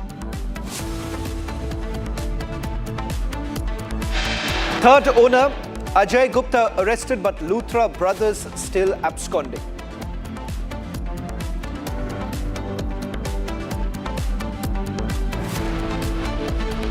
Delhi High Court hears plea on Indigo crisis, questions airline crisis profiteering, also slams 35,000 airfare surge. SIT report confirms what Republic reported 5 months ago. Masked man was coached by an anti-temple gang to orchestrate Dharmasthala hoax. Republic coverage on Dharmasthala hoax case vindicated, and SIT exposes how the accused planned the anti-Hindu campaign. There is no escape for fugitive Mehul Choksi now. Belgium Advocate General says no further appeal is possible in the case. U.S. delegation leaves from the Ministry of Commerce and Industry at Vanijay Bhavan in Delhi as trade talks continue in the national capital.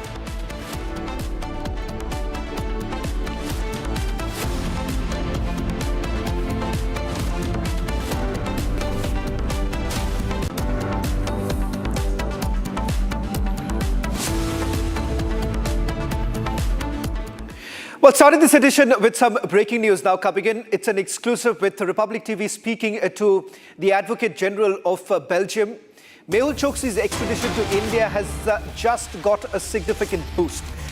Belgium Supreme Court, the Court of Cassation, has rejected his appeal against the Antwerp Court of Appeal's decision to allow his extradition. This essentially means that the extradition order can now be executed subject to necessary formalities. In fact, the Belgium Advocate General has already indicated to Republic TV that no further appeal is possible in this particular case. In fact, a subsequent questionnaire was also sent to the Advocate General, who has basically indicated that the matter is now in the court of the Belgian political class. In fact, the Belgian authorities will now have to take a final call as to when they can begin the extradition process. We had written to Belgium's Advocate General, and this is the response that came in, that there's no further appeal that is possible, a confirmation that has now come in from top sources in Belgium. In terms of legal recourse, once again, a clarification now coming in from the Advocate General that since this matter was heard by the Supreme Court of Belgium, there is no other legal recourse that is available to Mehul Choksi. In fact, Mehul Choksi was arrested by Belgian authorities following a red corner notice that was issued by the Interpol after a request that was made by the Central Bureau of Investigation and the Enforcement Directorate. Multiple teams of the central agencies have already visited Belgium, and where they have tried to convince the authorities that this is the fit case of extradition. Let me go across to my colleague Shambhavi, who is joining us from the national capital. A short while back, Shambhavi, a confirmation now coming in from the Advocate General of Belgium that there's no further appeal that is possible.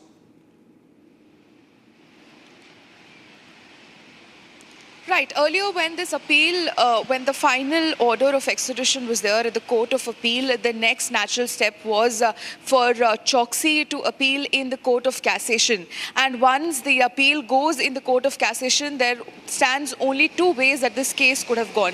One was the present case in which the Court of Cassation rejects the appeal, which happened, and the other one would have been, if they have accepted the appeal, the case would have gone back to the Court of Appeals. But in this case, now that the Court of Cassation has rejected the appeal on the ground that there was nothing wrong in the legal interpretation that the Court of Appeal took while assessing the appeal against the extradition of Choksi. So now the next step, of course, is for the Belgium authorities to decide what will be the time frame for them to actually start the extradition process. They'll be required to officially notify the MEA that this extradition process has started, and then the MEA, the CBI and the ED will deploy a team to make sure that the custody of Choksi was given to the Indian authorities, and then of course he'll be flown back to Delhi, to India.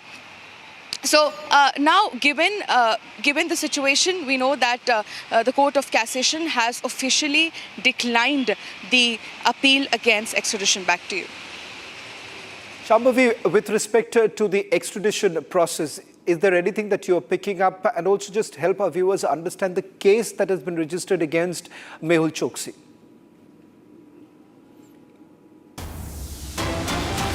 Choksi was in charge of the embezzlement, forgery, fraud, and also he was charged with criminal conspiracy in the PNB scam case. But then he was there in Belgium, and he also made several allegations. His legal team especially made several allegations on the basis of which an appeal was filed in the Court of Cassation. Their main appeal was that the Indian authorities are trying to bring Choksi back home because they will, and they will try to treat him unfairly, and that this entire process, this entire move is politically motivated. That was their legal team's main contention, on the basis of which this appeal against his extradition reached the Court of Cassation, which is basically the Supreme Court of Belgium. And now again, since the final possible legal recourse has been taken and the final appeal has been rejected, there is no legal recourse available for Choksi. So the next obvious and the logical step, or the illegal step, would be for the Belgium authorities to start the extradition process. I've just got more breaking news now come in. Shambhavi, I'll just request you to just take us through the timeline of this entire matter with regards to when did Mehul Choksi reach Belgium, and in terms of the extradition treaty that is there with India. What more details are you picking up? Meanwhile, I'm just putting out more details because I'm just given to understand that this matter has now reached the Prosecutor General's office in Antwerp.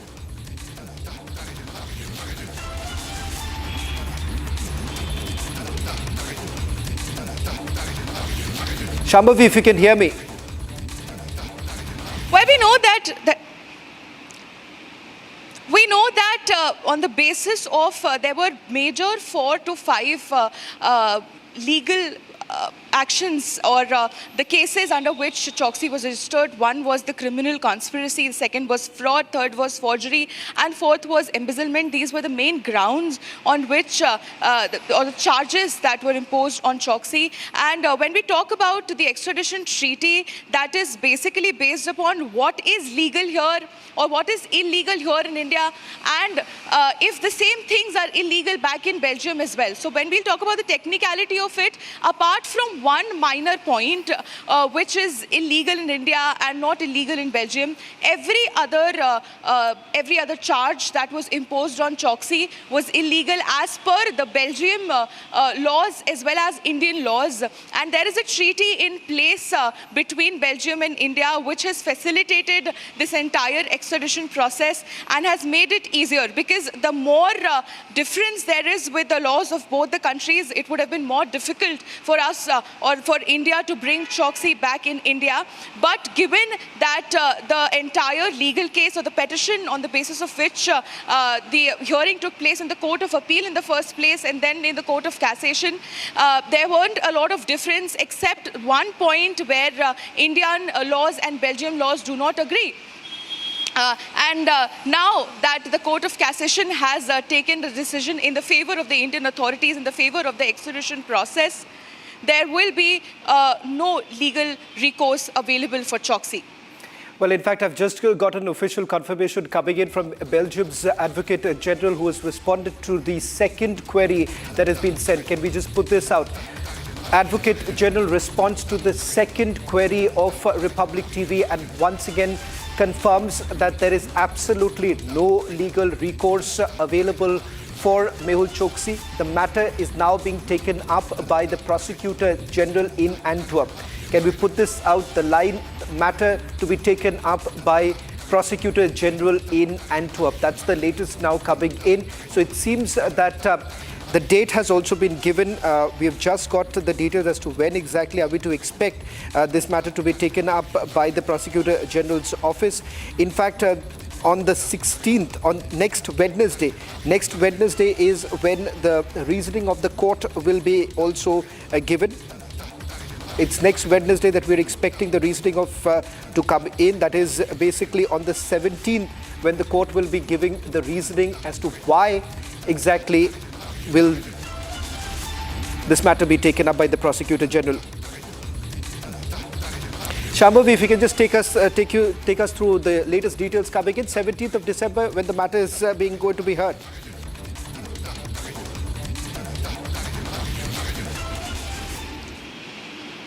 Definitely. And now that there were no legal recourse available for Choksi, let me also tell our viewers how this all started when India appealed for the extradition process to start. And that happened on the basis of 2 arrest warrants. One was in 2018 and the another one was in 2021, to which the Belgium authorities agreed because they found nothing wrong with the extradition request. And the first decision for the same, the first decision for this initial extradition request was made in November 29th, 2024. So this entire chain has started from November 29, 2024. The next is when Choksi appealed in the Court of Appeal itself to rectify its decision.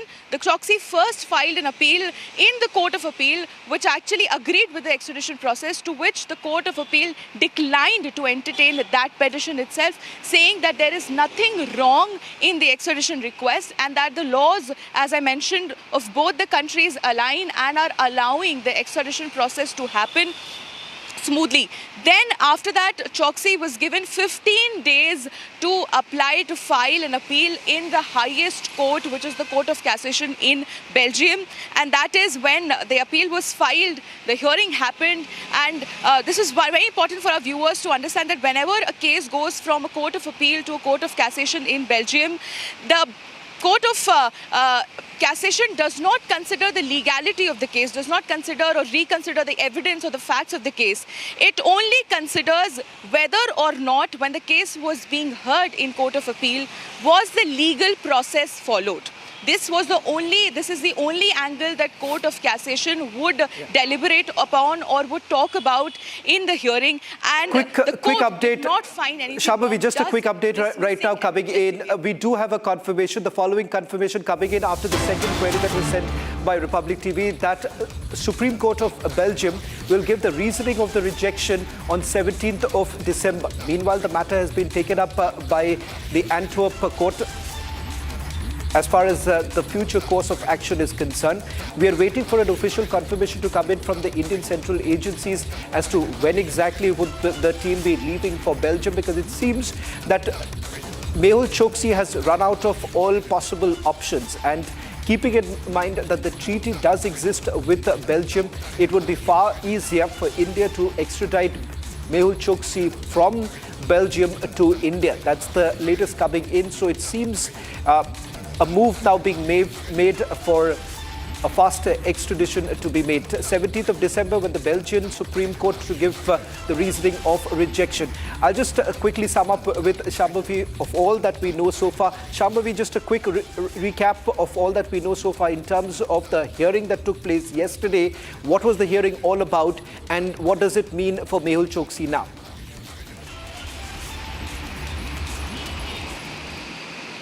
So this hearing went on for extradition when Indian authorities made a request for extradition and the Court of Appeal agreed with the extradition request, to which Choksi appealed against in the Court of Cassation, which is the highest court in Belgium.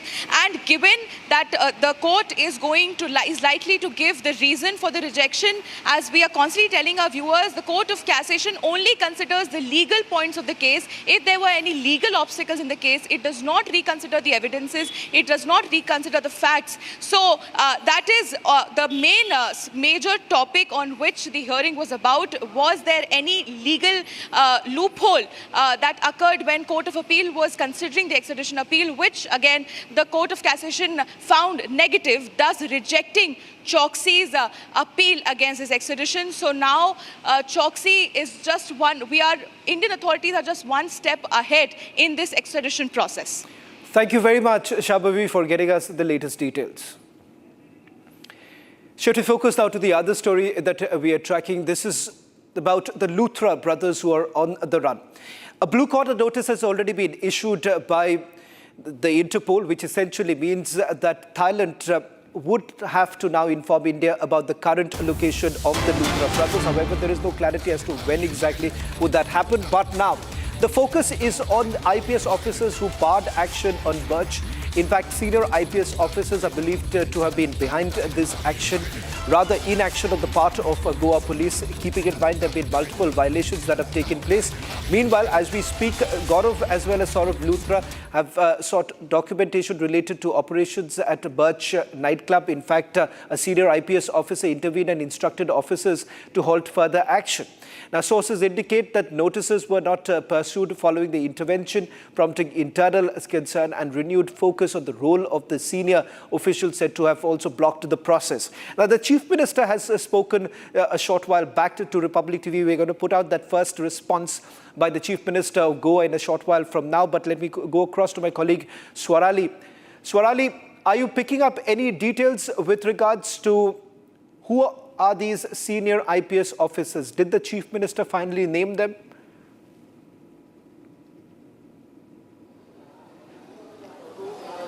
No, when we tried to ask him during the PC, we had an exclusive interaction with Goa Chief Minister Pramod Sawant, and I asked, it was my first question to him, that what about there were notices sent out by Anjuna police station after that by the crime branch for investigation of the documentation regarding the operations of Birch nightclub at that time, and it was intervened by the senior police officers and senior IPS officers rather.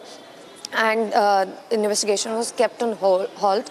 To answer that question, he had said that nothing of such sort has happened, and if so, all the concerned officers will be punished or suspended. That's what he had to say. He outrightly denied any such possibility, but according to the sources, this has happened. The investigation which was supposed to be conducted was intervened by senior IPS officers. On the other hand, if we talk about the details of this Birch nightclub, it was operating on the CRZ zone, which means coastal regulation zone. It was constructed illegally, and to be very specific, it was classified as the land of agriculture and wetland. So these are the information we are gathering right now. CM of Goa has denied these allegations, but that's what we are collecting from our sources. Well, in fact, my colleague Swarali spoke to the Goa Chief Minister a short while back. He puts it as an internal accusation that has been levelled, and it requires further investigation. In fact, the crime branch of Goa police has now taken up this entire matter. The question is, how long will it take for the Goa police to arrest the Luthra brothers? मैं आपको एक बात कहता हूं, क्योंकि किसी का ऐसे सीनियर ऑफिस ने रोका है ऐसे कभी सामने नहीं आया है, तो डेफिनेटली उसके ऊपर जितने सारे कंप्लेंट्स थी उसके ऊपर ऑलरेडी इंक्वायरी हो रही है. डेफिनेटली इसका मैजिस्ट्रेट इंक्वायरी करने के बाद इसकी जो कुछ सच है वो सामने आ जाएगा. BJP MLA Michael Lobo himself is saying कि the entire system is involve, तो उस पे क्या कहेंगे?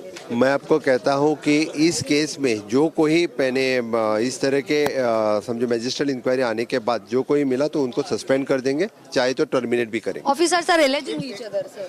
मैं डेफिनेटली कहता हूं एक बार इंक्वायरी का रिपोर्ट आने दो. Sir, next demolition where is it expected? Definitely within the 8 days that report will come.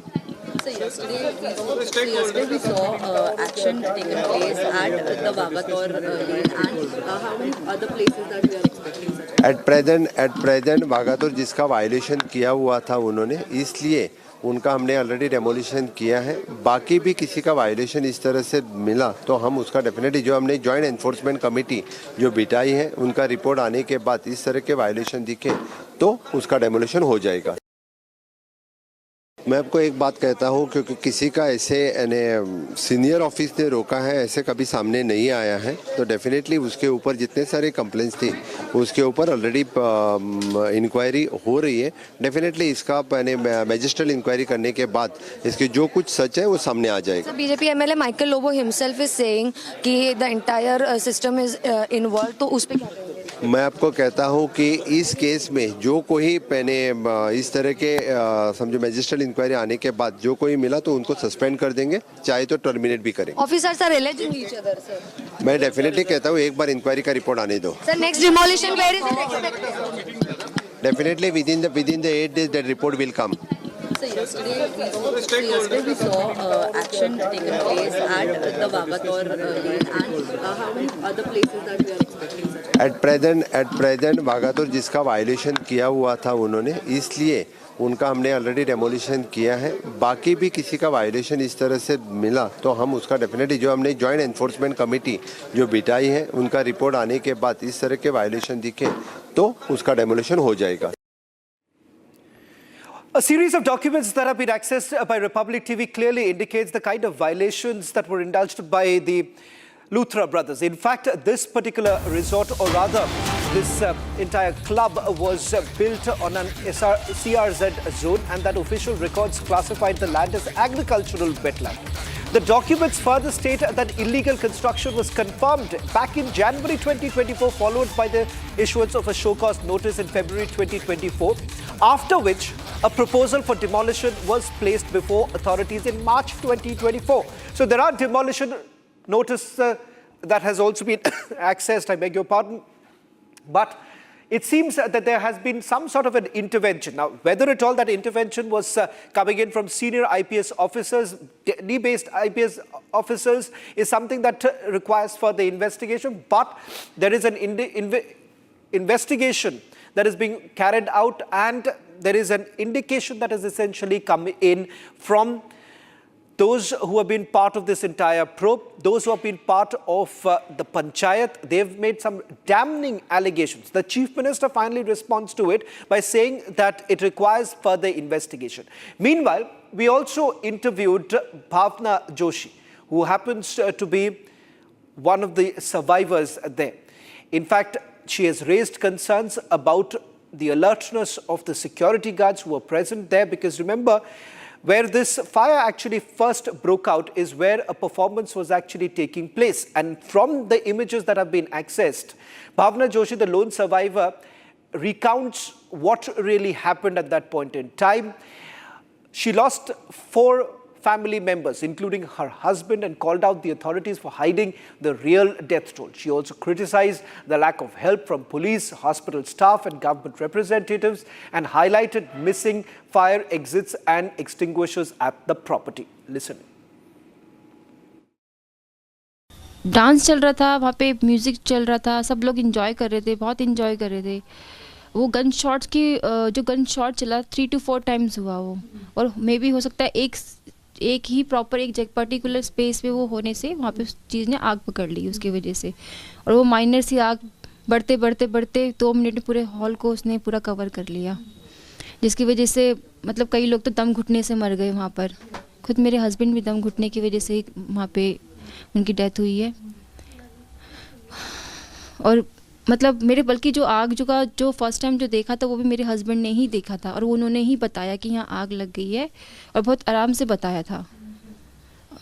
ये इंसिडेंट मतलब ये जो पूरा इंसिडेंट हुआ जब ये आग लगी, तो ये कितने देर का ये इंसिडेंट था कि कितने देर में सब कुछ इतना बुरा हो गया, ये कितना टाइम लगा ये सब चीज़ होने में? मैम बहुत मिनिमम टाइम लगा था यहाँ पर, मतलब मैक्सिमम अगर आप देखेंगे तो 5 मिनट के अंदर पूरा हॉल मतलब 5 मिनट के अंदर पूरा हॉल जल गया था, जिसमें से बहुत कम लोग बाहर आ पाए, बाकी वो बेसमेंट की साइड चले गए। अब जो बेसमेंट में जो गए वहाँ से कितने लोग बचे आई डोंट नो, बट जो बाहर निकले वो ज़्यादा लोग नहीं निकले थे। जो मैंने अपने आंखों के सामने देखा था वो उतने लोग बाहर नहीं निकले।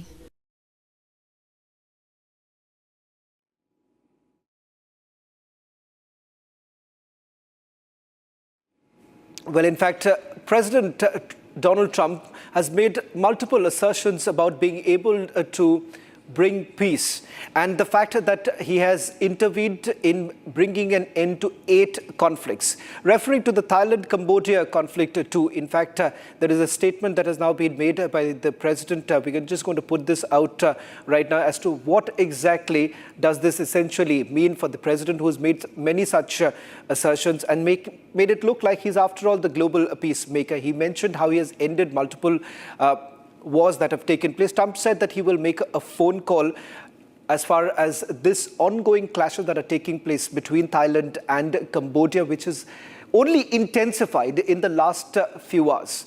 Take a look at what President Trump had to say. While Trump's tariff spree continues since returning to office, the American president again brought up how he has ended wars globally. Mentioning the Cambodia-Thailand clash, Trump said he will make a call to stop the war between the two powerful countries. 10 months, I ended 8 wars, including Kosovo, Serbia, Pakistan and India. They were going at it. Israel and Iran, Egypt and Ethiopia. You didn't know about that. Armenia and Azerbaijan. And I hate to say this, one named Cambodia, Thailand, and it started up today. Tomorrow I'll have to make a phone call, and I think they'll get it. Who else could say, I'm going to make a phone call and stop a war of 2 very powerful countries, Thailand and Cambodia? They're going at it again. But I'll do it. So we're making peace through strength. That's what we're doing. We've cut federal funding for any school that pushes critical race theory or transgender insanity. No more money.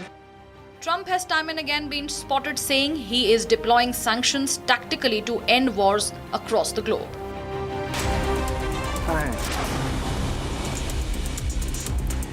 3 people were killed and 28 were injured when a sleeper bus collided with a truck near Fatehpur at the Jaipur-Bikaner National Highway in Sikar.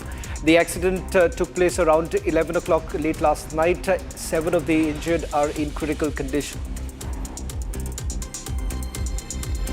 Udhampur district in Jammu and Kashmir is facing a shortage of water after the heavy downpour followed by floods led to critical damage to the local water supply infrastructure. Jal Shakti Department of Udhampur is constantly making efforts to restore the water supply in the affected regions.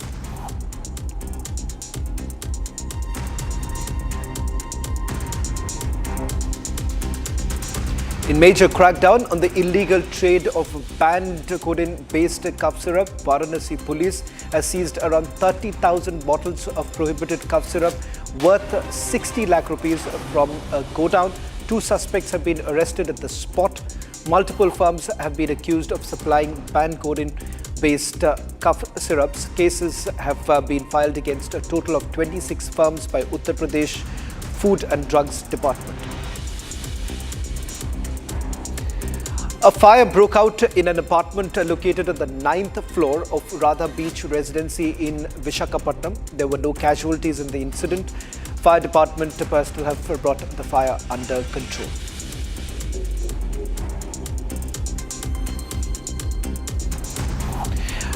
Well, in fact, we are given to understand that multiple complaints have actually come in with regards to illegal construction that has taken place and the crackdown that also carries on. This is coming in from Rohtak, where we are given to understand that there's been a massive crackdown on terror.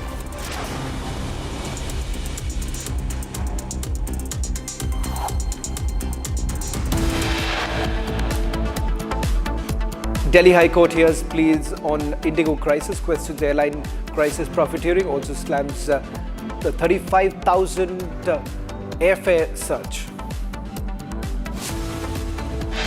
SIT report confirms what Republic reported 5 months ago. Masked man was coached by anti-temple gang to orchestrate Dharmasthala hoax.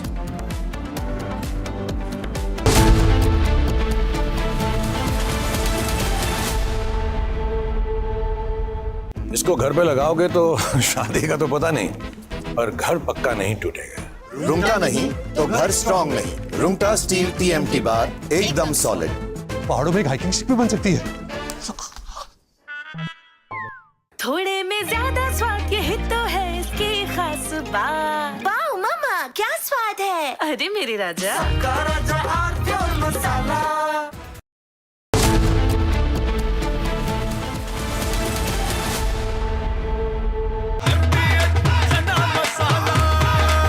अब छोलिया हो या लोबिया, सफेद चने या काले चने, सब कुछ मजेदार बने। QS and THE, the world's foremost university rankings organizations, have ranked Amity amongst the top 3% universities globally, making it among the very few Indian universities to be included in both rankings. Yet another top ranking for Amity University. थोड़े में ज्यादा स्वाद यही तो है इसकी खास बात। वाओ मामा क्या स्वाद है। अरे मेरे राजा राजा और प्योर मसाला।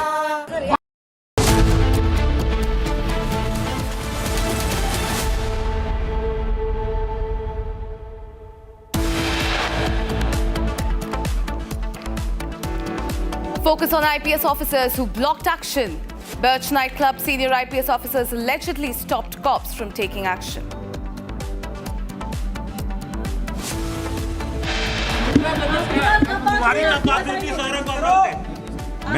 मैं स्लीपिंग पार्टनर हूं, मुझे इसके बारे में कुछ नहीं पता। Third owner Rajay Gupta arrested, with Luthra brothers still absconding. Delhi High Court hears plea on Indigo crisis, questions airline crisis profiteering, also slams rupees 35,000 airfare surge.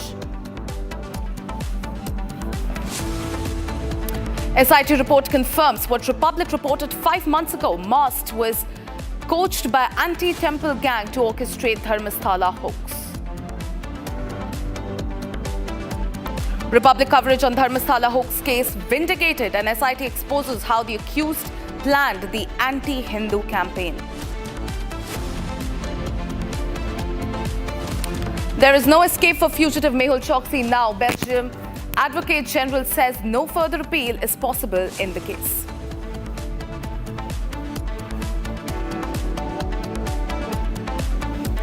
US delegations leaves from the Ministry of Commerce and Industry at Vanija Bhavan in Delhi as trade talks held in the national capital.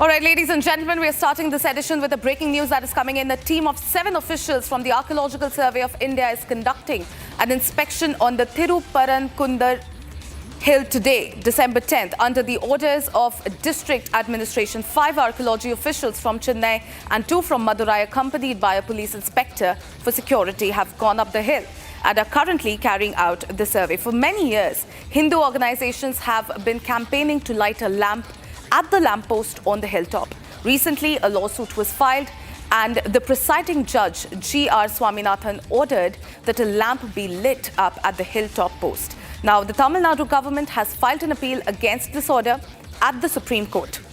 Officials, ladies and gentlemen, they are conducting an inspection in the Thiruparankunduram, Madurai, following a court order related to a dispute over lighting a Kartigai lamp at the Murugan temple at the hilltop. Now, the Madras High Court has in fact directed the district collector, superintendent of police and other officials to appear before it via video conferencing on the 17th.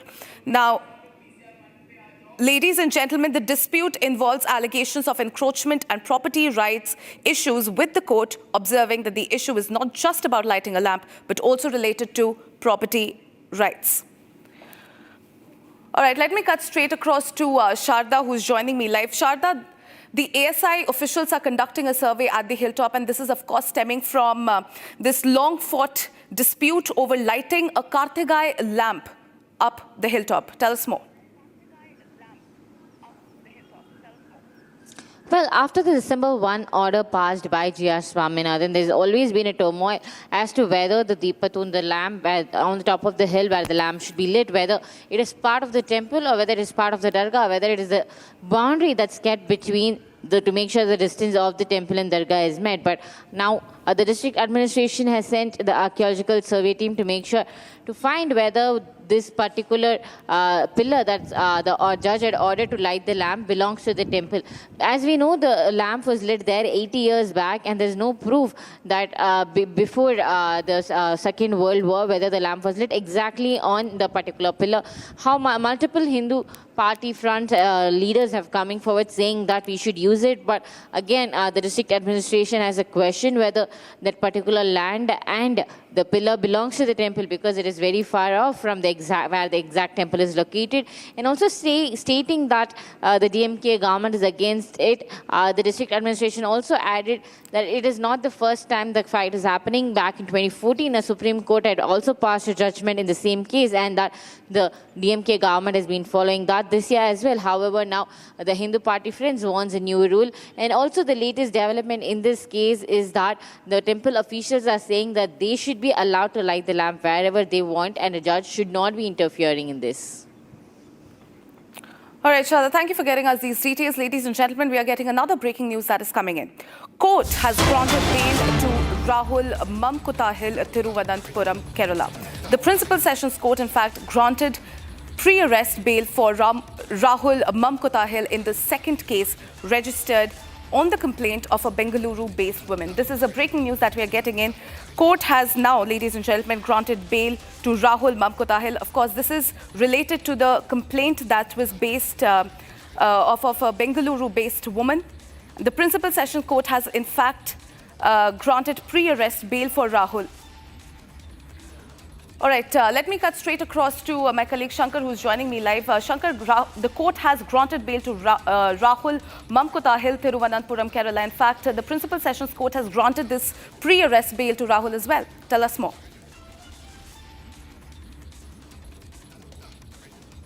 Finally, after days of arguments and counter-arguments, the Principal Sessions Court here has granted the bail application filed by the pre-arrest bail application filed by the accused. The court granted a conditional pre-arrest bail to the accused.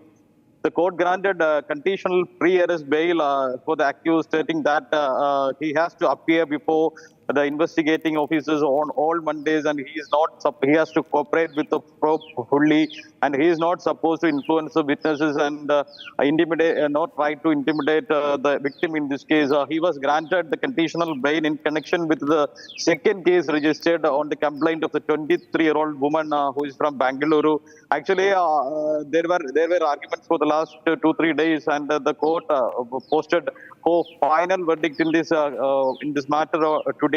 And at around 1:30 p.m., the court granted conditional bail to the accused, stating these many conditions. And in the coming hours, it has become almost certain that the MLA will soon surrender before the prop team, and the court directed the prop team not to remand him.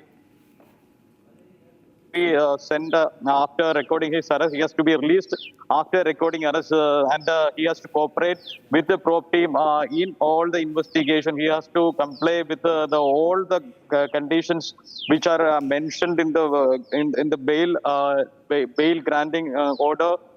So the MLA is still absconding, and it was learned that he is in Karnataka, somewhere in the border between Kerala and Karnataka. And the bail application filed by the first pre-arrest bail application filed over the first case will also be considered by the High Court on Monday.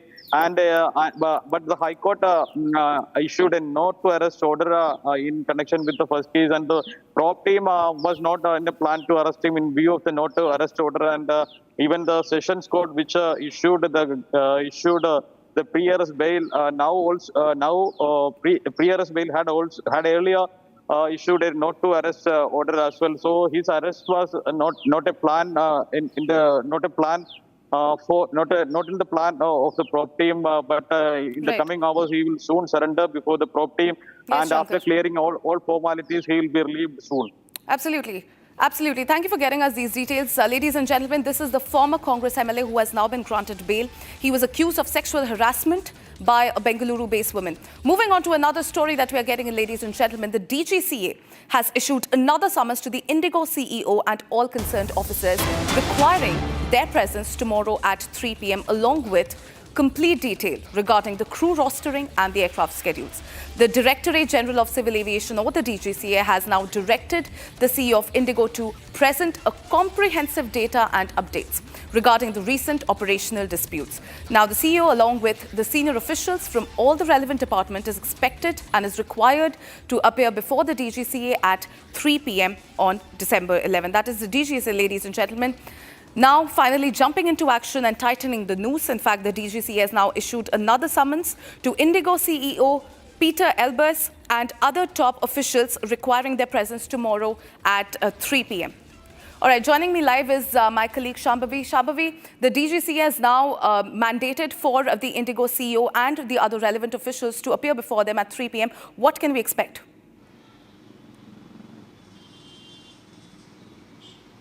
Well, there has been several things which is going on in the case. That at first hand, DGCA has already said that it will require a progress report every 15 days from it. given that Indigo has failed miserably to act responsibly and which has caused this entire crisis in the first place. In the meeting, again, there is a panel, a 4-member panel, which is investigating the matter right now and is trying to get to the core of the issue, what actually caused this issue in the first place. Issuing summons to the CEO or other concerned officer is a part of it. There are also other changes, as we know that DGCA has slashed around 5% of the total operations of Indigo all across the sectors, and then government increased that percentage to 10%. So the Indigo will need to update its schedules. There will be a revised schedule, there will be a revised roster. So these are the details which are likely to be shared from Indigo's end to the DGCA and the government. Back to you. Well, of course, Shambhavi, also, given the fact that the High Court has in fact pulled up the centre this time, and they have said that what were you doing when, the airfares were rising up, they were spiking at 36,000, 39,000, and now the DGCA has finally jumped into action and they have in fact mandated the Indigo CEO to appear before them. Well, Shambhavi, thank you for getting us these updates. Ladies and gentlemen, we are moving on to another breaking story.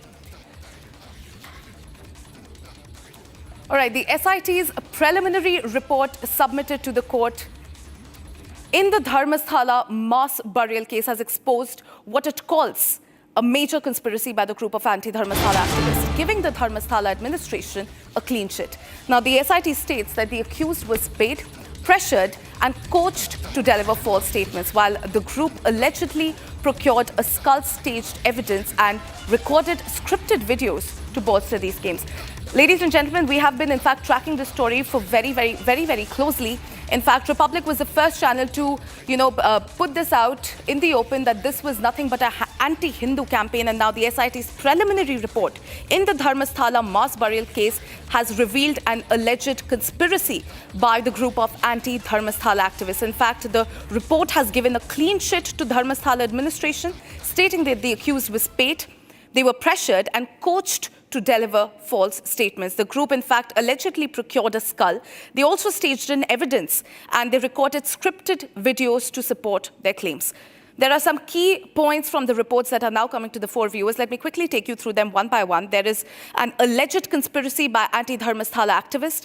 They have said that the accused was paid, that they were pressured to give false statements, and that the evidence was staged, including procuring a skull.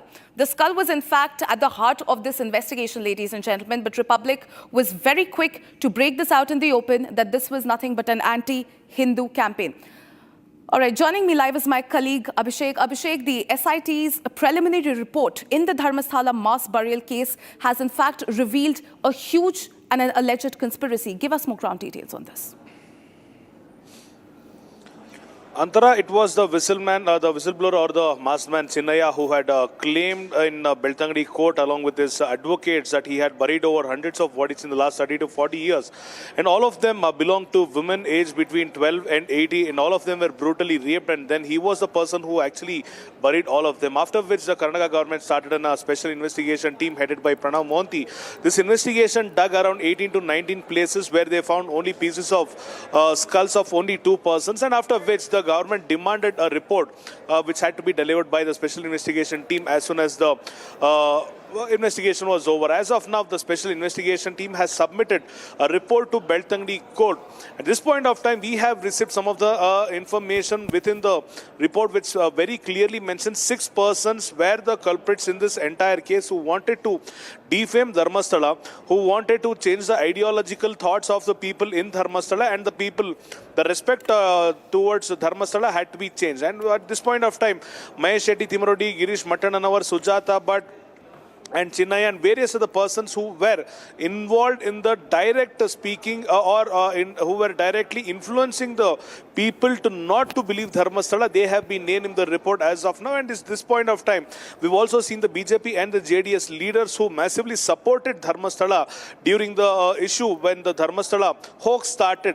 The leaders are demanding that not only these 6 persons be taken into custody and be punished, but also the people who have handled the entire conspiracy against Dharmasthala Dharmasala because they feel obviously this was a set up or this was a plan which had been well organized not only by the people in the state of Karnataka but also various people from various other communities, various other organizations have also funded against Dharmasala. So at this point of time we have to see if the Home Minister is going to react on this because Dr. G. Parmeshwara hasn't reciprocated or reacted on the Dharmasala issue. And also we have seen Pranab Mohanty meet Dr. G. Parmeshwara and the legal advisor of Chief Minister A.S. Ponnana, who is also the MLA. And Pranab Mohanty has already briefed up the minister and the government and the police department as well about the key factors of the report which has been submitted to Beltangadi court. We will have to see what unfolds in the next couple of days once the data is in the public. And also G. Parmeshwara, while the last assembly was happening in Bengaluru, had mentioned that once the report arrives, he will make sure that it will be kept open in front of the members of Legislative Assembly. Will that be done in the next couple of days is the answer which will have to be found out in the next couple of days. Antara. Absolutely, Abhishek. The anti-temple lobby now stands exposed. Thank you for getting us these details. Moving on to another story that we are tracking, ladies and gentlemen. Now, the Assam Chief Minister Himanta Biswa Sarma has issued a stark warning about the state's rapidly changing demography. He has in fact stated that the challenges faced by the indigenous communities have significantly increased in the recent years. Now, according to Himanta Biswa Sarma, the demographic pattern of Assam has undergone a dramatic and a radical shift, with more than 40% of the current population consisting of people who at some point in time migrated from Bangladesh or are their descendants. Now, this influx, he argues, has marginalized the Assamese people culturally, politically and economically, pushing native communities into minority status in several districts. A strong statement by the Assam Chief Minister. They're listening to what Himanta Biswa Sarma had to say. Challenge has become more grave. The demographic pattern is changing fast. Today, almost 40% of our total population will be from those who has come from Bangladesh at some point of time. Legalities apart, today Assamese is marginalized in our own land. Our culture is marginalized in our own land. Economy is fast shifting to those people who were never associated with our culture and with our history.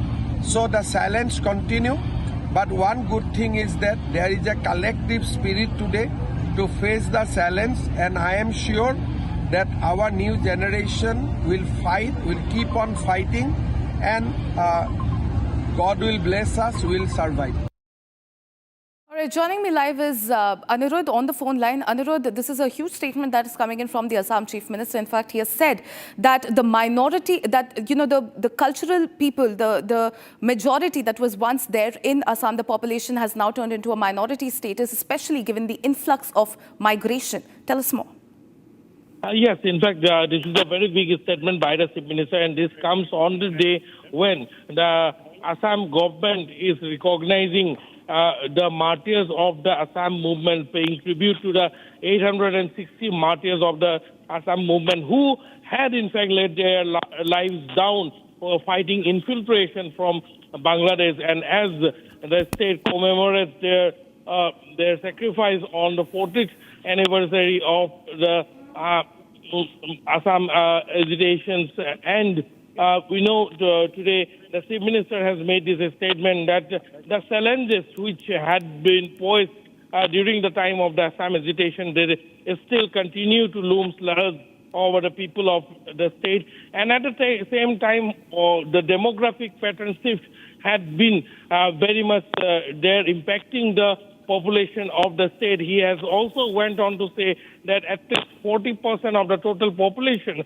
of the state today consists of those who had migrated from then East Pakistan or Bangladesh. So yes, this is a very, very huge statement coming from the Chief Minister of the state, but he has also acknowledged the fact that today there has been a collective spirit among the people of the state to fight the demographic shift or the shift in the cultural landscape of the state, though the the Assamese mainstream Assamese society still is under threat of these infiltrators from Bangladesh or then East Pakistan to do.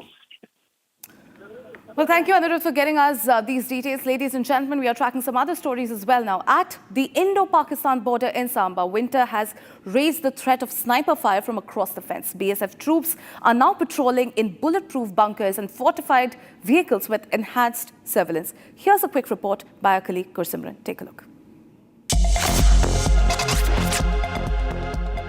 In the vulnerable areas where the threat loomed large of direct sniping onto the troops to carry out the ground patrols, what Border Security Force has inducted, these are these kind of bulletproof vehicles that have been inducted into the search operations and into the rescue operations. What these do, that they have brought in these kind of vehicles. These are the specialized vehicles that have been brought into the operations. How these actually respond to the threat, because these are the areas, there are many of such vulnerable areas where the threat of direct sniping from Pakistan looms large. And here what they do, that these troops are inside these bulletproof vehicles that are there, and here you will see that only the barrel of the gun that you will see out, the troop is completely covered from any external threat. That is the threat from the adversary.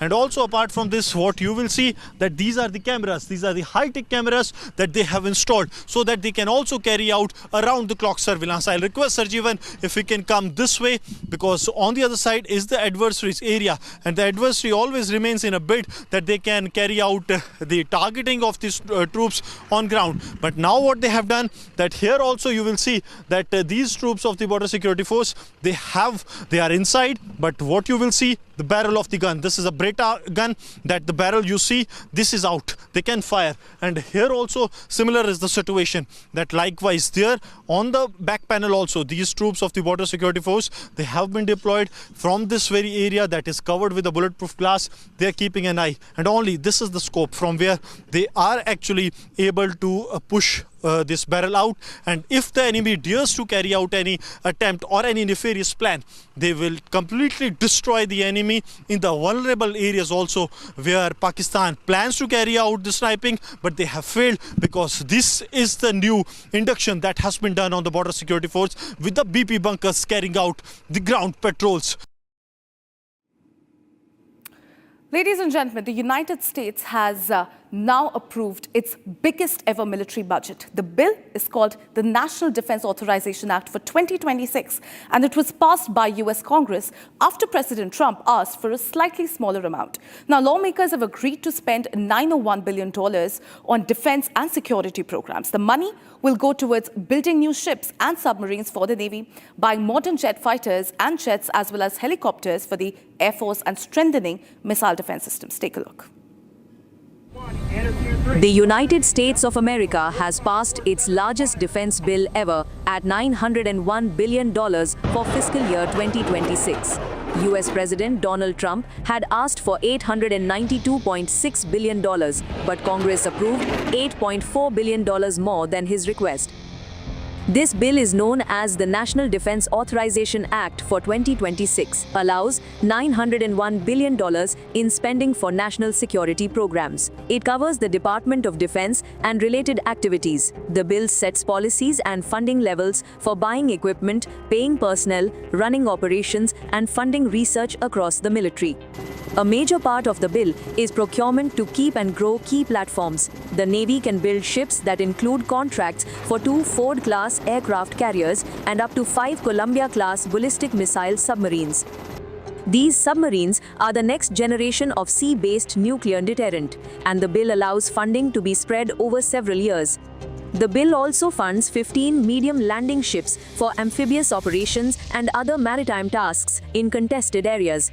For surface combatants, it authorizes destroyers and continues production of the Arleigh Burke class, which use Aegis combat systems for integrated air and missile defense. These shipbuilding efforts total about $22 billion from the overall budget. Aircraft procurement gets $38 billion across the services. The Air Force is approved to buy 34 F-35A Lightning II fighters. These are multi-role stealth aircraft for air superiority and ground attack. The bill also funds dozens of F-15EX Eagles, an advanced version with better avionics and payload for long-range engagements. It bars retirement of A-10 Thunderbolt II aircraft below 103 units, keeping close air support planes with 30 mm GAU-8 cannons for anti-armor roles. Next-generation programs move forward, including the FAAX, a sixth-generation carrier fighter, and the F-7, an Air Force fighter focused on penetrating contested airspace. For helicopters, multi-year contracts cover UH-60 Black Hawk helicopters used for troop transport and special operations.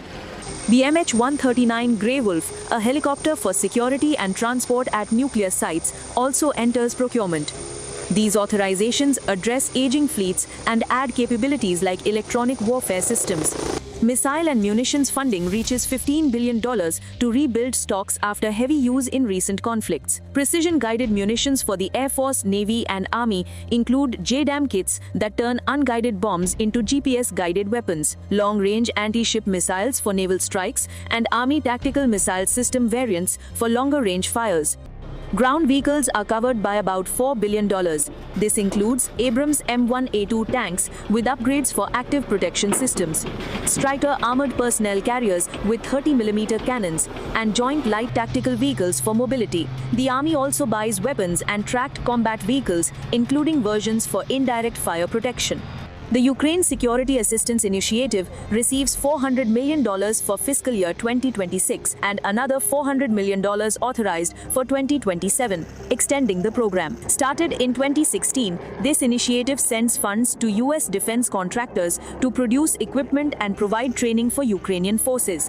Specific items include Patriot air defense interceptors to counter aerial threats, GMLRS rockets for high-mobility artillery rocket systems that provide precision strikes up to 80 kilometers, and armored vehicles such as M113 tracked carriers for moving troops. Engineering support covers maintenance and logistics sustenance. Ammunition for 155mm howitzers and anti-tank weapons like Javelin missiles were part of earlier packages, and this funding continues similar priorities without new drawdowns from US stocks.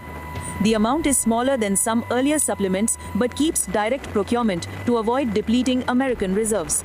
Oversight rules require briefings on any pauses or changes to transfers. Personnel provisions include a 4% pay raise for troops, affecting more than 1.3 million active duty members and reserves. Authorized end strength is 1.287 million active personnel, with Army reductions balanced by Marine Corps increases. The bill allows up to 1,500 additional troops to be sent to the southern border for support roles such as surveillance and logistics, and they will not have combat authority. The act passed the House by a vote of 310 to 118 and passed the Senate by similar margins. It will go to a conference to reconcile differences before the president signs it. The bill aims to balance budget limits with strategic needs and focuses on peer competitors such as China by investing in assets based in the Pacific.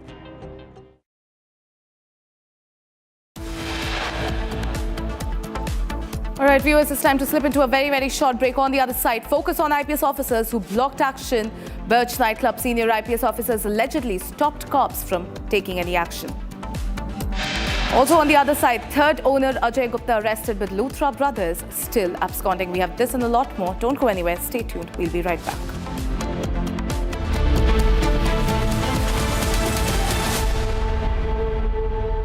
MDH की हल्दी मिर्ची धनिया करे कमाल, ये रंग दे, ये खुशबू दे, ये तीखा, ये कम पड़े, क्या निराला MDH masala.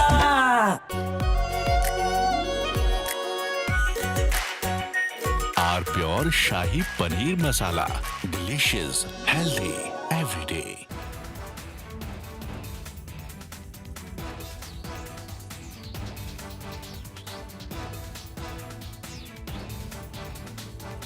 A legal journey that is carved through discipline and precision. Former Solicitor General of India, Counsel for Bihar Chief Minister Nitish Kumar, former Prime Minister PV Narasimha Rao and others. Senior Advocate Ranjit Kumar, insightful, unfiltered, candid. Only on Republic TV this weekend.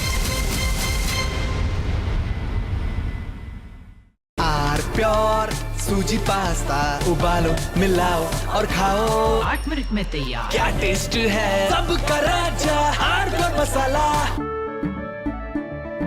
केसरिया से मन जोगी हुआ रे, दिल झूमे देखो मतवारा हुआ रे, केसरिया से मन जोगी हुआ। हर पल मनाओ केसरी त्योहार। विमल, बोलो जुबान केसरी। आधे बाउल दही में 4 चम्मच MDH चटनी पुदीना मसाला डाला, स्टर करो, पुदीना चटनी तैयार। MDH चटनी पुदीना मसाला। भाई मेरा बेटी को प्यार चाहिए, मेरा बेटी का ब्लड आ रहा, ब्लड नीचे से ब्लड आ रहा, प्यार चाहिए, दे दो। क्यों नहीं कर सकता, क्यों नहीं कर सकता, क्यों नहीं कर सकता, मेरे को। From Asia's largest news headquarters, setting the agenda for Bharat.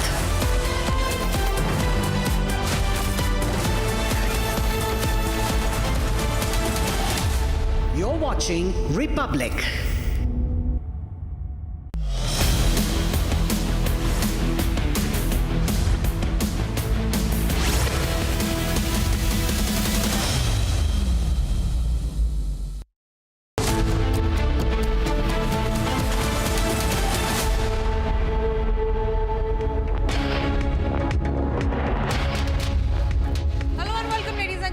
Watching live and breaking at 2 p.m. I'm Tanisha Avasthi. A United States team delegation is in India, and this is for the trade talks. And amidst all of this, Union Minister for Commerce Piyush Goyal has issued a big statement on India-United States trade deal. What is it about? We'll tell you all that and much more on this edition. But first, a quick check of the headlines. Focus on IPS officers who blocked action. Birch nightclub senior IPS officers allegedly stopped cops from taking action.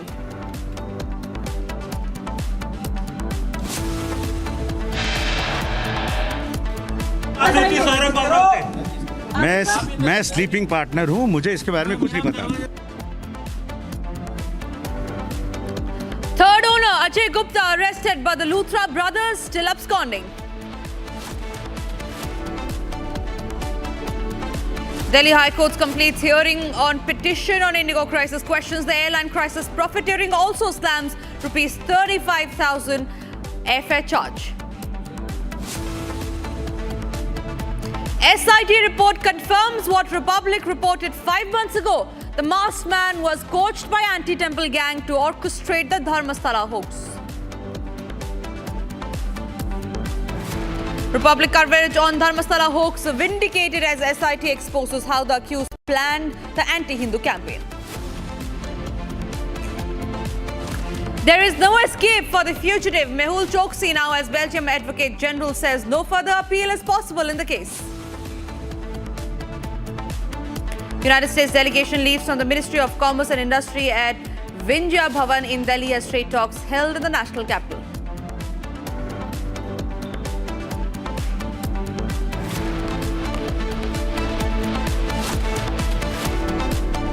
And we start this edition with the top focus story that's coming in. This one is from the national capital. Now, just a few days back, a team of the United States delegation was here in India for the trade talks. Today, an important meeting was held at the Ministry of Commerce and Industry at Vindhya Bhavan in Delhi as trade talks were held in the national capital. Amidst all of this, we learned that Commerce and Industry Minister Piyush Goyal said that talks with the United States on the proposed bilateral trade agreement are progressing. He said that the United States team is in India for the negotiations. Big statement there coming in from the Commerce Minister Piyush Goyal, where he says that yes, India, United States trade talks are certainly progressing and are on the right track. Listen into that important and crucial statement.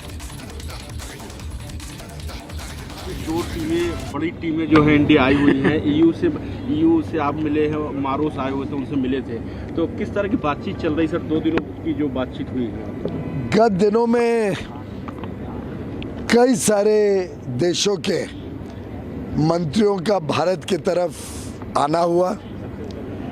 मेरे भी कई दौरे रहे अलग अलग देशों में, क्योंकि आज पूरा विश्व देख रहा है कि प्रधानमंत्री नरेंद्र मोदी जी के निर्णायक नेतृत्व के साथ साथ एक मजबूत लोकतंत्र, 140 करोड़ भारतवासियों का कौशल्य, 140 करोड़ भारतवासियों का युवा देश जो ऊर्जा के साथ भी बढ़ा है, आशा अपेक्षा के साथ देश में डिमांड भी क्रिएट कर रहा है और विश्व की सबसे तेज गति से बढ़ती हुई अर्थव्यवस्था भारत आज विश्व का आकर्षण का केंद्र बनी है। व्यापार हो, निवेश हो, टैलेंट हो, आखिर 24 लाख हमारे साइंस और टेक्नोलॉजी, मैथमेटिक्स, इंजीनियरिंग के ग्रेजुएट्स हर साल सिर्फ भारत ही बना सकता है। ऐसी परिस्थिति में स्वाभाविक है कि विश्व के अलग अलग देश भारत के साथ फ्री ट्रेड एग्रीमेंट भी करना चाहते हैं, इकोनॉमिक पार्टनरशिप भी करना चाहते हैं, व्यापार और निवेश के संबंध बढ़ाना चाहते हैं। 2 दिन पहले चिली की माननीय मंत्री आई हुई थी, उनके साथ प्रगति हमने देखी और जल्द ही उनके साथ भी फ्री ट्रेड एग्रीमेंट होने वाला है। 3 दिन पहले इजराइल के मंत्री के साथ बातचीत हुई। इजराइल और भारत दोनों ने चीफ नेगोशिएटर नियुक्त कर दिया है, नेगोशिएटिंग टीम बन गई है। टर्म्स ऑफ रेफरेंस तो इजराइल में मैं कर ही आया था। हमारी उम्मीद है कि एक पहला फेज इजराइल के साथ फ्री ट्रेड एग्रीमेंट हो जाएगा। मेरे घनिष्ठ मित्र यूरोपियन यूनियन के मंत्री मारोस शर्कोविच और उनकी पूरी टीम भारत में थी। टीम तो लगभग 8 दिन से थी। मारोस शर्कोविच 2 दिन रहे, बड़े विस्तार से हमारी चर्चाएं हुई। वो जयशंकर जी और निर्मला जी को भी मिले और एक फ्री ट्रेड एग्रीमेंट की मोटा मोटा रूपरेखा तैयार हो गई है। बहुत ही सार्थक चर्चा रही और मुझे विश्वास है कि जल्द उनके साथ भी निर्णय हो जाएगा।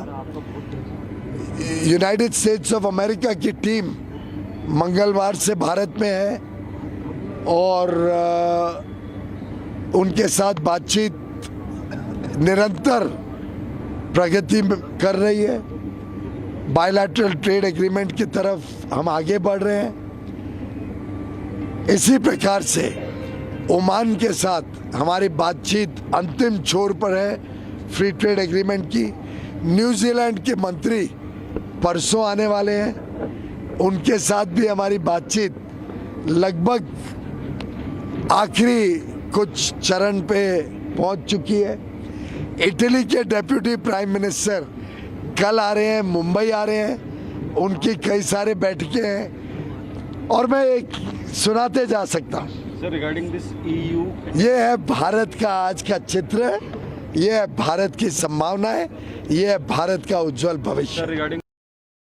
Ladies and gentlemen, the Sri Venkateshwara temple in Tirupati is one of the most prestigious and the holiest sites for Hindus. But it has been surrounded by all kinds of controversy. First, it was the Laddu scam, then came the donation box scam, and now there is another scam that has surrounded the TTD. The same official, the same management that's responsible for taking care of the Sri Venkateshwara temple in Tirupati. What is the scam all about? It is about a dupatta scam.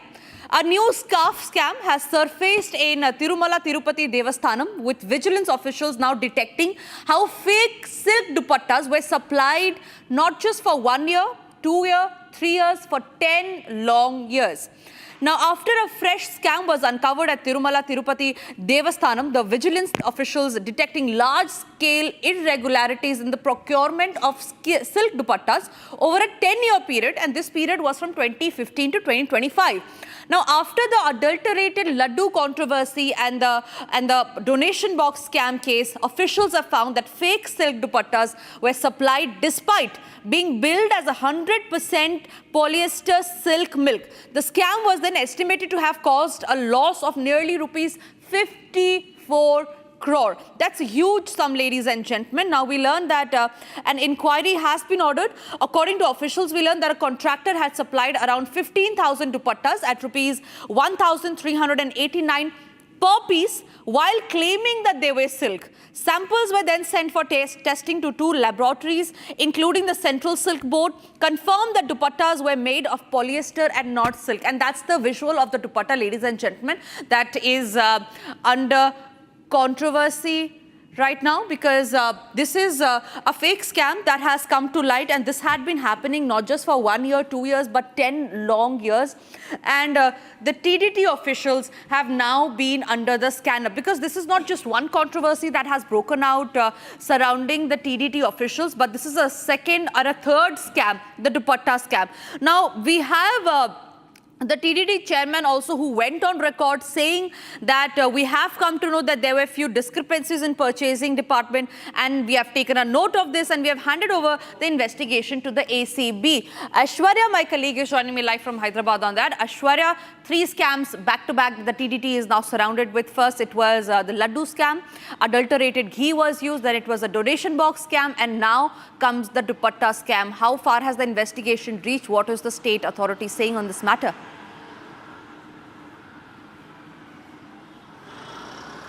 As you rightly pointed out, the TTD has found itself in a web of scams, be it first starting with the laddu controversy, now the Parakamini, and now the silk dupatta scam. What we are learning is that this particular dupatta is offered to the devotees who come to visit the temple, and there are specific regulations, specific norms on how these dupattas should be designed, be it its weight, be it its length, be it its color, and even up to how the borders of these dupattas should be designed, what should be inscribed on these dupattas. Everything is listed in the norms, and that should have been followed. But what the TTD officials here are claiming is that when the new order for these dupattas were about to be issued, the vigilance officers brought to the notice of the TTD officials that there are some discrepancies, that there are some irregularities in the making of the dupattas, that they are not 100% silk, the Mulberry silk that they should be, that these dupattas should have been prepared by, but that was not the case. It was 100% polyester is what the vigilance officers brought to the notice of the TTD officials, after which the samples were also sent to the laboratory including the Central Silk Board, where it was officially confirmed that these dupattas are not silk, are not following the TDT norms, but it is 100% polyester. Now, TDT chairman has also issued handed over this case to ACB, and has made strict orders that whoever responsible in this case, because it has caused over 54 crores loss to the TTD officials, and also has also criticized and has also disregarded the auspicious dupatta that is gifted to the devotees as a blessing from whoever visit the TTD. So the TTD official has handed over it to the ACB, and the investigation is underway. All right, Aishwarya, thank you very much for getting us those details. Quickly moving across to more breaking news that we're getting in. This is in regard with an alleged case of sexual harassment. Days back, it was right-wing activist Rahul Ishwar who was taken into custody by the police, where the police had alleged that it was Rahul Ishwar, the activist, who had revealed the identity of the victim in the rape case, in the rape and harassment case, after which we learn a fresh development has taken place, where the District Sessions Court has now granted activist Rahul Ishwar a police custody till Thursday morning, that is tomorrow. The court, however, was not willing to consider the bail application moved by the accused, and it was learned that court will consider it tomorrow morning. He was charged under non-bailable sections of the BNS 72 for disclosing the identity of the victim, and 79 for outraging the modesty of a woman, for disclosing the identity of a woman who raised a sexual exploitation complaint against the former Congress MLA Rahul. Now, what is interesting to be noted here is that, ladies and gentlemen, while this activist Rahul Ishwar has been sent to police custody till tomorrow, the other Rahul, the former Congress MLA who has been an accused in the case, who has been accused of sexually harassing and molesting a woman, is now released on bail. Shankar, my colleague, is joining me live from Thiruvananthapuram on that note. Shankar, stark contrast. Our activist who allegedly had revealed the identity of the victim, has been put behind bars. His police custody has now been increased. But meanwhile, the accused in the case, who was actually responsible for committing the crime allegedly, is now a free man. Yes, exactly. Rahul Isha has been remaining in jail for the last 11 days now. And the person, the MLA who committed the actual crime, received bail from the lower court, and he also received a not to arrest order from the High Court. However, the person, Rahul Isha, the right-wing commentator and the men's rights activist who created a video in support of Rahul Mankotatil, was arrested 11 days ago for disclosing the identity of the victim who raised sexual exploitation charges against the MLA. Now, he was charged with Section 72 of the Bharatiya Nyaya Samhita for disclosing the identity of a woman, which is a bailable offence, and 79 of BNS, which is for outraging the modesty of a woman. Actually, when Rahul Isha was arrested, only the bailable sections were added initially, and later non-bailable sections were framed against him with an intention to remand him in judicial custody. He was remanded soon after his arrest in 24 hours. After keeping him in 24 hours in custody, the police presented him before a court and he was remanded. And in the meantime, 3 times the court denied bail for Rahul Isha, and he was on a hunger strike for 7 days, and even the court criticized Rahul Isha for holding a fast inside the jail. And later, this is the 4th time the bail plea was moved before the court, and the court was not even willing to consider it, and he was sent in police custody till tomorrow morning. And the counsel pleading for the accused believe that the bail application will be considered by the court tomorrow morning, and the measures have been taken. If the court rejects the bail application, the counsel pleading for the accused will move to the High Court with a bail application. And it is sad reality that Rahul Isha has been remaining in jail for 11 days, and the person who committed the actual crime still remaining, still absconding, and he got bail from all the courts. Yes. All right. Yes, Shankar, keep tracking those developments. Meanwhile, it's time for us to shift our focus to the other breakings that we are tracking. Now, we learned that a 7-member SIT team is on their way to survey the site in Tamil Nadu on the Thirupparankundram hill today. This has been ordered under the orders of district administrative. Now, 5 archaeological officials from Chennai and 2 from Madurai have been accompanied by a police inspector for security, have gone up to the hilltop, the same hilltop that's under massive controversy after the Madras High Court had allowed the Hindu side to light a temple, light diya on the hilltop. Just yesterday, it was DMK leader Kanimoi who had submitted an impeachment notice to Lok Sabha Speaker Om Birla seeking the removal of the same Madras High Court judge G.R. Swaminathan, who had delivered the order. Now, she had did so after securing the signatures of more than 120 MPs. And remember, these 120 MPs are all from the opposition. In those 120 MPs, a group of 120 MPs, you can see Akhilesh Yadav, Priyanka Gandhi and others who were present during the submission. Now, development, ladies and gentlemen, comes as there is growing tension over a Madras High Court order that had allowed the Hindu devotees to light a ceremonial lamp at the hilltop pillar in Madurai rather than at the temple below. Now, the Tamil Nadu government had challenged the same order and continued to restrict access at the site, leading to a legal standoff in the case. The BJP is now terming it as an anti-Hindu move by the government, by the DMK-led government in Tamil Nadu, is because this is a hilltop that has been an extremely holiest site for Hindus. The BJP alleges that because there is a masjid nearby the hilltop, that is why the objection is being raised by the opposition to not light a diya on the hilltop. My colleague Sharda is joining me live from Chennai on that note. Sharda, the controversy has now snowballed. Impeachment notice was moved. The ASI is going to be there at the hilltop. What is it, and for what reasons has the ASI really been going at the spot? What are they hunting for? Well, the first is that the judge G.S. Swaminathan, who was to take the case over yesterday after there were 2 contempts of the court as the order was passed on December 1, following which the district administration, the collector and the Madurai police did not help the people light the lamp on the top of the hill.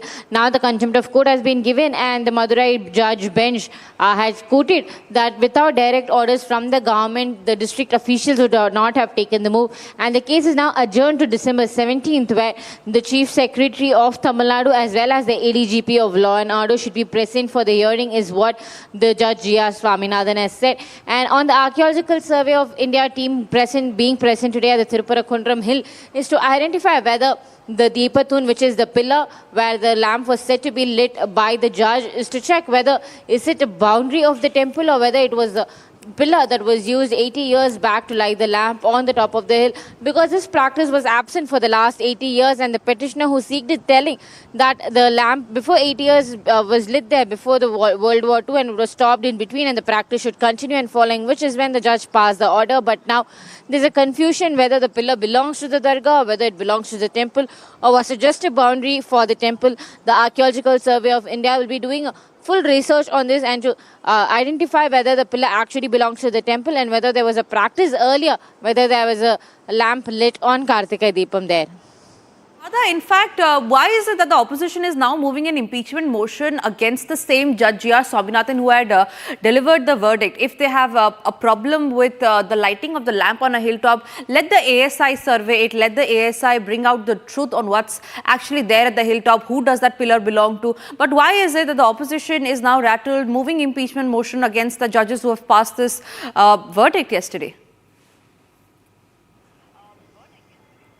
Well, the DMK, the ruling party, and the Congress is blaming the judge G.S. Swaminathan of being biased. They also claim that the judge is focusing towards the ideologies of BJP and RSS, and also claimed that he is going against the Indian constitution and the law as such, because in 2014, the similar case was heard in the Supreme Court. The same case was heard, and then a 2-bench justice added that the lamp would be lit only in the mid of the hill and not top of the hill. Now, after answering the petition with the judge coming with a new rule telling that the lamp can be lit from the top of the hill, has put a huge question on the DMK and Congress, and also accusing the judge of being part of Hindu ideology is the main point, whereas the AIADMK and BJP has been constantly pointing out that the DMK has been not been very secular and has been very biased, and with the elections coming up in the next 6 months, they have been trying to appease the minority, especially the Muslims, as the dargah is situated on the top of the hill. As you know, 1 year back, we also had the issue where they wanted to rename the hill after the dargah, which is the Sikh and the hill. All right. Yes, Shada, thank you very much for getting us those details, and shifting our focus to what's happening at the international border in Samba with the fear and intel report on a possible threat of infiltration and how there could be drones that could be dropped from the Pakistani side. The BSF troops are now on high alert. This is a ground report that has been filed by my colleague Gursimran. With onset of winters, the threat of infiltration from Pakistan looms large on the Indo-Pakistan international border in the Jammu sector. Right now, we are reporting from the Samba district, which has been on the eye of the storm during the Operation Sindoor, and Pakistan has tried to inflict maximum casualties to the security forces as well as civilians during those 1 week long time along the Indo-Pakistan international border. But right now, a high alert has been sounded right ahead of the onset of the winters, and especially the snowfall that is taking place in the upper reaches, which is making it really difficult for the Pakistani terrorists to sneak into the Indian territory in the areas close to the line of control. So the entire focus of the Pakistan and its terror proxies shift to the from the line of control to the international border. What we have seen in the past also, that Pakistan is now once again trying to revive its terror infrastructure along the international border, and the BSF has also said that there are close to a dozen of the launch pads that have been reactivated that were decimated during Operation Sindoor by the force. But now what has been done, that keeping in view the threat that is being posed by the adversary, the BSF troops here on the ground are maintaining a high level of alertness, equipped with the sophisticated weapons starting from the AKs to INSAS to Breta. What they are doing, they are moving all along the Indo-Pakistan international border. What they want to ensure, that there is a zero infiltration that takes place, and that's why they have their eyes on the enemy's area, because if Sarjeevan can show you the enemy area, you will be in a position to see that it is hardly a 20 meters distance from their position that there are grown vegetation that is on the other side. And what this grown vegetation, this helps the Pakistani terrorists to infiltrate into the Indian territory. So if they notice any movement, they come to this position. That is the offensive posturing that the BSF has done all along the Indo-Pakistan international border. They want to ensure that with these aggressive posturing, every attempt that is being made by the adversary is foiled. Ladies and gentlemen, it was in the parliament when Union Home Minister Amit Shah had vowed a crackdown on red terror. And the same has been happening not just in one state but multiple states. And this one is coming in from Maharashtra, where we learned that there are 11 Maoists today who have surrendered before the DGP in Gadchiroli. Gadchiroli, remember, is one of the hotbed of the Maoist region in the state of Maharashtra. And 11 Maoists there have now surrendered before the police. This comes as a huge breakthrough in the crackdown on red terror. And even as the police has been continuing to crack down on these Maoist terrorists, few Maoists coming up on their own, having a bounty on their head, surrendering themselves, is just an example of how Union Home Minister Amit Shah's belief in eliminating red terror is actually a dream come true in India now.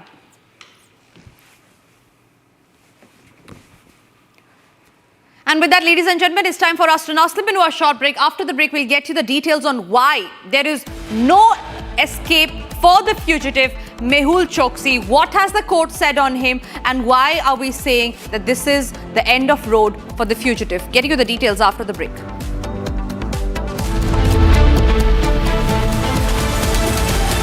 थोड़े में ज्यादा स्वाद ये ही तो है इसकी खास बात। वाओ मामा, क्या स्वाद है? अरे मेरे राजा, सबका राजा और प्योर मसाला। केसरिया से मन जोगी हुआ रे, दिल झूमे देखो मतवारा हुआ रे। केसरिया से मन जोगी हुआ। हर पल मनाओ केसरी त्योहार। विमल, बोलो जुबान केसरी। आधे बाउल दही में 4 चम्मच MDH चटनी पुदीना मसाला डाला, स्टर करो, पुदीना चटनी तैयार। MDH चटनी पुदीना मसाला।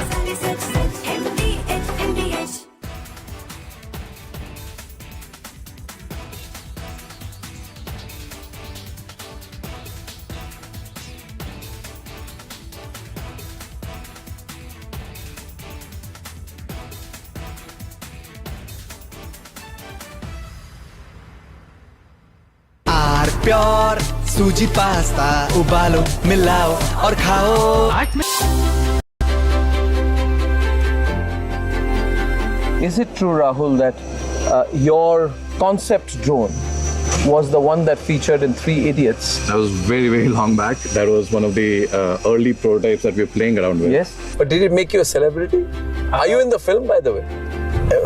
For small snippets, yes, in the background. You are? But interesting aspects of Three Idiots that subsequently people will tell us that, oh, you started a drone company, you must have copied the idea from Three Idiots movie.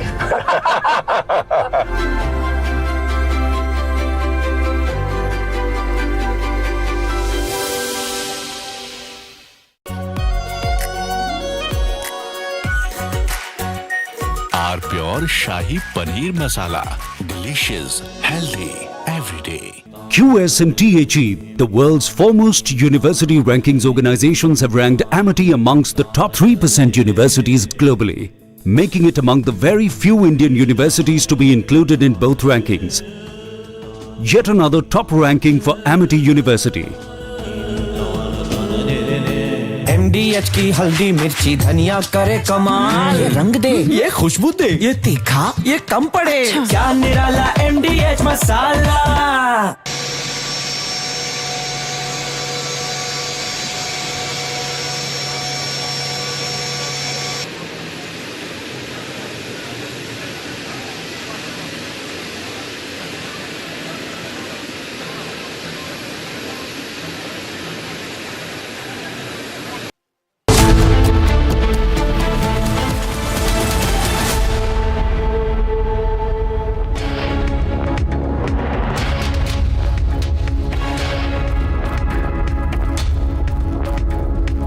Television with me, Krutat Patnaik, at 2:30 p.m. this afternoon. Our top story continues to remain. Mehul Choksi is finally out of all possible legal options. His last appeal has now been exhausted in the Antwerp court, and the next process is bound to be the extradition. I'll bring you all those details on why it is now going to be end of the road of this fugitive journey of Mehul Choksi in just a moment. But as always, let's start this live and breaking bulletin with the headlines.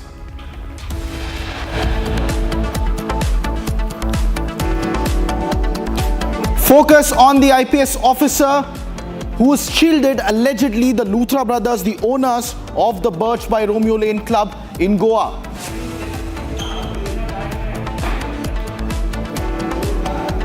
Third owner Ajay Gupta arrested, but Luthra brothers still absconding.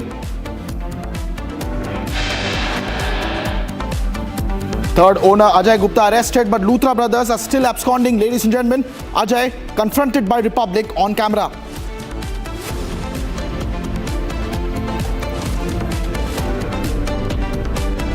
Delhi High Court hears plea on Indigo crisis, questions airline crisis profiteering, also slams 35k airfare surge amid the chaos.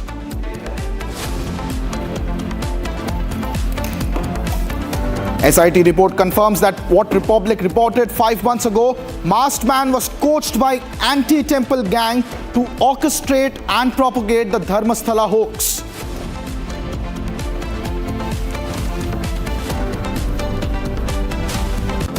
Republic coverage on Dharmasthala hoax case vindicated. The SIT has now exposed how the accused planned the anti-Hindu campaign. There is no escape for fugitive Mehul Choksi now. Belgium's Advocate General says no further appeal is possible in this case. US trade delegation leaves for the Ministry of Commerce and Industry at the Vanijya Bhavan in Delhi as trade talks held in the national capital.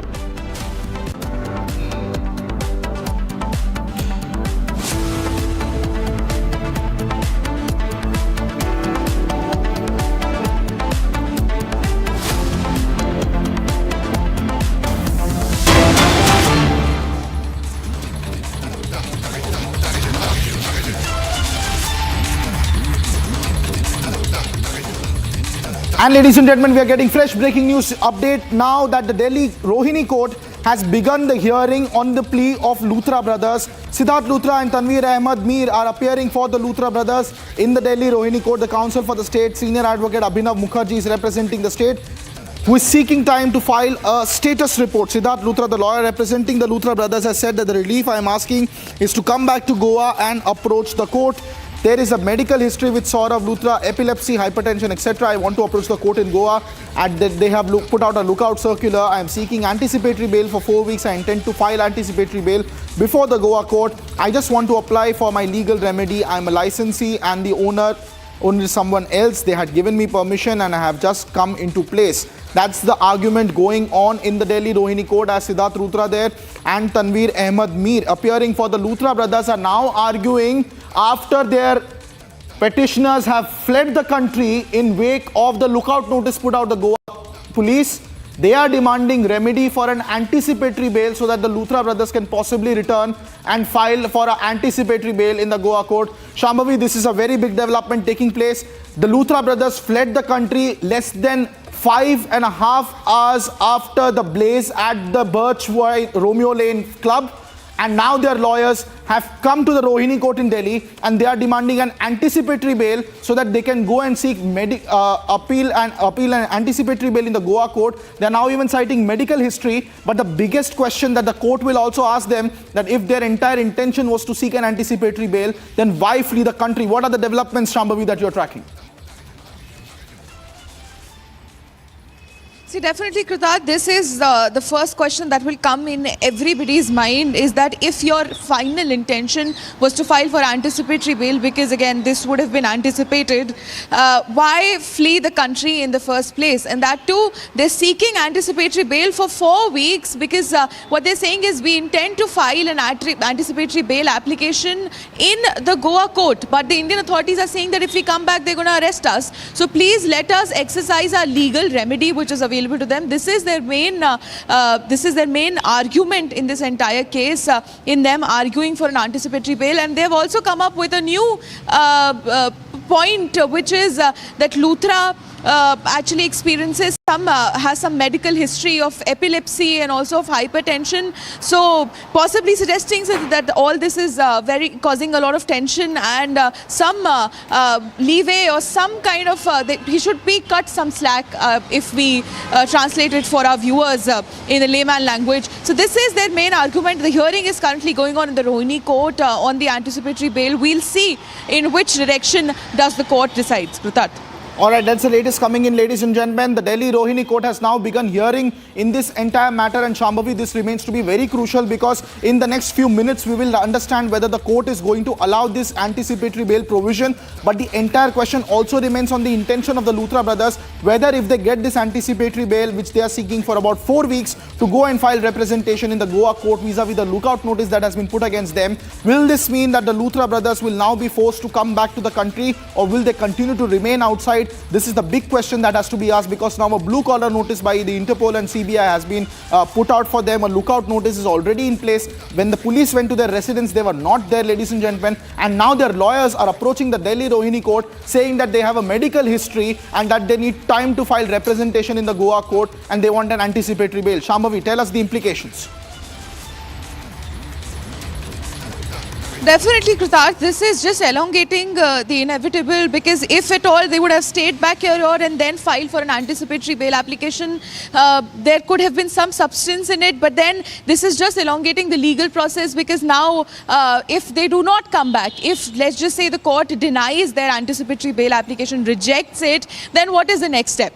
What will be done? Then extradition process would begin. Then several applications would be filed, petition will be filed, and now after fleeing the country, after absconding, basically just as you very rightly mentioned, just few hours after this incident actually happened, you come up with an excuse saying that we have a medical history, there is a history of hypertension, and I should be given some leeway and I should be allowed to exercise my legal remedy, the legal remedy which is available with me. And in the hearing, they've also mentioned several other things. They've mentioned 4 or 5 licenses which they still have. So now they're actually putting up the point that we still have a liquor license. I'm very sorry, liquor license intact. They have their GST number still intact. There are various other, some Goa state license also intact. So we are basically, now this is actually kind of talking about how they were functioning well, because this fire actually in the first place happened because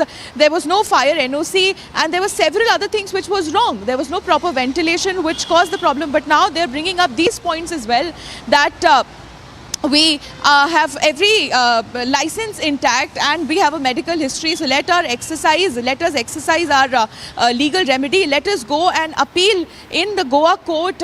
Let us file an anticipatory bail and give us an anticipatory bail for 4 weeks. A very weak response being put out there by them, Shambhavi. If you listen into the arguments and the responses that are coming in on this, Shambhavi, that the police have now, they are basically going in the court and they are saying that they are only the licensees and that they are not the owners of this entire situation. They have also made an argument that they have only gone to Phuket because they are on work and that they have not fled the country. It is very interesting to observe, and what kind of contention can they present vis-a-vis how they justify whether it was a pre-planned visit or was it booked last moment, just less than 5 hours after it. Will all of these factors be also considered by the court is something that remains to be seen, because the Luthra brothers now presenting a defense saying that they have gone abroad for work, they want an anticipatory bail to come back, and that they are only the licensees and not owners. But the GST notification that we showed earlier this morning, their partner, the silent partner, quote unquote, Ajay, who was arrested by the Goa police, also said that he is a silent partner and he was not the owner. So what is this new owner and licensee mystery that they're trying to portray in the court? A new angle emerging now, Shambhavi.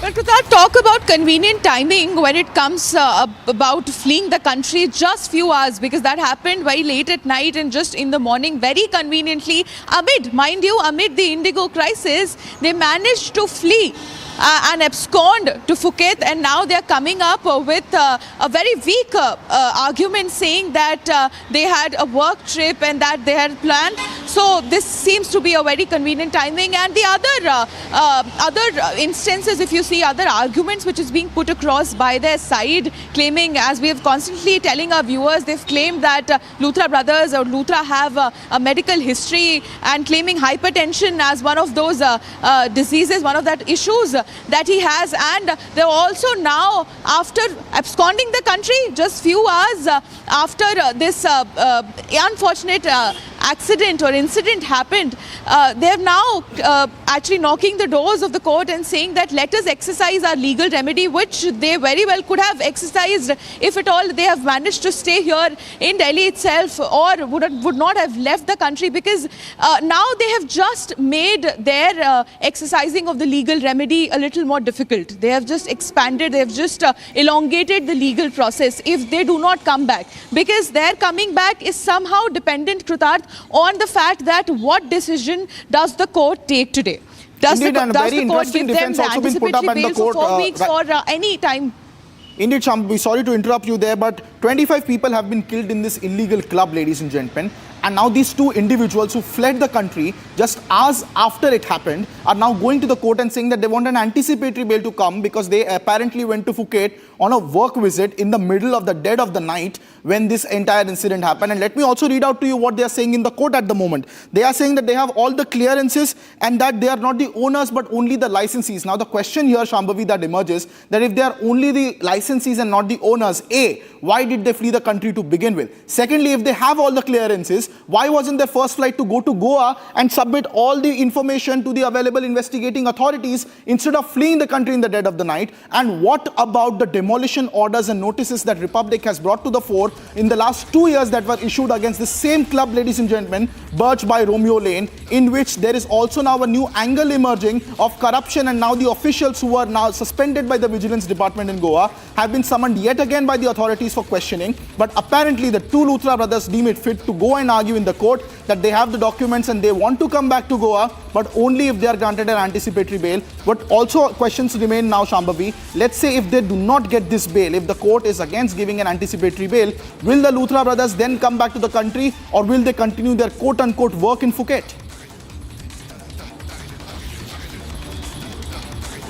Well, if the court rejects their anticipatory bail, and they again, the one thing that if they have also brought up in their argument during the hearing in the Rohini court is that they are saying that we'll get arrested once we come back. So they run that risk of getting arrested because they were the ones who actually flee the country. And you raise a very valid point, Krutarth, here, that if they had all the required license, if they had every license which is required for a proper club or a proper lounge to function, what was the need to flee? Why did they not go to Goa, submit all the required documents, participate, which they're now saying is that we want to aid, we want to help in this process, we want to help in this proceedings, we want to help rectify or just identify what actually caused this fire. And there were several issues which has come up from the club, Krutarth, which actually caused the death of several other people, because when there was a fire on the floor, a lot of people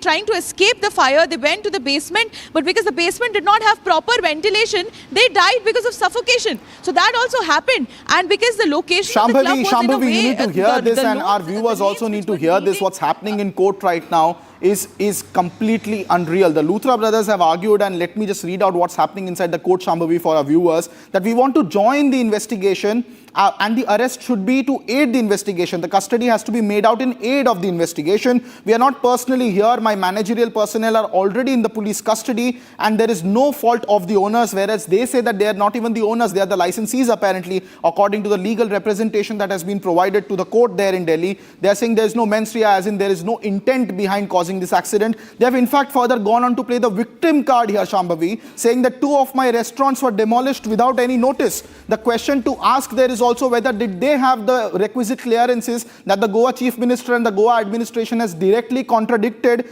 And now the irony, ladies and gentlemen, the biggest irony in this entire conversation and the entire argumentation that has been submitted in the court. The owners, the Luthra brothers, are claiming a threat to their existence, life and liberty in Goa if they come and join a police investigation. But what of those 25 people, Shambhavi, who lost their lives in that Birch by Romeo Lane club, where there was no fire NOC, where the land also had a demolition notice which was stayed by the Panchayat Directorate, and then subsequently there are now more cases and concerns emerging of a possible corruption angle and of the local police intervening, but yet being stopped by a mysterious IPS officer who did not allow the investigation to be carried out. What about these questions? What about the accountability of those 25 people? What about the personnel and the staff members who lost their lives? And what about joining the investigation in good faith rather than leaving the country to begin with? Shambhavi. See, Krutarth, the way they're building up their argument and their final one contention that you actually, when you read the arguments that are being made, their main point was to raise that my club or my two other of my properties were demolished without any notice, and that this was the main contention. They were building up to it by claiming that we have all the licenses, we have all the required papers, we have all the required documents, we are running our business as per the law. Every license, every document is being taken care of. But now it is the other party's fault that you actually demolished two of our properties, which, by the way, and they have a history, Krutarth. Even in the past 2 years, there have been several complaints made against the club. When we were reading about it, actually, their club in Goa, this Birch by Romeo Lane, was one of the clubs, one of the 7 clubs which got a notice, and which was among the top 7 clubs who have time and again violated the noise pollution rules back in Goa. Now that is a huge thing. So this something, them not actually following the law, them not actually making sure that everything is up to the T, or they have the proper licenses, they have the proper NOC, the proper clearances.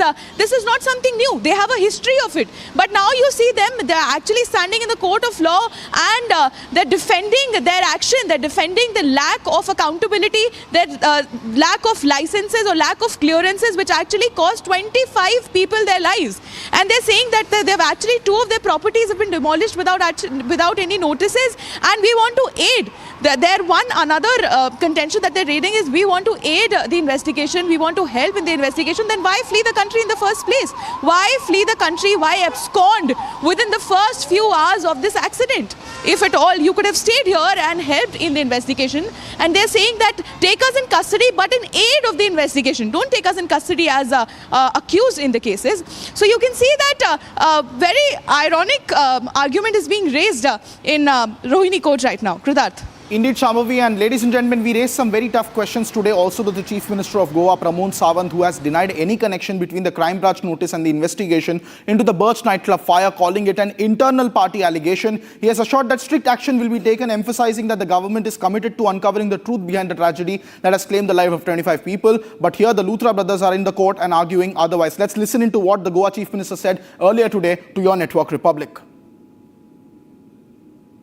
मैं आपको एक बात कहता हूं, क्योंकि किसी का ऐसे सीनियर ऑफिस ने रोका है, ऐसे कभी सामने नहीं आया है, तो डेफिनेटली उसके ऊपर जितने सारे कंप्लेंट्स थी उसके ऊपर ऑलरेडी इंक्वायरी हो रही है. डेफिनेटली इसका मैजिस्ट्रेट इंक्वायरी करने के बाद इसके जो कुछ सच है वो सामने आ जाएगा. BJP MLA Michael Lobo himself is saying कि the entire system is involve, तो उस पे क्या कहेंगे? मैं आपको कहता हूं कि इस केस में जो कोई इस तरह के समझो मैजिस्ट्रेट इंक्वायरी आने के बाद जो कोई मिला तो उनको सस्पेंड कर देंगे, चाहे तो टर्मिनेट भी करेंगे. Officers are alleging each other sir. मैं डेफिनेटली कहता हूँ एक बार इंक्वायरी का रिपोर्ट आने दो. Sir next demolition where is expected? Definitely within the 8 days that report will come. So yesterday we saw action taken place at the Vagator lane, and how many other places that we are expecting such? At present Vagator जिसका violation किया हुआ था उन्होंने, इसलिए उनका हमने already demolition किया है. बाकी भी किसी का वायलेशन इस तरह से मिला तो हम उसका डेफिनेटली, जो हमने जॉइंट एनफोर्समेंट कमेटी जो बिठाई है उनका रिपोर्ट आने के बाद इस तरह के वायलेशन दिखे तो उसका डेमोलिशन हो जाएगा. It is an unfortunate, tragic incident that has occurred in Goa.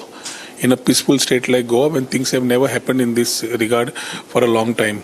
But when this type of things happen out, a lot of things get exposed. There have been lacunas in the system which allowed and got exposed when things were not in the right frame. Understanding whether trade and license was not issued without any paperwork, without construction license, from there how the other people departments come in is a basic preliminary inquiry that has come out. Importantly, we have to know that we have lost 25 lives. It is not 4. We have lost 25 lives. बाकी के भी 21 लोग आदमी है ना, they are humans only. 4 are tourists, but 21 more were there. They were also not from Goa. So all 25 people who have lost lives, 4 have come in as tourists, 21 were there working, coming from various parts of the country, working in that particular place. The episode is quite tragic, and I think we have to understand 2 parts. We as a tourism department ensure that we promote tourism. We have our enforcement done in areas which are coming under tourism as a department. This type of areas, Birch by Romeo Lane, what the episode happened, was not a registration under us as a department. But it's a collective responsibility that every department needed to act.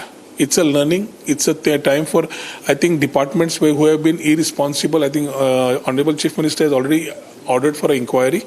Action has already been initiated and further action will be taken care. Sir, opposition and BJP MLA himself, Michael Lobo, is saying that if an audit is conducted, more than 50%, it's his allegation that more than 50% nightclubs will not have fire NOC. See, this is not a time to give the political blame games. If you want to get into the topic, things are happening in the same belt from Kalangut to the areas.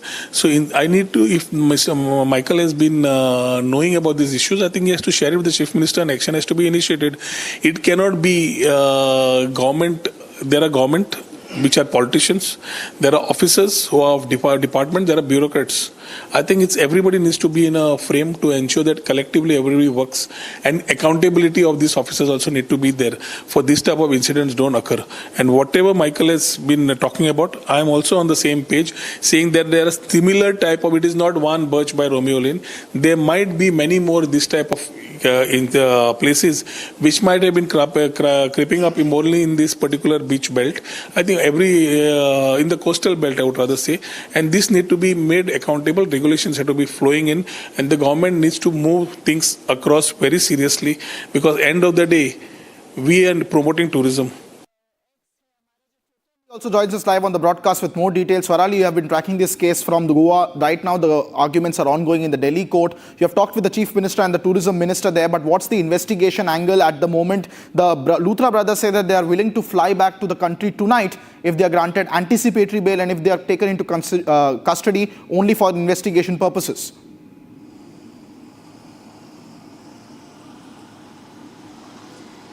Yes, that's true. According to the recent update, they are ready to fly back to India if the bail is being granted to them. On one hand, there is a pressure on the government and the entire ecosystem that justice should be done and Luthra brothers should be arrested. That's what the demand and expectation is, because they had flown out of the country within the few hours of a very tragic incident wherein 25 people had to lose their lives. Now, all the investigation, all the angles of investigations are being explored, as in the crackdown on the officers is going on one hand, wherein 3 officers are already suspended. On the other, total 6 arrests are being made, including Ajay Gupta, who is the 3rd partner of Luthra brothers, who could provide major details in this case. On the other hand, Bharat Kohli is also being brought down to Goa for further investigation. And according to the upcoming major update, they are ready to fly back to India. But the expectation of the families of deceased who are demanding justice, they are saying Luthra brothers should come forward, accept whatever they are guilty for, and proper course of action, proper justice should be done. But they are trying to avoid the arrest. They want that only investigation should be done. They should not be arrested, and that's the reason why they have demanded an anticipatory bail plea in Delhi's court. Back to you. Thank you very much, Swarali, for tracking those details, ladies and gentlemen. That's the latest coming in on the Luthra brothers, who have now approached the Delhi Rohini court for matter of seeking bail. And the breaking news update that we have at the moment is there is no immediate relief for the Luthra brothers in the Delhi Rohini court, where they had approached for an anticipatory bail. They even offered the court to fly in tonight if possible, if they are granted an anticipatory bail, to go and make representation in the Goa court, where a lookout notice has been issued against them in Goa. But no immediate relief for the Luthra brothers. That's the big breaking news update. My colleagues will be joining us in just a moment to bring us more details on the developments taking place in the Delhi court. But at the moment, the biggest headline, ladies and gentlemen, no immediate relief for the Luthra brothers who are seeking an anticipatory bail in the Delhi Rohini court. That's the big breaking news development coming in. They continue to abscond. They are still outside the country. The last known location was a flight of Indigo en route to Phuket. On the night the fire took place and early hours of Sunday morning, they fled the country. Today in the court, they offered to come back tonight as earliest as possible if an interim relief was granted to them vis-a-vis anticipatory bail, so that they could come to Goa and make representation. They claim that there is a threat to their life and liberty, and that their restaurants are being demolished without notice, and that they want to join the investigation as part of providing and assisting the investigation, as they claim that they are not the owners but only the licensees. That's the big breaking development coming in. Despite of all of that, the court has now adjourned the matter for now, and no immediate relief has been given to the Luthra brothers in the case as it stands. That's the big breaking news development coming in, ladies and gentlemen, on the big Goa fire case of the club. No immediate relief for both Gaurav and Saurav Luthra, despite the arguments made there in the court that we have been tracking for the past half an hour. In the interim, ladies and gentlemen, let me also bring you a breaking news detail coming in the world news sector. Donald Trump has repeatedly claimed to have mediated a lot of wars. One of them was the Thailand and the Cambodia war, which once again resumed in a way when Thailand authorities struck Cambodia across the border after hostilities once again resumed. Now, Trump is saying that he'll once again give them a call. Let's take a look at what all is happening on the Thailand-Cambodia front and how Trump is once again ready to jump in the mix. While Trump's tariff spree continues since returning to office, the American president again brought up how he has ended wars globally. Mentioning the Cambodia-Thailand clash, Trump said he will make a call to stop the war between the two powerful countries. In 10 months, I ended 8 wars, including Kosovo, Serbia, Pakistan and India. They were going at it. Israel and Iran, Egypt and Ethiopia. You didn't know about that. Armenia and Azerbaijan. And I hate to say this, one named Cambodia, Thailand, that had started up today. Tomorrow I'll have to make a phone call, and I think they'll get it. Who else could say, I'm going to make a phone call and stop a war of two very powerful countries, Thailand and Cambodia? They're going at it again. But I'll do it. So we're making peace through strength. That's what we're doing. We've cut federal funding for any school that pushes critical race theory or transgender insanity. No more money. Trump has time and again been spotted saying he is deploying sanctions tactically to end wars across the globe. Ladies and gentlemen, it was 5 months ago when Republic brought you the breaking news update, with Republic Kannada leading the coverage on how the entire story around Dharmasthala was a hoax. Today, the Karnataka government has received the SIT report finally, in which it has been once again confirmed how one masked man led a witch hunt in a defamation case against the Dharmasthala holy shrine. And after we come back of this very short break, we'll bring you all those details. Once again, do not go anywhere. Republic is live and breaking.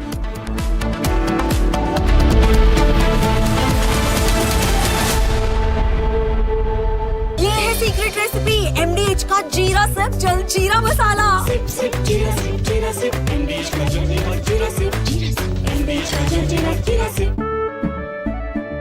केसरिया से मन जोगी हुआ रे दिल झूमे देखो मतवारा हुआ रे केसरिया से मन जोगी हुआ हर पल मनाओ केसरी त्योहार विमल बोलो जुबान केसरी आर प्योर सूजी पास्ता उबालो मिलाओ और खाओ 8 मिनट में तैयार क्या टेस्ट है सबका राजा आर प्योर मसाला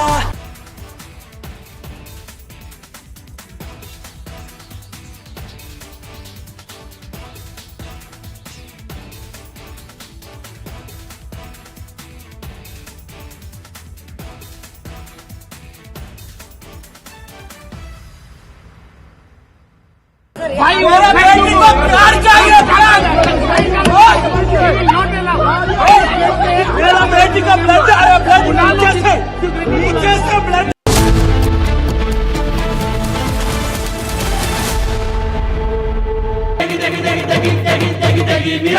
MDH की देगी मीरज, देगी मिर्च का तड़का, अंग अंग फड़का। MDH की देगी मीरज। केसरिया से मन जोगी हुआ रे, दिल झूमे देखो मतवारा हुआ रे। केसरिया से मन जोगी हुआ। हर पल मनाओ केसरी त्योहार। विमल बोलो जुबान केसरी। थोड़े में ज्यादा स्वाद, यही तो है इसकी खास बात। वाओ मामा क्या स्वाद है, अरे मेरे राजा। सबका राजा आरती और मसाला।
From Asia's largest news headquarters,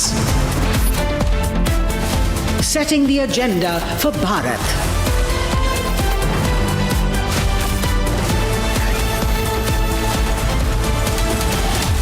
You're watching Republic.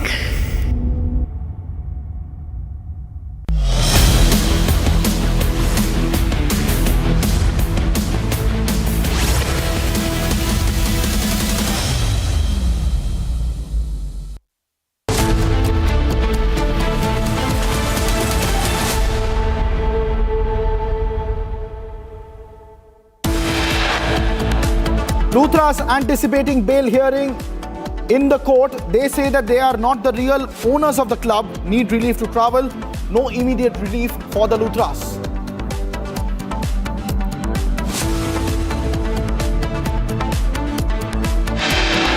Focus on top officer who blocked action against the Birch Night Club. Senior IPS officer allegedly stopped the police from taking action.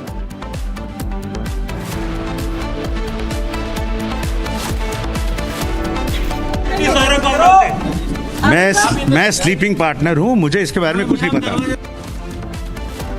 Third owner Ajay Gupta arrested by Luthra brothers, but Luthra brothers continue to abscond, say that they need a bail in order to come back. Delhi High Court hears plea on Indigo crisis, questions airline crisis profiteering, also slams over 35,000 airfare surge in the process of the crisis. Republic coverage on Dharmasthala hoax case vindicated as SIT exposes how the accused planned the entire anti-Hindu campaign. There is no escape for fugitive Mehul Choksi now. Belgium Advocate General says no further appeal is possible in the case. US delegation leaves from the Ministry of Commerce and Industry at the Vanijya Bhavan in Delhi as trade talks between India and United States resume once again.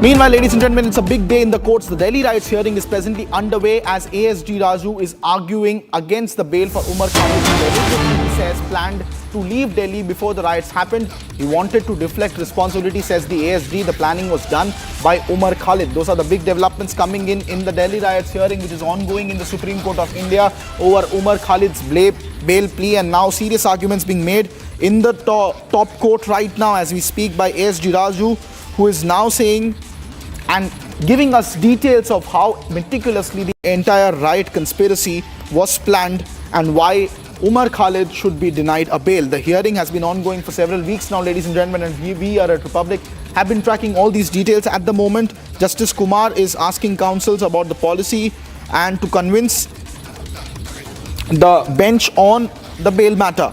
As we speak, that's the latest development coming in. ASG Raju is saying on Bharat Tere Tukde Honge, the entire FIR which had this anti-national slogan was relied on this in the charge sheet. It is a subject matter of FIR 110-16.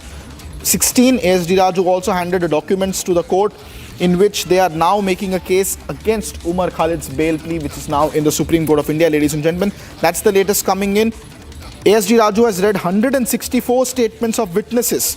ASG Raju also said that he, as in Umar Khalid, has deliberately planned to leave Delhi before the riots happened. ASG said that he deflected responsibility. The planning was done by Umar Khalid. They have misstated that he is not the administrator of the DPSG WhatsApp group and only admins could send messages. Everyone could post messages before March 11, including Umar Khalid, says the ASG. After March 11, they deleted everything and subsequently he was not made an admin of that group. That's the big argument coming in by the ASG in the court, who continues to argue against the bail plea of Umar Khalid, which is now in the Supreme Court of India being argued as we speak. ASG Raju also said that Umar Khalid had deliberately planned to leave Delhi. My senior colleague Rhythm now joins us live on the broadcast with more details. Rhythm, take us through these updates as they are coming in from the Supreme Court on the bail matter.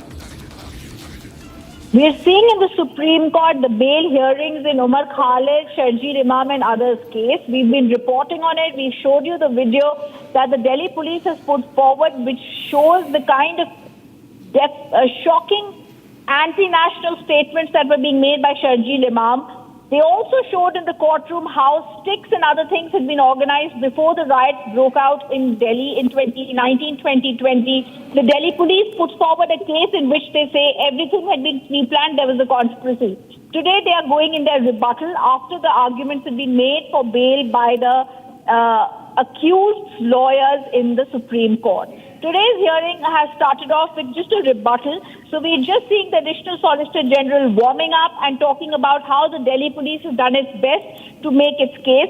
He's spoken about Umar Khalid today, and he said Umar Khalid should not be granted bail. He also said that they had tried to make sure that Umar Khalid should be able to get away. He was earlier the admin of the DPSG group.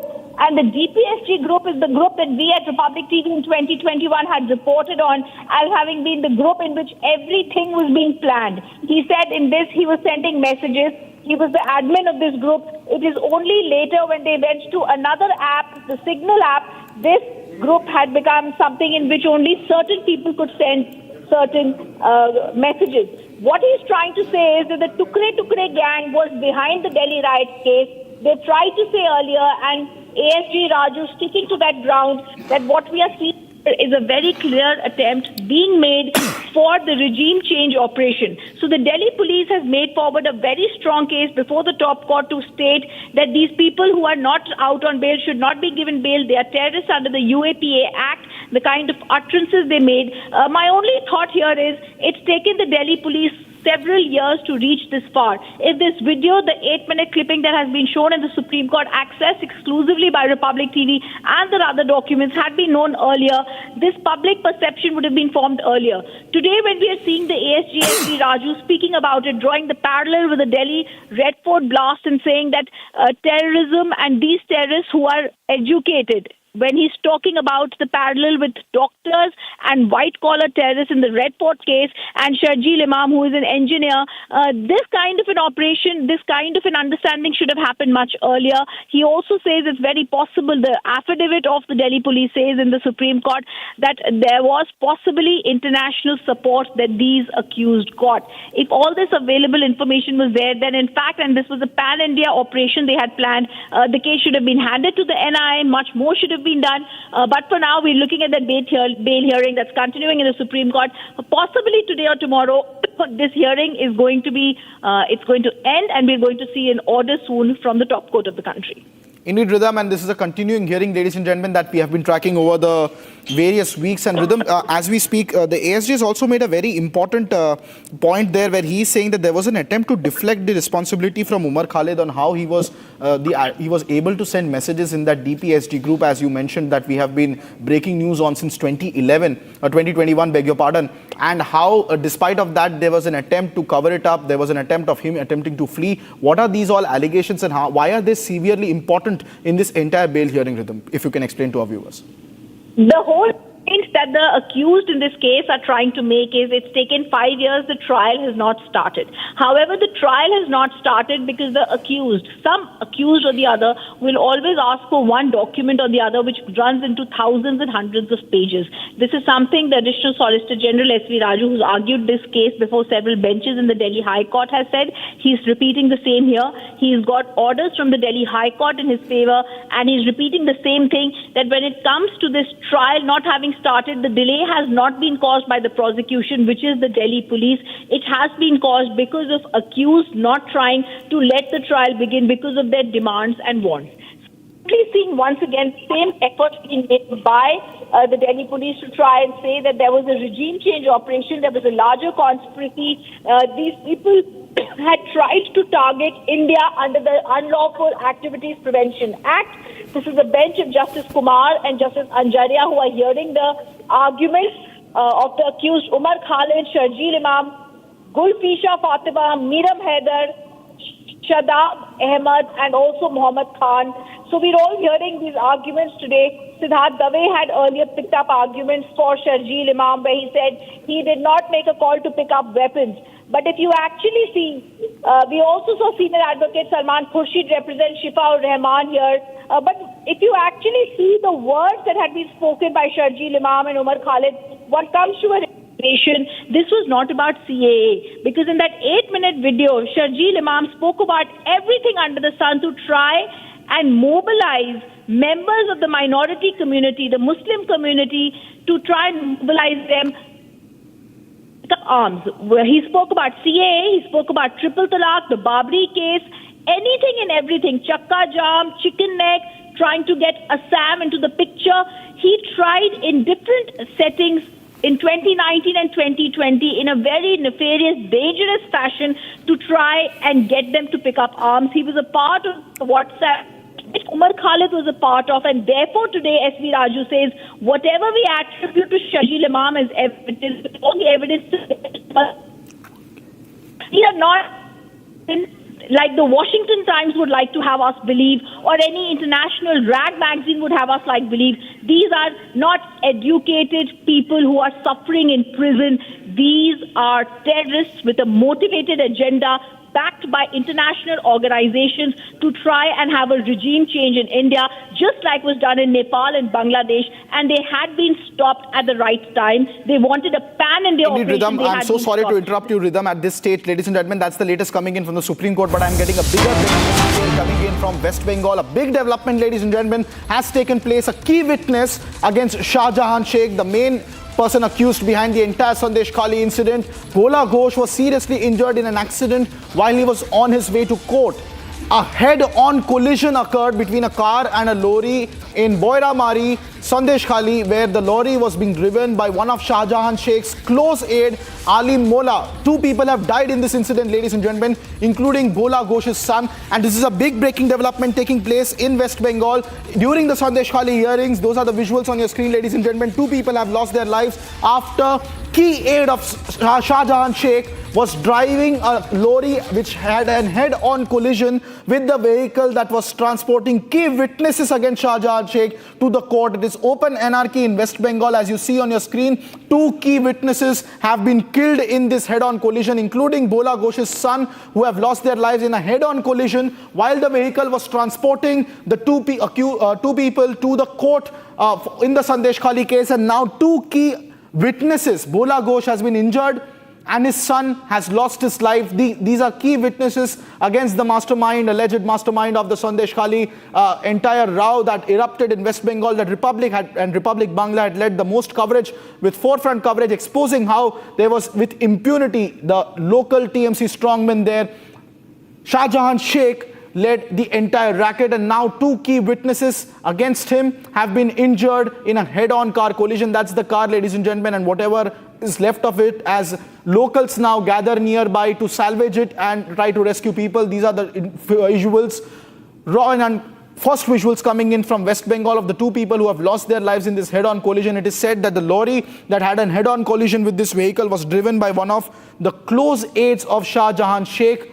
His name is Alim Mullah, and now in open daylight, a truck driven by Shah Jahan Sheikh's aide goes on and has a head-on collision with a car that has witnesses against him traveling headed towards court.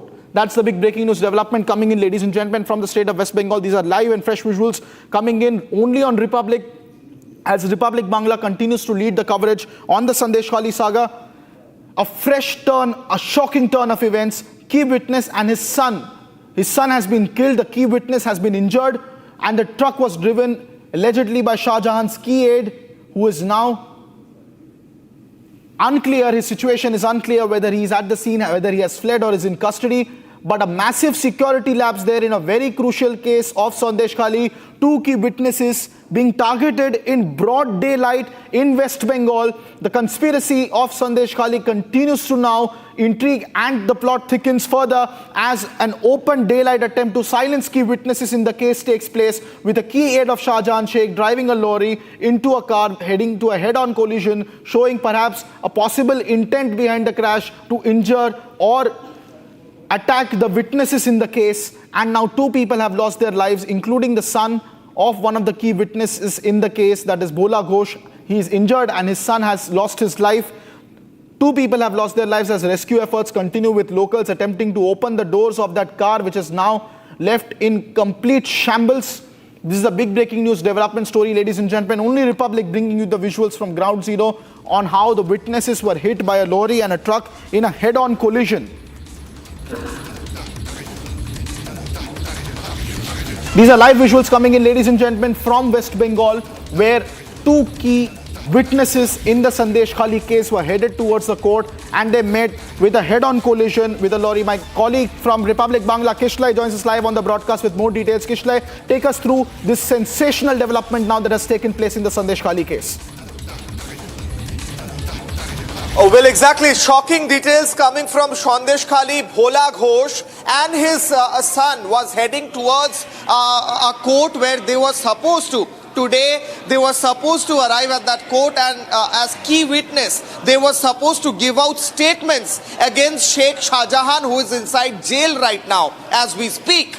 But when they were on their way to Kolkata, on their way to Bosirhat towards the court, a truck collided with their vehicle, and it was a head-on collision. The car was heading towards Bosirhat. The truck was coming from the other side of the road, and it straight away hit the car. And Bhola Ghosh, who was in the backseat of the car, he got injured. He is critically injured right now. His son is dead as he was sitting in the front seat of the car, and the driver is also dead as we speak. Two people have died in this case. Now, very crucially, the truck was driven by Alim Mullah, who is a close aide of Sheikh Shah Jahan. More sensational details coming out in this case. The truck was supposed to be driven by someone else. The driver was removed forcefully by Sheikh Shah Jahan's aides, and then Alim Mullah took to the driver's seat and he started driving the truck, according to sources. According to locals, the truck was straight away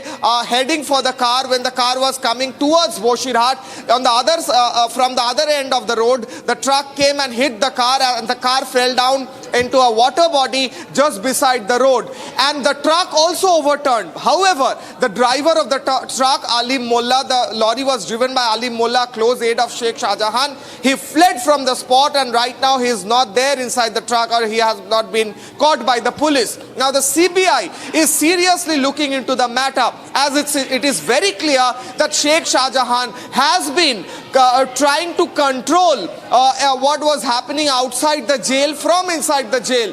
Relatives of Bhola Ghosh are clearly alleging that Sheikh Shahjahan was the one who has caused this accident, which was actually not an accident. It was a staged drama to kill the key witnesses against him, and he has done it from within the jail with the help of local TMC leaders. This is what the elder son of Bhola Ghosh is saying. The younger son has already died, the driver has died, and Bhola Ghosh, who is critically ill, is right now being treated in Kolkata. On the other hand, his elder son is alleging this is a clear case of a conspiracy to kill the key witnesses, and in fact the younger son was also a key witness to this case who already died. On the other hand, Bhola Ghosh is critically injured. Kishle, do also tell us, Republic Bangla has been leading the coverage when it comes to these strong arm tactics to silence the entire Sandesh Khali case. Tell us the significance of the testimony and the witness stature of Bhola Ghosh, and why Shahjahan Sheikh would benefit if such an attack, if indeed took place, as the elder son of Bhola Ghosh is now alleging. Also, Kishle, I also have Union Minister Shukanta Majumdar on the phone line with us. Sir, a shocking development has taken place in this case. Now, allegations are being made by Bhola Ghosh's son that this was a TMC orchestrated, allegedly, a Shahjahan Sheikh orchestrated attack on the key witnesses in the Sandesh Khali case. It's a matter of great concern that one of the main witness of Sheikh Shahjahan case has been attacked by a truck, and as per the statement of the victims, that this driver who was driving the truck is a close aide of Sheikh Shahjahan. Then it can be concluded from their observation that it is totally planned, and there is a planning. The planning is going on to erase those people, to kill those people. Those are the witness of the Sheikh Shahjahan case. So I would like to urge the Honorable Court to take the cognizance of this, and the security and the safety of these people should be increased, because the West Bengal government won't help these people. They are trying their level best to save Sheikh Shahjahan.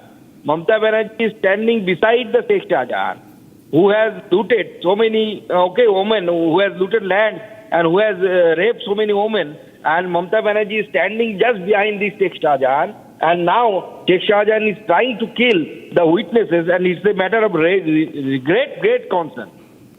Mr. Majumdar, this was a head-on collision. That also brings in questions over the intent of the driver. Reports are telling us that Alim Mullah, close aide of Shahjahan Sheikh, did it. If Shahjahan Sheikh is in jail, how is this possible? How can this happen in TMC rule Bengal? Now see, in TMC rule Bengal, it is very much easy to have a connection from the jail to the outside world, because if you go in these jails, and you can ask those people, they are providing all kind of facilities to Sheikh Shahjahan, because Mamata Banerjee is standing behind him. So that's why he is getting phones and all these things inside the jail. Are you saying that despite of being suspended, he is still getting patronage and favoritism from the TMC there? Yes, TMC is very much with Sheikh Shahjahan. And sir, the eldest son of Bhola Ghosh, obviously he's lost one of his sons in the accident, who was sitting in the front seat. We are told that Bhola Ghosh is in a critical condition in the hospital. If he loses his life as it stands, or if something happens to him, we hope that it doesn't. But who would be responsible? Who would you hold responsible for such this act? Mamata Banerjee and her administration is responsible for this killing. It is not an accident, it is a killing, and it is a murder. And it is a cold-blooded murder by the Sheikh Shahjahan. And Sheikh Shahjahan is getting the support of TMC.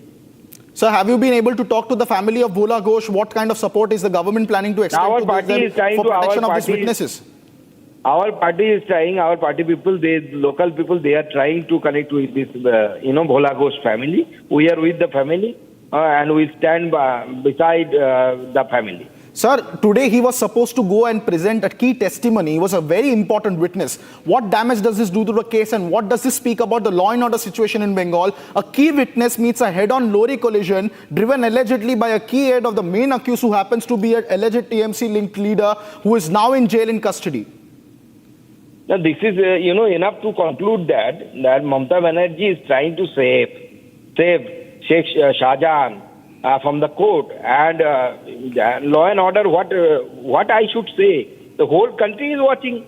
So what is the law and order situation in the state of West Bengal? Mamata Banerjee's police is always busy to secure the life of Mamata Banerjee and Mamata Banerjee's family members.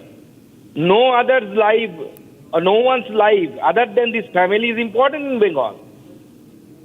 Sir, this is a very dangerous precedent right now being set. If witnesses are targeting like this, we have seen the women of Sandesh Khali, how they were intimidated and threatened. Now witnesses meeting head-on collisions in broad daylight. What protection can we provide to the people of Sandesh Khali? Can they ever expect justice in such a case and scenario?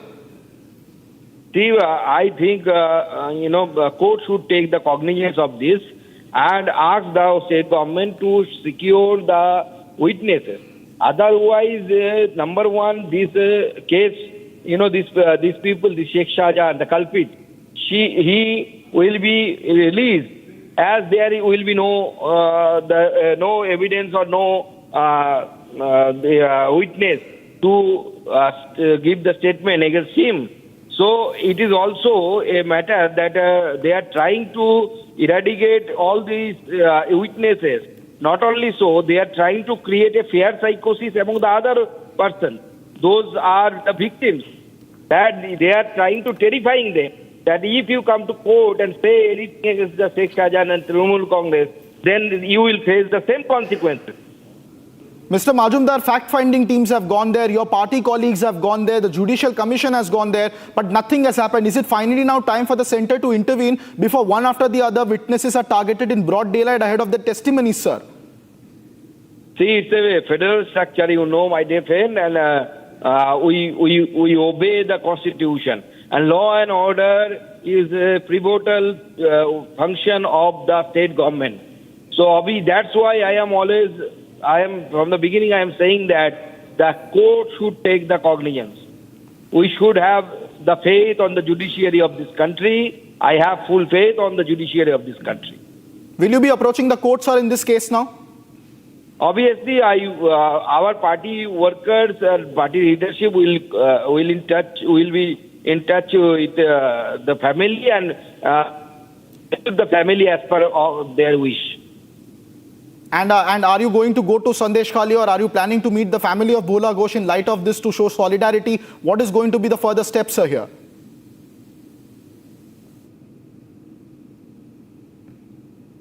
Mr. Majumdar. All right, that was Sukanta Majumdar, the union minister there, in a scathing attack against the TMC. He says that this is an open and broad daylight attempt to kill a key witness in the Sandesh Khali case under TMC rule. Bengal Kishla, you heard what Sukanta Majumdar was telling there. Also break us down what significance now does this have in light of whatever the minister has said and the sequence of events that are now unfolding in West Bengal. Kishla. Well, exactly. The previous question you were asking me is whether this particular incident will have an impact on the case or not. Well, Bhola Ghosh was at one point of time one of the closest aides of Sheikh Shahjahan, who used to also deal in business with him, fisheries. So Bhola Ghosh knows Sheikh Shahjahan inside out. Also, Bhola Ghosh alleges that he still now he owes 20 lakh rupees from Sheikh Shahjahan, which he hasn't got yet. On the other hand, Bhola Ghosh's family members allege that they had to stay out of their house due to Sheikh Shahjahan's atrocities for about 1.5 years, and recently they returned to Sandesh Khali after Sheikh Shahjahan was arrested. So Bhola Ghosh knows Sheikh Shahjahan inside out, his family members as well. Therefore, it was very important to stop Bhola Ghosh from reaching the court and give out his testimony and statement against Sheikh Shahjahan. It is a very clear fact, and allegations have come again and again that Sheikh Shahjahan from within the jail premises used to call his men in Sandesh Khali and control them, and he used to dictate them how they should conduct their businesses around Sandesh Khali. So the family members are alleging that Sheikh Shahjahan himself called this particular person who was driving the truck and his aides to cause this so-called accident, this whole drama of accident, to kill Bhola Ghosh and the whole family members as well, so that the witness against Sheikh Shahjahan is no more a available to the court and to the CBI. The CBI is taking up this matter seriously. There has already been a very important meeting at CBI headquarters in Kolkata. The IO of this case, of this particular case against Sheikh Shahjahan, was present in this meeting. There has been a video conference with Delhi CBI office, and the CBI officials are deciding on their next course of action, how to provide protection to the rest of the family members, and how to analyze this whole incident of this alleged murder, which is looking like an accident, and what impact would it have on the case. So all these are going on one hand. On the other hand, the family members are scared that they could also be attacked by Sheikh Shahjahan's men in Sandesh Khali. Thank you so much, Kishlay, for bringing us those details. Ladies and gentlemen, that's the latest coming in. A big development has taken place in West Bengal, where a key witness against Shahjahan Sheikh, Bhola Ghosh, was seriously injured in an accident while on his way to court to give a key testimony in a head-on collision allegedly by a car and a lorry driven by one of Shahjahan Sheikh's key aide. What is this going to have an impact? Whether it is going to have a big impact on the Sandesh Khali case, we will bring you all those details when we come right back after a very short break, ladies and gentlemen. Do not go anywhere. Republic is live and breaking.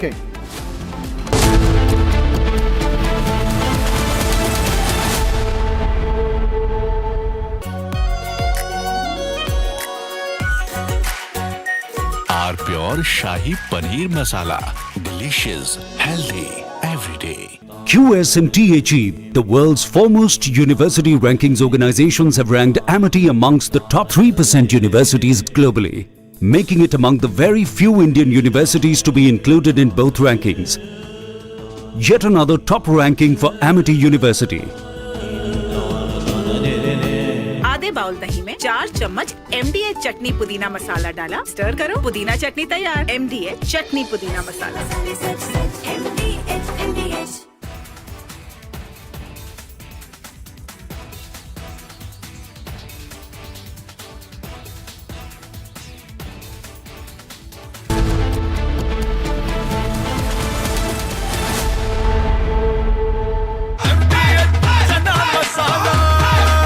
अब छोलिया हो या लोबिया, सफेद चने या काले चने, सब कुछ मजेदार बने। केसरिया से मन जोगी हुआ रे, दिल झूमे देखो मतवारा हुआ रे। केसरिया से मन जोगी हुआ। हर पल मनाओ केसरी त्योहार। विमल, बोलो जुबान केसरी। आर प्योर सूजी पास्ता, उबालो, मिलाओ और खाओ। 8 मिनट में तैयार। क्या टेस्ट है सबका राजा, R pure masala.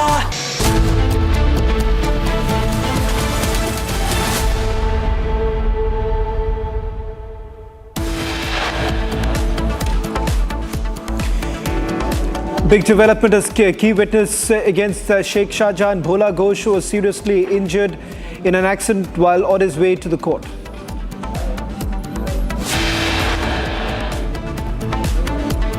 Luthra's anticipatory bail hearing in court. They say they are not real owners of the club, need relief to travel to India. Court to hear the case tomorrow.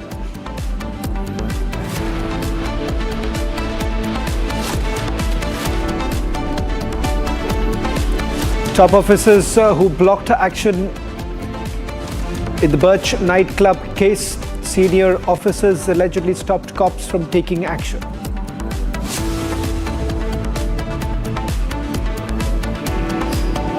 Republic coverage on Dharmasthala hoax case vindicated, and SIT exposes how the accused planned the anti-Hindu campaign. There is no escape for fugitive Mehul Choksi. Now Belgium Advocate General says no further appeal is possible in the case. US delegation leaves from the Ministry of Commerce and Industry in New Delhi as trade talks held in national capital.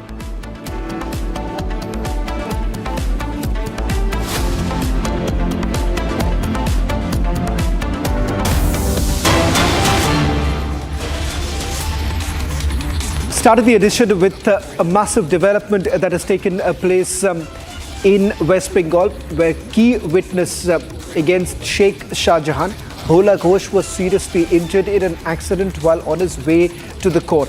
A head-on collision took place between the car in which the witness was travelling and a truck in Sandesh Khali. The truck was being driven by Shah Jahan's close aide Alim Mullah.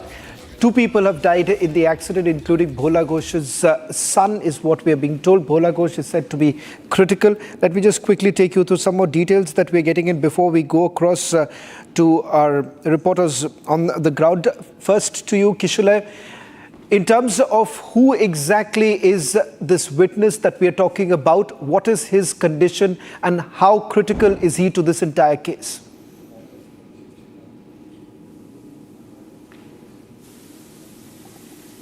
Kishula, if you can hear me, as far as this key witness is concerned, how critical is he and what really happened?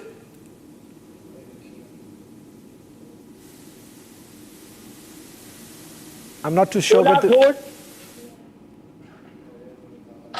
We seem to have lost the line with Kishore. Let me just quickly explain what we know so far in terms of the incident that took place a short while back.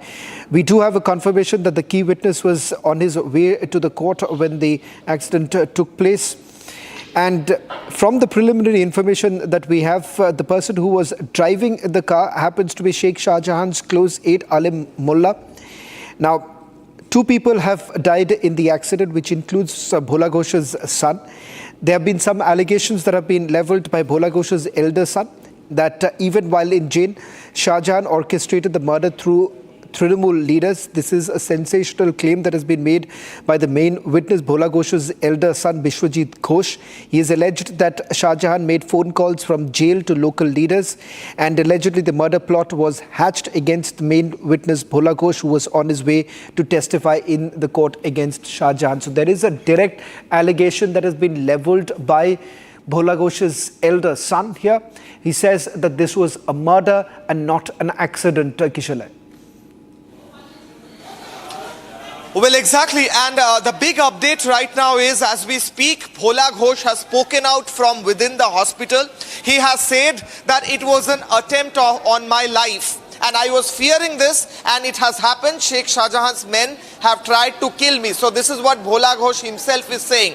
Now, I'll give you updates about the matter. At one hand, the accident, so-called accident, which was staged, allegedly it was a murder, and Bhola Ghosh's elder son has clearly made allegations that it was Sheikh Shah Jahan who instructed from within the jail premises that how to conduct this whole murder. His close aide Alim Mullah was used in fact to cause this whole incident. The person who was driving the truck, he was removed from the driver. I believe Rekha Patra is joining us on this broadcast. Perhaps you could take that question with Rekha Patra. Rekha ji, आपसे सवाल करना चाहूँगा इस वक्त कि जो हादसा हुआ है भोला घोष के बेटे, वो एलिगेशन ये लगा रहे हैं कि इसके पीछे, इस षड्यंत्र के पीछे शेख शाहजहां है और वो भी शेख शाह जेल के अंदर से कर रहे हैं। हाँ, देखिए वो अभी एक कैदी जो जेल पे अभी है, वो सेंट्रल जेल से फोन पे वो उनका साथ जो आलिम मोल्ला जो ट्रक से जो कुचल दिया है हमारी जो भोला घोष की गाड़ी को, ये पूरा प्लानिंग के साथ जो ये ब्लॉक कोर्ट ना पहुंच पाए, उनका जो बयान है वो ना दे पाए, उनका जवानबंदी से उनका वो जो छूट पाए नहीं पाएगा। इसलिए ये शेख शाहजहां और हमारी राज्य की मुख्यमंत्री दोनों मिल के पूरा प्लानिंग के साथ उनका मारने की, मर्डर करने की पूरा प्लानिंग किए थे। वही प्लानिंग में तो भोला घोष तो इनकी हुई है, उनका बेटा और जो गाड़ी ड्राइवर थे वो उनको स्पॉट पे डेथ हो गए। तो ये इसकी जो दोषी है वो शेख शाहजहां और हमारी राज्य की मुख्यमंत्री ममता बंदोपाध्याय है। ये संदेशखाली में ये पूरा बांग्लादेशी रोहिंग्या से भरा के रखा है, जो संदेशखाली हिंदुओं के ऊपर इतना अत्याचार कर पाए। और ये इसीलिए ये जो शेख शाहजहां है ना, ये शेख शाहजहां को वहाँ पर दामाद को जो इनवाइट करके रखते हैं ना, ऐसे ही रखा है। वहाँ पर कोई उनका वो जो कैदी है, वो जो आसामी है ना, उनको आसामी की नजर से नहीं दिखाए जाते। वो जेल पे जो रखा है ना, वहाँ पर उनको गेस्ट की तरह रखा है, मेहमान की तरह रखा है। वो इसलिए उनको हाथ पे फोन दिया है, फोन की मल पर वो संदेश खाली को पूरा कंट्रोल कर रहा है। उनका जो बांग्लादेशी रोहिंग्या है, वो रोहिंग्या के साथ कौन कहाँ जा रहे ना जा रहे, वो पूरा उधर से पूरा खबर उनका पास जाता है। और वो पूरा संदेश खाली को कंट्रोल कर रहा है शाहजहां और हमारी राज्य की ममता बनर्जी मुख्यमंत्री। रेखा जी, मैं किशोलय बात कर रहा हूं रिपब्लिक बांग्ला न्यूज रूम से। मेरा प्रश्न है, आज ही कोर्ट में जा रहे थे भोला घोष, और कोर्ट में जब जा रहे थे उसी वक्त ये एक्सीडेंट हो गया। उनका जो बड़ा बेटा है वो बोल रहे हैं कि ये रीजन ये है क्योंकि वो विटनेस अगर दे देते तो शेख शाहजहां और प्रॉब्लम में आ जाते। एकदम ये ठीक ही कह रहे हैं। भोला घोष की जो बड़े बेटा ने बोला है, जो ये भोला घोष अभी जो बसीरात जेला कोर्ट पे जा रहा था, वहाँ पर इनका ये जो साक्षी देने जा रहा था ना, तो ये जो साक्षी दे देते तो शेख शाहजहां और भी बड़ा मुसीबत में पड़ जाता, ये नहीं छूट पाते जेल से। इसीलिए भोला घोष को मारने की बड़ा से बड़ा प्लानिंग किया है। तो शेख शाहजहां अकेले नहीं है यहाँ पर। शेख शाहजहां के साथ हमारी राज्य की मुख्यमंत्री है ममता बंदोपाध्याय। वो चाहते हैं शेख शाहजहां संदेश खाली शेख शाहजहां नहीं है, इसलिए संदेश खाली ममता बनर्जी के हाथ से निकाल जा रहे हैं। संदेश खाली को कंट्रोल करने के लिए शेख शाहजहां को जरूरत है संदेश खाली से, इसलिए भोला घोष को मारने की कोशिश करे। सिर्फ भोला घोष नहीं है, भोला घोष की तरह जितना संदेश खाली ममता बनर्जी के खिलाफ बात बोलेगी, उसी को ये संदेश खाली से ये शेख शाहजहां की दारिया ये ममता बनर्जी उनको मारने की कोशिश करेगा। रेखा जी, तृणमूल कांग्रेस कहती है कि इन्वेस्टिगेशन होने से पहले ही बीजेपी ये आरोप लगा रही है, उनके पास कोई तथ्य नहीं है, कोई एविडेंस नहीं है। इस पर आप क्या कहना चाहेंगे? क्योंकि जिस तरह से इन्वेस्टिगेशन होने से पहले ये कहा जा रहा है कि शेख शाहजहां का ही लोग थे और जो लोग गाड़ी चला रहे थे वो शेख शाहजहां के साथ जुड़े हुए हैं, इसके ऊपर आप क्या कहना चाहेंगे जिस तरह से तृणमूल कांग्रेस इस पर जवाब दे रही है? देखिए, तृणमूल कांग्रेस ने संदेश खाली को इतना नुकसान किया है ना, जो संदेश खाली कभी ये तृणमूल कांग्रेस ममता बंदोपाध्याय कभी भरपाई नहीं कर पाएगा। माँ बहन की सम्मान से लेके वहाँ का किशोर की जो जमीन है, इतना उनका नुकसान किया है ना, और माँ बहन की जो सम्मान हानि किया है ना, तो इतना बोल रहा है, इतना अपने खुद के लिए सफाई दे रहा है तृणमूल कांग्रेस से। तो तृणमूल कांग्रेस एक बार उनके गिरवान में जब्त देखने के लिए बोल दीजिए, जो क्या क्या किया है। अभी भी तो शेख शाहजहां की जो सरबरिया जो शेख शाहजहां मार्केट है, ओवर मंडल परिवार में अभी भी कल रात को भी उनके ऊपर हमला करने की पूरा प्लानिंग किए थे। और अभी सुबह हमें फोन करके बताया, वो भी हम रिकॉर्डिंग करके रखा है, हम रिकॉर्ड करके रखा है। हम वो चाहे तो आपको दे सकते हैं। उनको भी जान खतरा है। वो मंडल परिवार से जो दादा हमें फोन किए थे, उनका भी जान खतरा पे है।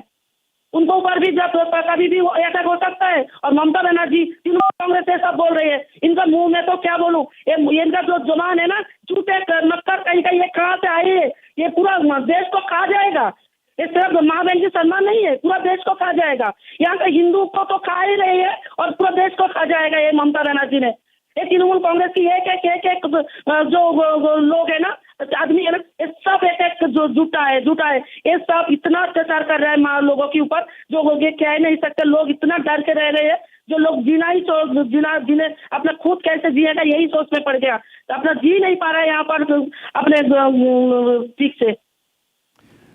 बहुत बहुत धन्यवाद रेखा जी, आप हमारे से बात करने के लिए। That was Rekha Patra, the survivor in the संदेश खाली case, where she is now leveling a direct allegation saying that it is Sheikh Shahjahan who is behind bars, who's carried out this murder. BJP has called this as a murder and not a plain accident. In fact, our sister channel Republic Bangla spoke to Bhola Ghosh.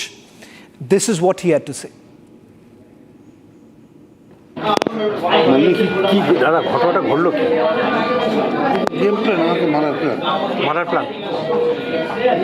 এই যে ভেতরে আছে 9টা 5 Kill me. It was a plan to kill me.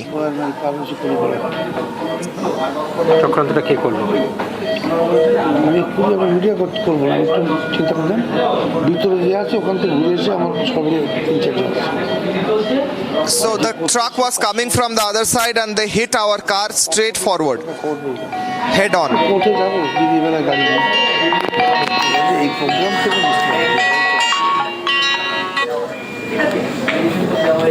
আমি সব আপনাকে WhatsApp লিখে পাঠাচ্ছি।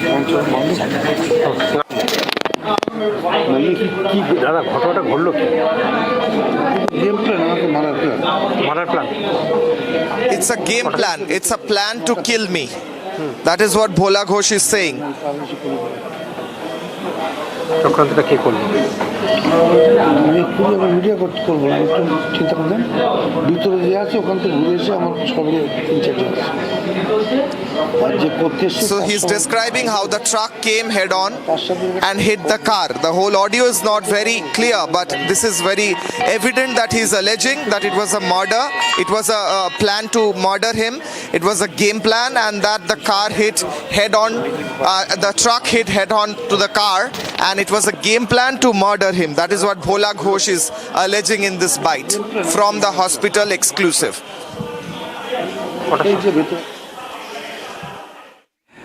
Well, Bhola Ghosh himself, let's play that out once again because this happens to be the key witness speaking on this entire matter where he says this an attempt was made to take his life. Listen in once again.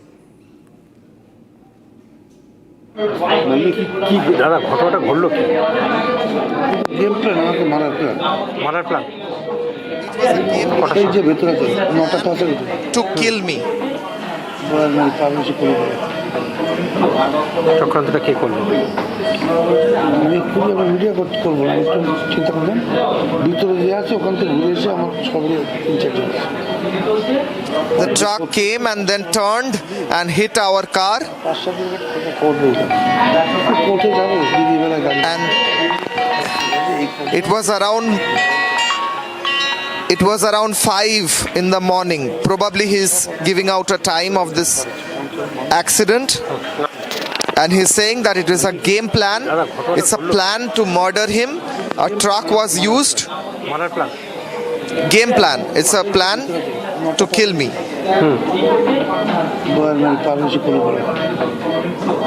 চক্রান্তটা কে করলো? আমি খুবই আমি video করবো না, একটু চিন্তা করলেন। ভিতরে যে আছে ওখান থেকে ঘুরে এসে আমার সবাই 3-4 জন। So this is what Bhola Ghosh is saying. Bhola Ghosh is very clearly alleging that Bhola Ghosh was inside the car. It was a game plan to kill him. And we know that he lost his younger son who was sitting in the front seat. In the front seat, Bhola Ghosh's son, younger son, and the driver was there. In the driver's seat, the truck came head on and it collided with the vehicle in which Bhola Ghosh was there in the back seat of the car. The car fell into a water body, after which the younger son of Bhola Ghosh, who was in the front seat, lost his life. The driver lost his life. Bhola Ghosh was critically injured, but he's speaking now. He is alleging that it was a plan to kill him, and his elder son is saying it was Shah Jahan and his men who was plotting a murder in order to remove Bhola Ghosh from this whole matter, because Bhola Ghosh knows Sheikh Shah Jahan inside out. Bhola Ghosh, who has been one of the close aides of Sheikh Shah Jahan himself and one of the person who used to deal with his businesses, so he knows Sheikh Shah Jahan inside out. He also allegedly owes 20 lakhs from Sheikh Shah Jahan. He is also one of the key witnesses against Sheikh Shah Jahan in the CBI case, and he was supposed to reach today to Boshirhat court in order to give out a statement and testimony against Sheikh Shah Jahan when this attack happened, and alleged attack happened, and allegedly it was an attempt to kill him. His son was also one of the witnesses who is already killed. The elder son is saying that the whole family is now scared that more attempts on their life will be made. more details right now in terms of what the Central Bureau of Investigation essentially wants to do. I'm given to understand that an inquiry is already being conducted by the Central Bureau of Investigation. This also comes at a time when, in fact, it turns out that the CBI had already informed the local court with regards to the security condition of Bhola Ghosh. In fact, the CBI had already told the court that even from inside the jail, Sheikh Shahjahan had continued to wield influence and witnesses. We're going to just come out of the story right now and go across to what's really happening in the parliament. Asauddin Owaisi is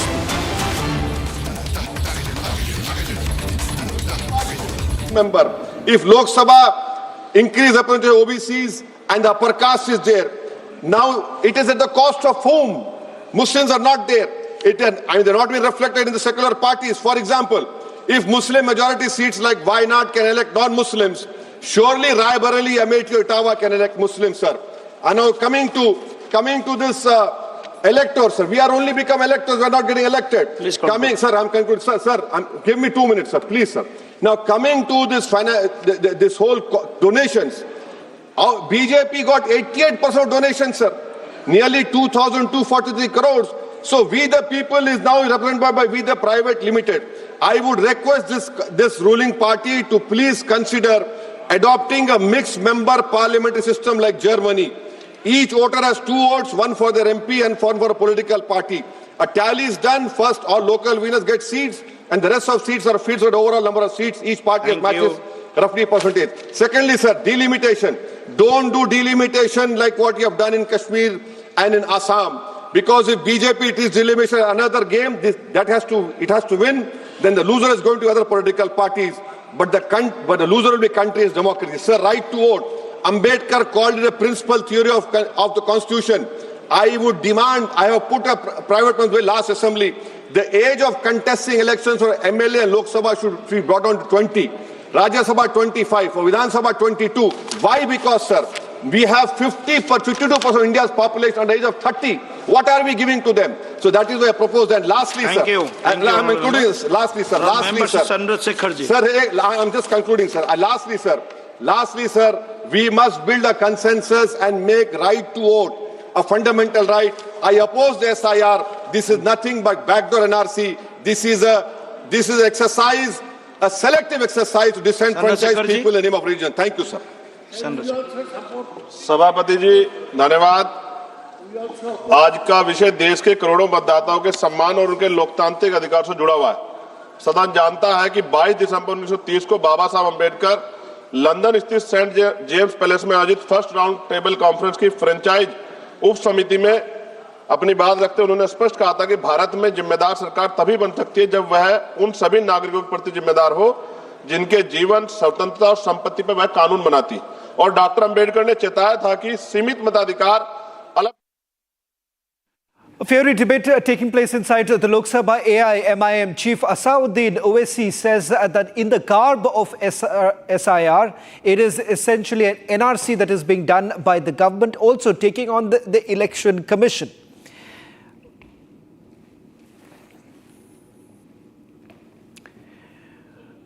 The other big story that we have been tracking through the day is what's happened in the court, where the Delhi High Court sharply reprimanded the central government over the Indigo flight crisis that has essentially stranded lakhs of passengers triggered by the airline's mass cancellations due to revised pilots' flight duty and rest regulations under the delayed flight duty and time limitation scheme.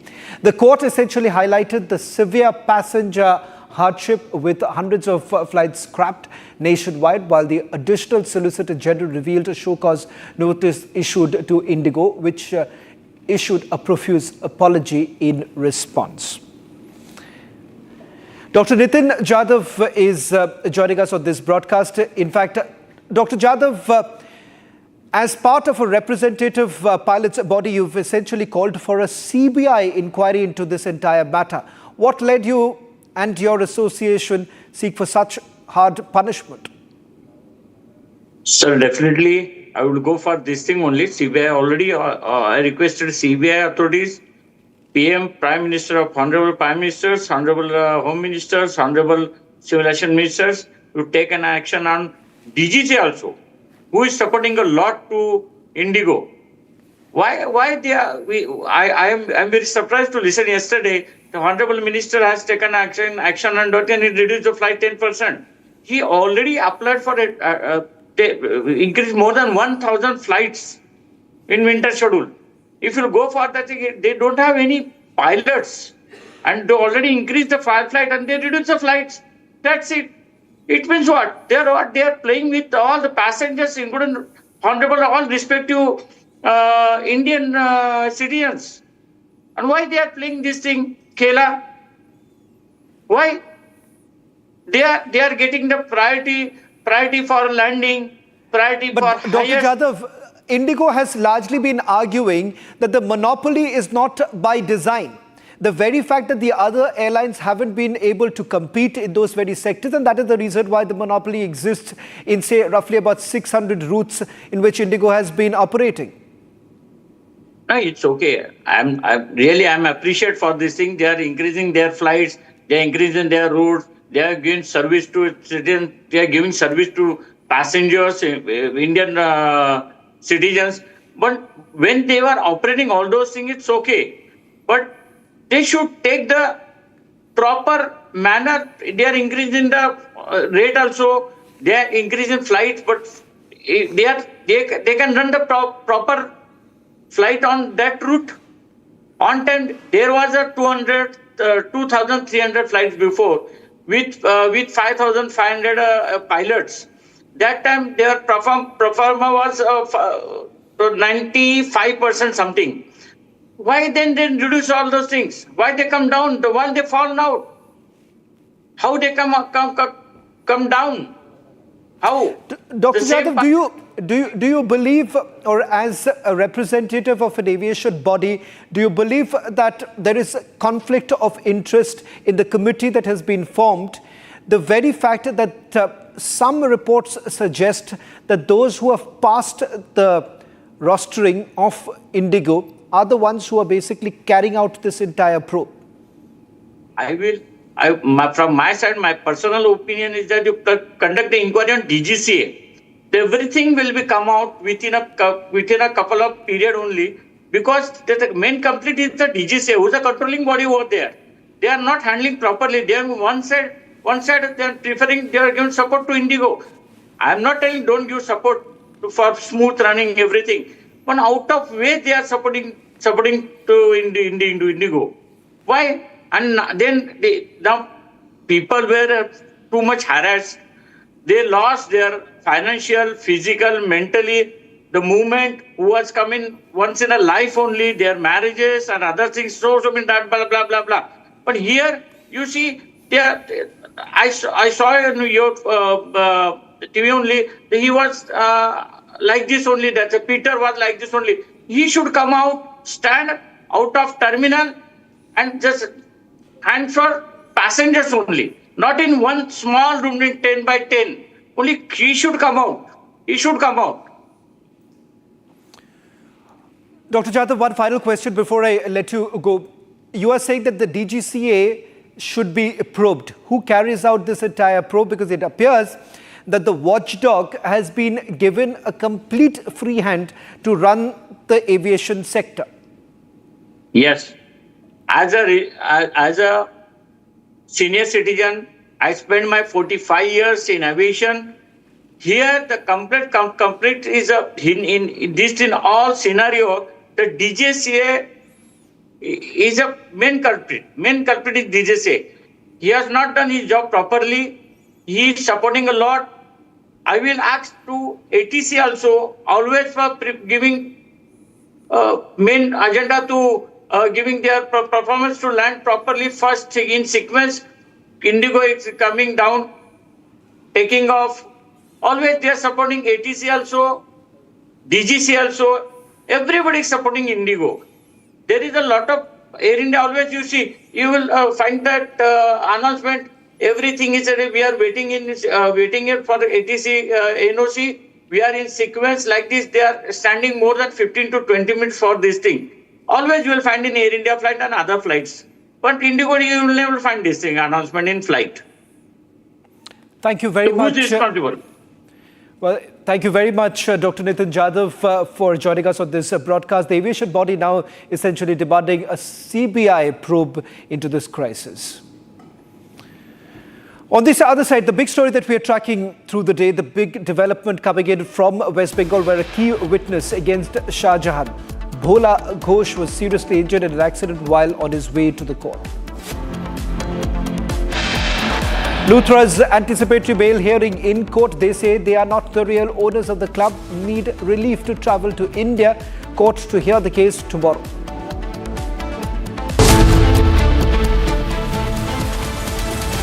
थोड़े में ज्यादा स्वाद यही तो है इसकी खास बात। वाओ मम्मा, क्या स्वाद है? अरे मेरी राजा,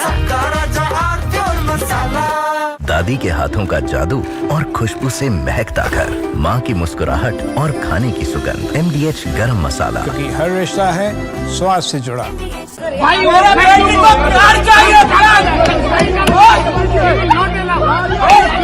मेरा बेटी का ब्लड आ रहा, ब्लड नीचे से ब्लड आ रहा, प्यार चाहिए, दे दो। क्यों नहीं कर सकता? क्यों नहीं कर सकता? क्यों नहीं कर सकता? मेरे को प्यार चाहिए अभी।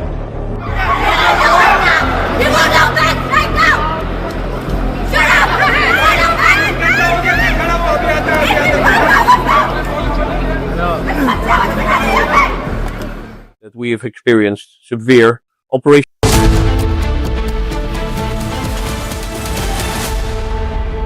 MDH की हल्दी मिर्ची धनिया करे कमाल, ये रंग दे, ये खुशबू दे, ये तीखा, ये कम पड़े, क्या निराला MDH मसाला।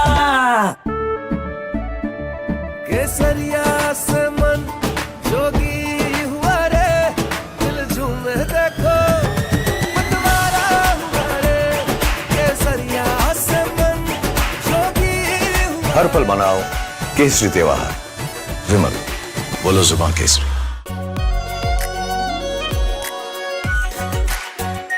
Our pure shahi paneer masala, delicious, healthy every day.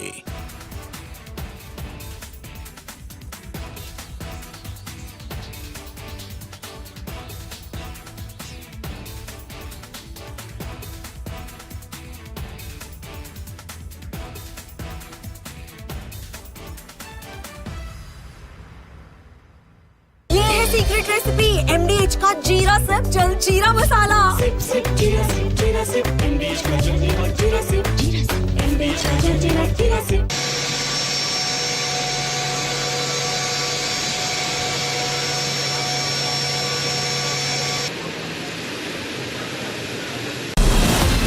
From Asia's largest news headquarters, setting the agenda for Bharat.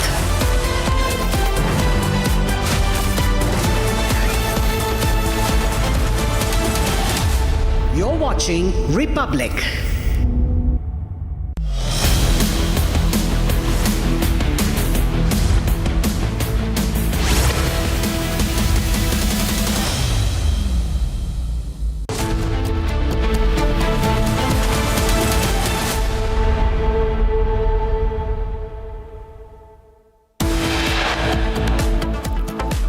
Big development, key witness against Sheikh Shah Jahan, Bhola Ghosh, was seriously injured in an accident while on his way to the court.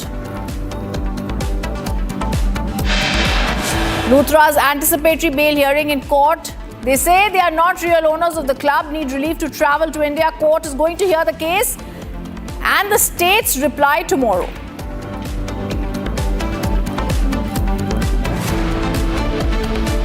Focus on top officers who blocked Action Birch nightclub. Senior IPS officers allegedly stopped cops from taking action.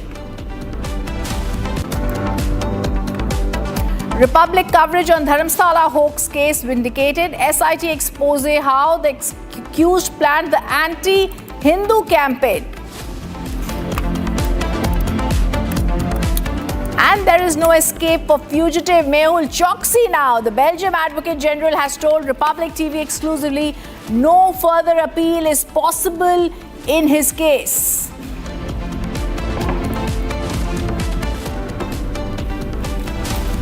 US delegation leaves from the Ministry of Commerce and Industry at Vanija Bhavan in Delhi as trade talks held in the national capital.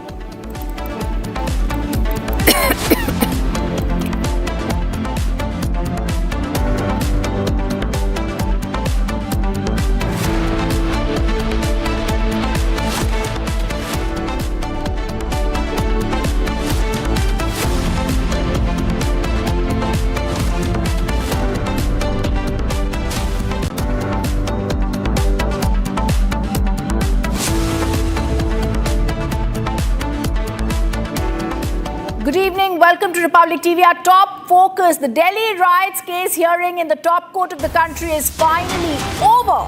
The judgment has been reserved by the top court of the country. The advocates have appeared from both the sides, and the order that has been written down says that advocates appearing for both the sides have argued for considerable length of time, have produced authorities memo, short synopsis. For the purpose of convenience, it was taken on record. We call upon the lawyers from amongst themselves will give the documents. ASG Raju has asked for some time. And the big news coming in, there will be a decision before the 18th of December. A decision in the Delhi riots bail hearing case before the 18th of December. That's the big news coming in right now. So let me tell our viewers the big breaking news that's coming in right now in the Delhi riots case, a story broken right here on Republic TV, followed extensively right here from 2020. And today, once the arguments are over, the court says before the 18th of December, and I'll request my director to even put out this breaking news before the 18th of December. Before the Supreme Court goes into vacations, there will be a verdict in this case. That means any time from today to the 18th of December, the Supreme Court of India is going to give a verdict in the Delhi riots case. Now, let me quickly tell our viewers what this really entails. There's a judgment in the bail plea on Umar Khalid and Sharjeel Imam. The Supreme Court has reserved the case, this judgment in the bail plea hearings, and we'll put it out, judgment reserved not only in the 2020 riots case, but in the bail plea hearings in the 2020 riots case. Viewers, Sharjeel Imam, Umar Khalid and others have been in prison. They've been in prison for the activities they planned in 2020. Republic TV showed you the kind of conspiracy that they had planned not only in 2020 but even before. The affidavit filed by the Delhi police in the Supreme Court very clearly said they had planned to have a regime change in India, which means they wanted the government change very seriously because they wanted it done internationally with international support. Similarly, that was done in Nepal and Bangladesh. With such serious charges, when rag magazines and international magazines and papers like Washington Times and New York Times say that these people need to be given bail, they need to understand they don't interfere in the affairs of this country because we are talking about terrorists. The Delhi police and the ASG appearing for them and the Solicitor General Tushar Mehta has very clearly said when they wanted a regime change operation, they wanted to change our government, they wanted a pan-India riot, they wanted a chakka jam pan-India. Let me also go across to Shamvi, my colleague, joining us on the story. Shamvi, what is it that's been said? Because the big breaking news that's coming today is before the 18th of December, there's going to be a verdict in the Delhi riots case. What happened in the case today? Well, yes, yesterday just the petitioners ended the argument, and today it was the Delhi police's turn, and we already know that Delhi police had already just a few days ago filed a very detailed affidavit claiming and pointing out each of its arguments and making sure that the bail, they're not given the bail in this case.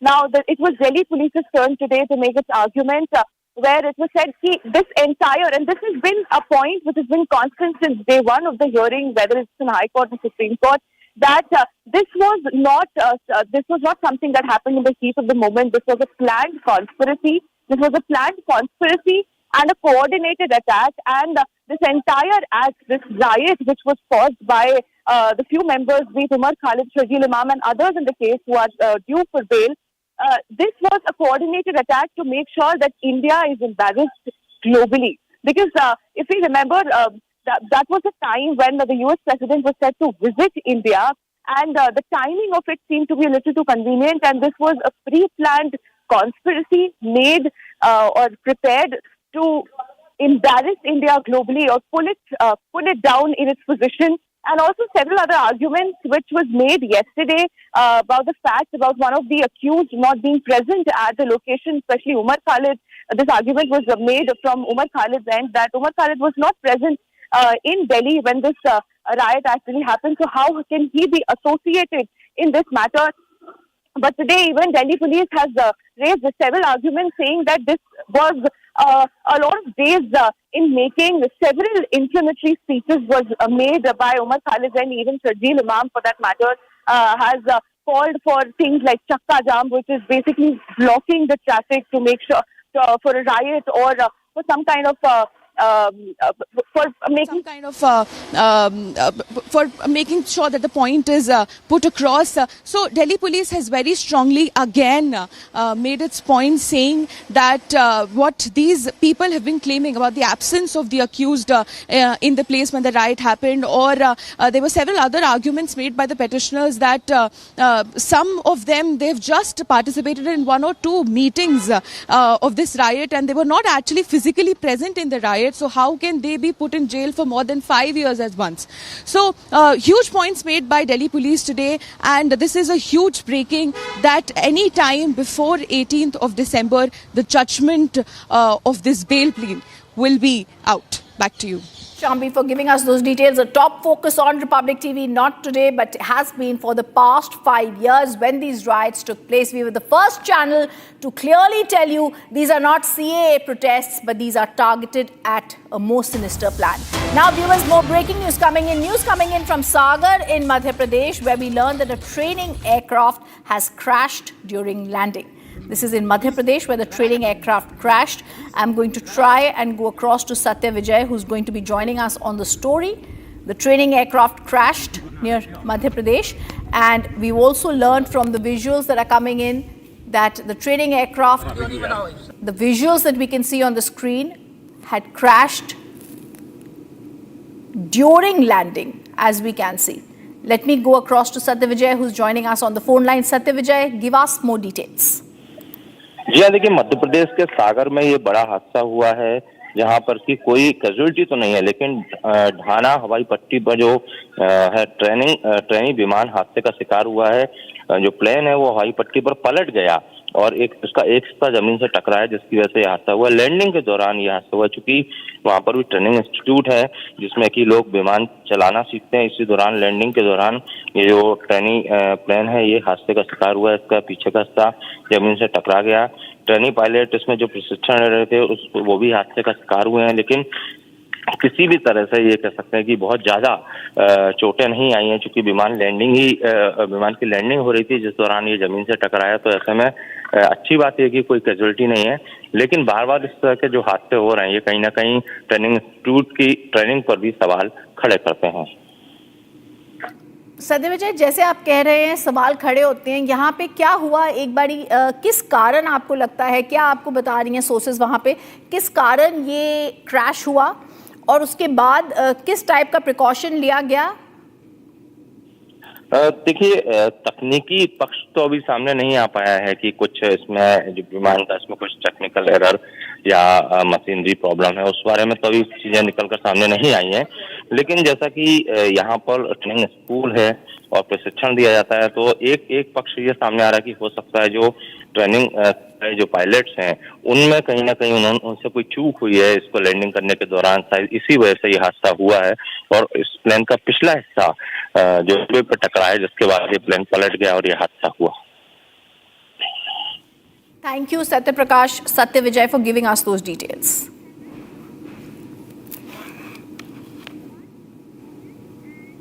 And we're getting details from Saket Court in the capital that has granted a 36-hour transit remand of the arrested accused of the part owner, co-owner of the Birch Club, Ajay Gupta. This has been granted to the Goa police.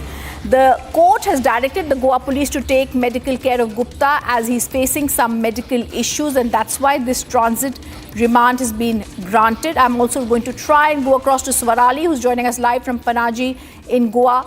Swarali, give us more details. We are picking up that the key accused who has been arrested in the Birch by Romeo Lane nightclub fire incident, which claimed 25 lives, was taken to the Saket District Court. The co-owner has now, the Goa police has been allowed to take him into custody. Give us more details.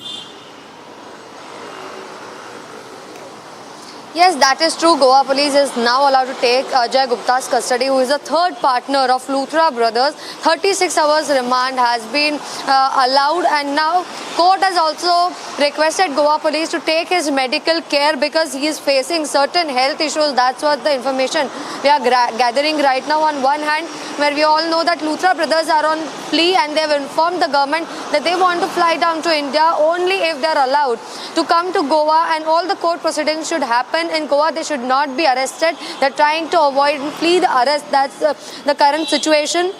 We know the sequence of events that had taken place on the day of incident when the huge fire tragedy took place. Within few hours, they had fled the country to Phuket, and after that a lookout notice was sent out. Then the blue corner notice was also sent out by the Interpol, which means to check the whereabouts. And now, according to the current update that we are getting, the big story we are continuously tracking is that they are ready. On the other hand, now the hearing will take place tomorrow in this ongoing case. Ajay Gupta might provide major leads and major information during the investigation with Goa police because he's a third partner and might be having the internal inputs of the entire business, because as we all know, certain lapses at various levels were seen. Fire NOC was not present. The land is allegedly, the construction, entire building is allegedly present on the CRZ zone, which means coastal regulation zone. And these are all the kinds of inputs. How did they get the trade license? What exactly went into this entire process? Which officers were involved allowing such permissions without parameters were present on scene? So yes, Ajay Gupta might prove to be a very important source of information right now in the course of investigation. Back to you. Thank you, Swarali, for joining us. We'll also tell our viewers that sources have claimed that after Anjana police and the crime branch issued notices to the nightclub owners Saurabh and Gaurav Luthra seeking documentation related to operations at Birch nightclub, a senior IPS officer had intervened and instructed officers to halt further action. According to the sources, we're being told notices were not pursued following the intervention of the IPS officer, prompting this concern. Renewed focus is now on the role of the senior IPS officer who shielded these fugitives. Let me first look at what the Goa Chief Minister Pramod Sawant has said, who denies any connection in this case between the crime branch notice and the investigation. मैं आपको एक बात कहता हूं, क्योंकि किसी का ऐसे सीनियर ऑफिस ने रोका है ऐसे कभी सामने नहीं आया है, तो डेफिनेटली उसके ऊपर जितने सारे कंप्लेंट्स थी उसके ऊपर ऑलरेडी इंक्वायरी हो रही है. डेफिनेटली इसका मैजिस्ट्रेट इंक्वायरी करने के बाद इसके जो कुछ सच है वो सामने आ जाएगा. BJP MLA Michael Lobo himself is saying कि the entire system is involve, तो उस पे क्या कहेंगे? मैं आपको कहता हूं कि इस केस में जो कोई इस तरह के समझो मैजिस्ट्रेट इंक्वायरी आने के बाद जो कोई मिला तो उनको सस्पेंड कर देंगे, चाहे तो टर्मिनेट भी करेंगे. Officers are alleging each other sir. मैं डेफिनेटली कहता हूं एक बार इंक्वायरी का रिपोर्ट आने दो. Sir next demolition where is it expected? Definitely within the 8 days that report will come. So yesterday we saw action taken place at the Vagator lane, and how many other places that we are expecting such? At present Vagator जिसका violation किया हुआ था उन्होंने, इसलिए उनका हमने already demolition किया है. बाकी भी किसी का वायलेशन इस तरह से मिला तो हम उसका डेफिनेटली, जो हमने जॉइंट एनफोर्समेंट कमेटी जो बिठाई है उनका रिपोर्ट आने के बाद इस तरह के वायलेशन दिखे तो उसका डेमोलिशन हो जाएगा. It is an unfortunate, tragic incident that has occurred in Goa, in a peaceful state like Goa, when things have never happened in this regard for a long time. But when this type of things happen out, a lot of things get exposed. There have been lacunas in the system which allowed and got exposed when things were not in the right frame. Understanding whether trade and license was now issued without any paperwork, without construction license, from there how the other people departments come in, is a basic preliminary inquiry that has come out. Importantly, we have to know that we have lost 25 lives. It is not 4. We have lost 25 lives. बाकी के भी 21 लोग आदमी है ना, they are humans only. 4 are tourists, but 21 more were there. They were also not from Goa. So all 25 people who have lost lives, 4 have come in as tourists, 21 were there working, coming from various parts of the country, working in that particular place. The episode is quite tragic, and I think we have to understand two parts. We as a tourism department ensure that we promote tourism. We have our enforcement done in areas which are coming under tourism as a department. This type of areas, Butch by Romeo Lane, what the episode happened, was not a registration under us as a department. But it's a collective responsibility that every department needed to act. It's a learning. It's a time for, I think, departments who have been irresponsible. I think Honorable Chief Minister has already ordered for an inquiry. Action has already been initiated and further action will be taken care. Sir, opposition and BJP MLA himself, Michael Lobo, is saying that if an audit is conducted, more than 50%, it's his allegation that more than 50% nightclubs will not have fire NOC. See, this is not a time to give the political blame games. If you want to get into the topic, things are happening in the same belt from Kalangut to the areas. So I need to, if Mr. Michael has been knowing about these issues, I think he has to share it with the Chief Minister and action has to be initiated. It cannot be government. There are government which are politicians. There are officers who are of department. There are bureaucrats. I think it's everybody needs to be in a frame to ensure that collectively everybody works, and accountability of these officers also need to be there for this type of incidents don't occur. And whatever Michael has been talking about, I am also on the same page, saying that there are similar type of, it is not one Birch by Romeo Lane. There might be many more this type of in the places which might have been creeping up immorally in this particular beach belt. I think in the coastal belt, I would rather say, and this need to be made accountable. Regulations have to be flowing in, and the government needs to move things across very seriously, because end of the day, we are promoting tourism. We also spoke to Bhavna, the lone survivor from her family in this tragic Goa fire. She lost 4 family members, including her husband, who called out authorities. She called out hiding the real death toll. She criticized the lack of help from police, hospital staff and the government representatives, and highlighted missing fire exits and extinguishers at the property. Dance चल रहा था, वहाँ पे music चल रहा था, सब लोग एंजॉय कर रहे थे, बहुत एंजॉय कर रहे थे. वो गन शॉट्स की जो गन शॉट चला 3 to 4 टाइम्स हुआ वो, और मे भी हो सकता है एक ही प्रॉपर एक पर्टिकुलर स्पेस पे वो होने से वहाँ पे उस चीज़ ने आग पकड़ ली उसकी वजह से. और वो माइनर सी आग बढ़ते 2 मिनट में पूरे हॉल को उसने पूरा कवर कर लिया, जिसकी वजह से मतलब कई लोग तो दम घुटने से मर गए वहाँ पर. खुद मेरे हस्बैंड भी दम घुटने की वजह से ही वहाँ पे उनकी डेथ हुई है. और मतलब मेरे बल्कि जो आग जो फर्स्ट टाइम जो देखा था वो भी मेरे हस्बैंड ने ही देखा था, और उन्होंने ही बताया कि यहाँ आग लग गई है, और बहुत आराम से बताया था. ये इंसिडेंट मतलब ये जो पूरा इंसिडेंट हुआ जब ये आग लगी, तो ये कितने देर का ये इंसिडेंट था कि कितने देर में सब कुछ इतना बुरा हो गया, ये कितना टाइम लगा ये सब चीज़ होने में? मैम बहुत मिनिमम टाइम लगा था यहाँ पर, मतलब मैक्सिमम अगर आप देखेंगे तो 5 मिनट के अंदर पूरा हॉल मतलब 5 मिनट के अंदर पूरा हॉल जल गया था, जिसमें से बहुत कम लोग बाहर आ पाए, बाकी वो बेसमेंट की साइड चले गए. अब जो बेसमेंट में जो गए वहाँ से कितने लोग बचे आई डोंट नो, बट जो बाहर निकले वो ज़्यादा लोग नहीं निकले थे. जो मैंने अपने आंखों के सामने देखा था वो उतने लोग बाहर नहीं निकले. The SIT's preliminary report submitted to the court in the Dharamsthala mass burial case had also exposed what it calls a major conspiracy by the group of anti-Dharamsthala activists, giving the Dharamsthala administration a clean sheet. The SIT states that the accused were paid, pressured and coached to deliver false statements, while the group procured a skull, staged evidence, recorded false videos to bolster the claims. Had openly said in the assembly that there is a conspiracy against Dharamsthala, because I know what is going on. Though some of our leaders had asked me about that also, I knew that this is not the fact. A big conspiracy is going on.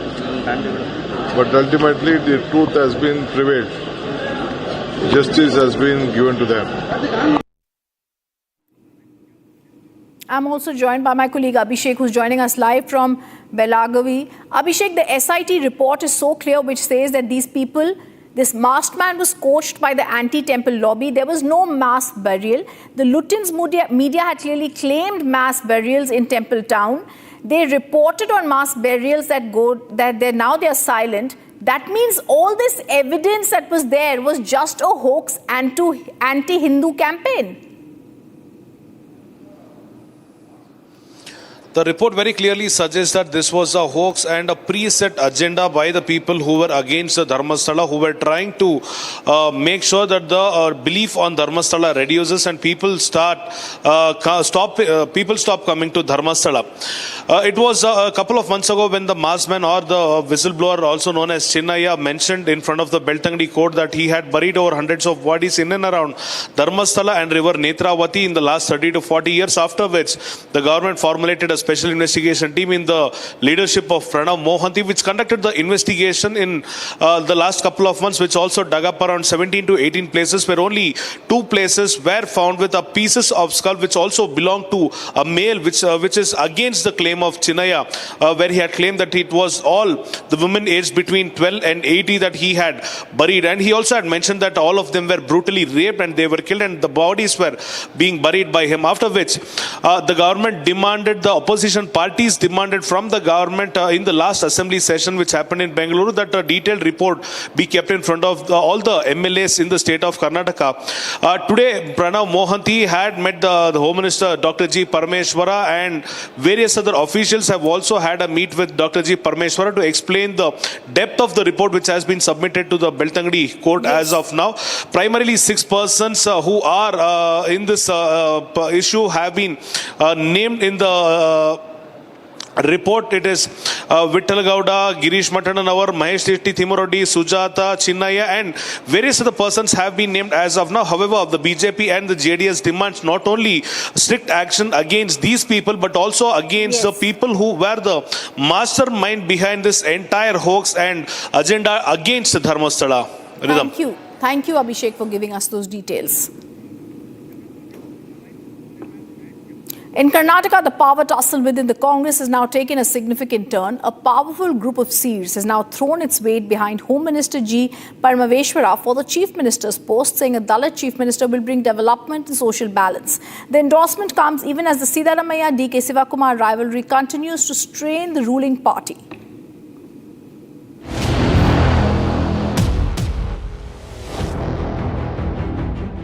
A major shift in Karnataka's leadership tussle. A group of influential seers has publicly endorsed Home Minister G. Parameshwara for the Chief Minister's post, saying a Dalit Chief Minister will bring both stability and development. The seers praised Parameshwara's administrative record and argued that Karnataka is ready for a Dalit leader. Their backing adds a new dimension to a power struggle that has dragged on for months. ಈ ಜಿಲ್ಲೆಯವರೆಲ್ಲರೂ ಕೂಡ ಅವರಿಗೆ ಹೆಚ್ಚಿನ ಅವಕಾಶ ಕೊಟ್ಟರೆ ಮುಖ್ಯಮಂತ್ರಿ ಆದರೆ ತುಮಕೂರು ಜಿಲ್ಲೆ development ಆಗಲಿಕ್ಕೆ ಒಳ್ಳೆ ಅವಕಾಶ ಸಿಗ್ತದೆ. ಮುಖ್ಯಮಂತ್ರಿ ಅವ್ರದೇ ಆದ ಒಂದು ನಿಧಿ ಇರ್ತದೆ.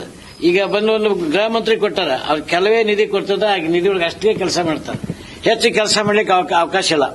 ಮುಖ್ಯಮಂತ್ರಿ ಆದಂದ್ರೆ ಎಲ್ಲಾ ದೃಷ್ಟಿಯಿಂದ ಮುಖ್ಯಮಂತ್ರಿ ಆದ ಒಂದು ನಿಧಿ ಫಂಡ್ ಇರೋದ್ರಿಂದ ಬೇರೆ ಬೇರೆ ದೃಷ್ಟಿಯಿಂದ ಒಂದು ಬೆಳವಣಿಗೆ ಆಗಲಿಕ್ಕೆ ಅನುಕೂಲ ಇರ್ತದೆ. ಅದಕ್ಕೆ ನಾವೆಲ್ಲ ಈ ಜಿಲ್ಲಾ ಅಭಿಮಾನ ಹಿಡ್ಕೊಂಡು Koratagere ತಾಲೂಕಿನಾರಿಯಾಗಿ. For long, the Chief Minister's chair has been at the center of a tug-of-war between Siddaramaiah and Deputy Chief Minister D.K. Sivakumar. Despite repeated talks, the Congress High Command has not announced any change or power-sharing deal. MLAs from both camps have been in quiet lobbying mode, even as the party leadership has called for unity. But the public intervention of seers has once again intensified pressure on the top brass. Parameshwara has been seen as a dark horse in the Chief Minister race. With strong backing from Dalit organizations and now religious seers, his name has gained unprecedented traction in political circles.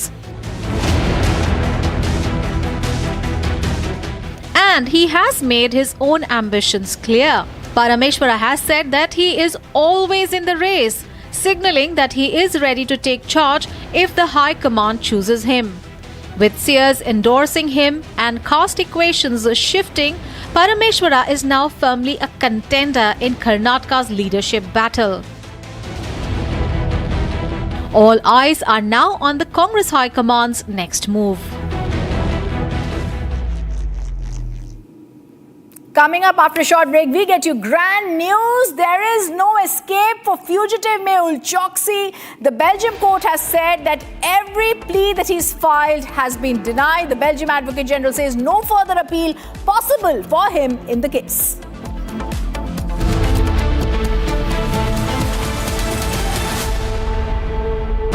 Pure सूजी pasta उबालो मिलाओ और खाओ 8 minute में तैयार क्या taste है सबका राजा आर प्योर मसाला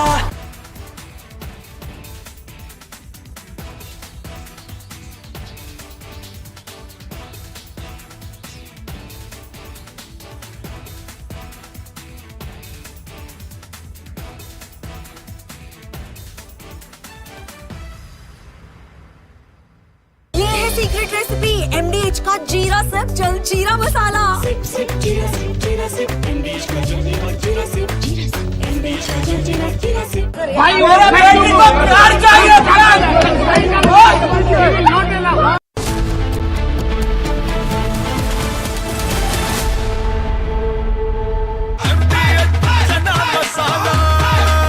अब छोलिया हो या लोबिया सफेद चने या काले चने सबको मजेदार बने केसरिया से मन जोगी हुआ रे दिल झूमे देखो मतवारा हुआ रे केसरिया से मन जोगी हुआ हर पल मनाओ केसरी त्योहार विमल बोलो जुबान Kesari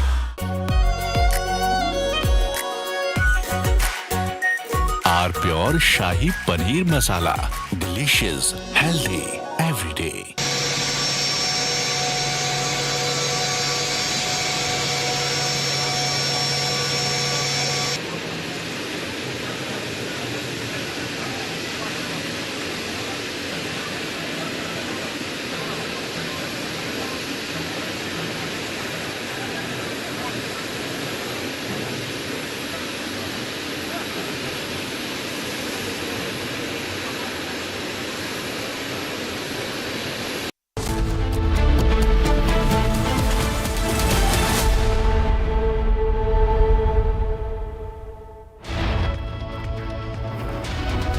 Good evening, welcome to Republic. We begin with some fantastic news in the extradition case of Mehul Choksi, the fugitive who's now been arrested in Belgium. The extradition proceedings had been continuing. He'd filed a petition in the Belgium court that has now been rejected in the Court of Appeal. The Advocate General in Belgium says there is no further appeal that is possible. It's very soon that we're going to see the extradition happen of the fugitive right here back to India, where we welcome him with open arms. First, a look at our top headlines. We take a look at what's making headlines. Big development, key witness against Sheikh Shah Jahan, Bhola Ghosh, seriously injured in an accident while on their way to the court. Luthra's anticipatory bail hearing happened in the court. They say they are not the real owners. The court is going to continue hearing the case tomorrow when they hear the state side. Focus on top officers who blocked action in Birch nightclub. Senior IPS officer allegedly stopped the cops from taking action.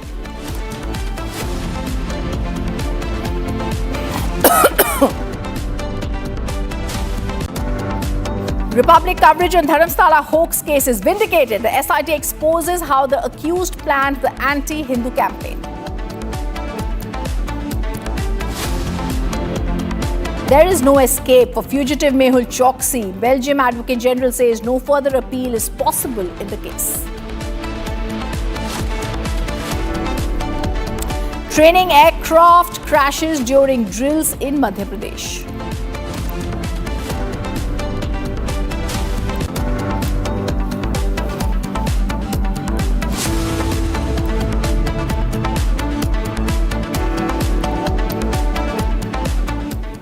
The Indigo mess continues to be our top headline. The DGCA now sets up an oversight team to monitor Indigo operations and heightened details and regulatory scrutiny. The team comprises of 8 senior flight operation inspectors. They are tasked with conducting continuous reviews.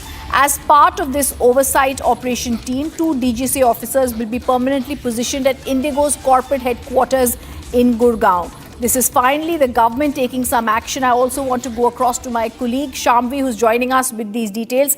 Shamvi, it seems like too little, too late, but it's very clear today the Delhi High Court slammed the Indigo airline as well as the government for doing too little, too late. But finally, the government has woken up. We're seeing an oversight team that is going to be monitoring Indigo's operations. Give us more details. Definitely, and in this we know that there will be 8 flight operations officers who will be responsible to monitor everyday operations of Indigo. Before this also DGCA has said that they will require Indigo to give a detailed updated report about their operations every 15 days and 2 of these officers of this team will be constantly stationed at the Indigo's office in Gurgaon. So this is a new update where DGCA has finally taken some action. We also know that DGCA has also summoned the CEO of Indigo and he is required to appear before them tomorrow around 3 p.m. and he is also required to bring the revised schedule, because we know that first the DGCA has slashed around 5% of the everyday operations of Indigo across all sectors, but then it was increased to 10% by the government. So now 10% of the Indigo's everyday operations will be slashed all across the sectors. So there has been, of course, too little, too late, but there has been little steps from DGCA's and the government's end to rectify this Indigo crisis. And definitely the Delhi High Court's coming down heavily on the government as well as Indigo has seemed to be that it has made some impression now that dedicated team has been formed to monitor, to make sure that Indigo resumes its operations without any further problems being caused to the passengers. Back to you. There is also details, Shamvi, that you're picking up that there will be a 24/7 monitoring team, and also 2 teams that are formed consisting of senior inspectors are going to permanently be positioned at Indigo's corporate headquarters in Gurgaon.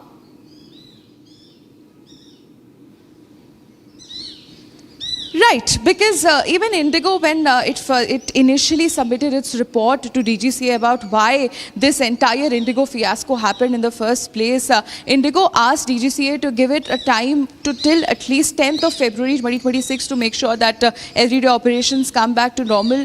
And Indigo is required to present an updated report every 15 days. So now that a dedicated team will be stationed at the office itself, Indigo office itself is just going to aid or even act as a catalyst in this entire process. And Indigo will also have somebody from the government watching it constantly, watching every move, every revised schedule, every flight and every movement of this revised flight operations that Indigo will be undergoing. Studio. Thank you for giving us those details, Shamvi, and tracking the story very closely. It's time that Indigo is held accountable. Viewers, the other top focus that we continuously tracking, big developments. Key witness against Sheikh Shah Jahan, Bhola Ghosh have been seriously injured in an accident while on their way to the court. A head-on collision occurred between a car and a lorry in Boiramari, Sandesh Kali. The lorry was being driven by Shah Jahan's close aide, Ali Molla. 2 people died in the accident, including Bhola Ghosh's son. A witness is critical. A son has been killed. This is in the key Sandesh Kali witness. Bhola Ghosh has been injured as the truck driven by Shah Jahan's aide. The family is blaming the former TMC leader. This is a news break from our Republic sister channel, Republic Bangla, and I'm going to try and go across to our Kolkata newsroom. But first, let's go and listen to a reaction coming in from witness Bhola Ghosh, who's been injured. দাদা ঘটনাটা ঘটলো কি? Game plan, আমাকে মারার plan. এই যে ভেতরে আছে 9টা 5-এর ভিতরে। বয়ার মানে পারমিশন করে চক্রান্তটা কে করলো? আমি খুবই আমি মিডিয়া করবো না, একটু চিন্তা করলেন ভিতরে যে আছে ওখান থেকে ঘুরে এসে আমার সবাই 3-4 জন আছে, আর যে করতে এসছে তার সবাই দিয়ে দিচ্ছে। এখানে 5-7 দিনের একটা হালকা খবর পেয়েছিলাম, কোর্টে যাবো দিদিবেলায় গাড়ি নিয়ে, এই প্রোগ্রাম থেকে বুঝতে পারবো আমি সব আপনাকে হোয়াটসঅ্যাপ লিখে পাঠাচ্ছি। মানে কি দাদা ঘটনাটা ঘটলো কি? গেম প্ল্যান, আমাকে মারার প্ল্যান। মারার প্ল্যান কটাই যে ভেতরে আছে 9টা 5-এর ভিতরে। বয়ার মানে পারমিশি করে পড়ে। চক্রান্তটা কে করলো? আমি খুবই আমি মিডিয়া করবো না, একটু চিন্তা করলেন ভিতরে যে আছে ওখান থেকে ঘুরে এসে আমার সবাই 3-4 জন আছে, আর যে করতে এসছে তার সবাই দিয়ে দিচ্ছে।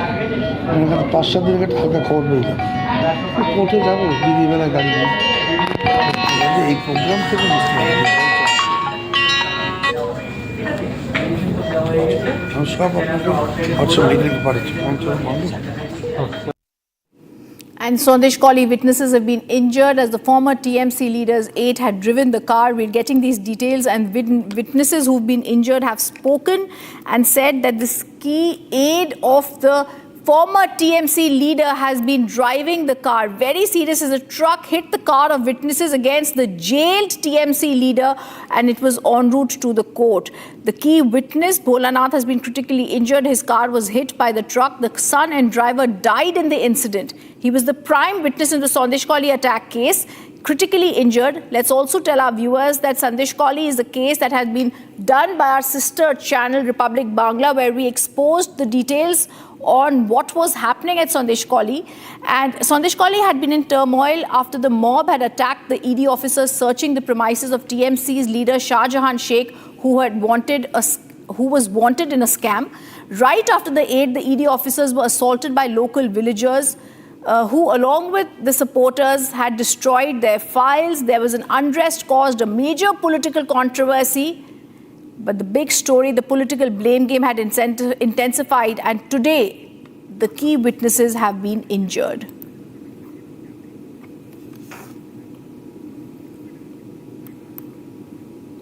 We move to what's really happening in Pakistan, where Imran Khan's 3 sisters staged a sit-in outside Adiala Jail in Rawalpindi after police at the factory checkpoint barred them from meeting the former Prime Minister, with the protest continuing for more than 10 hours through the night.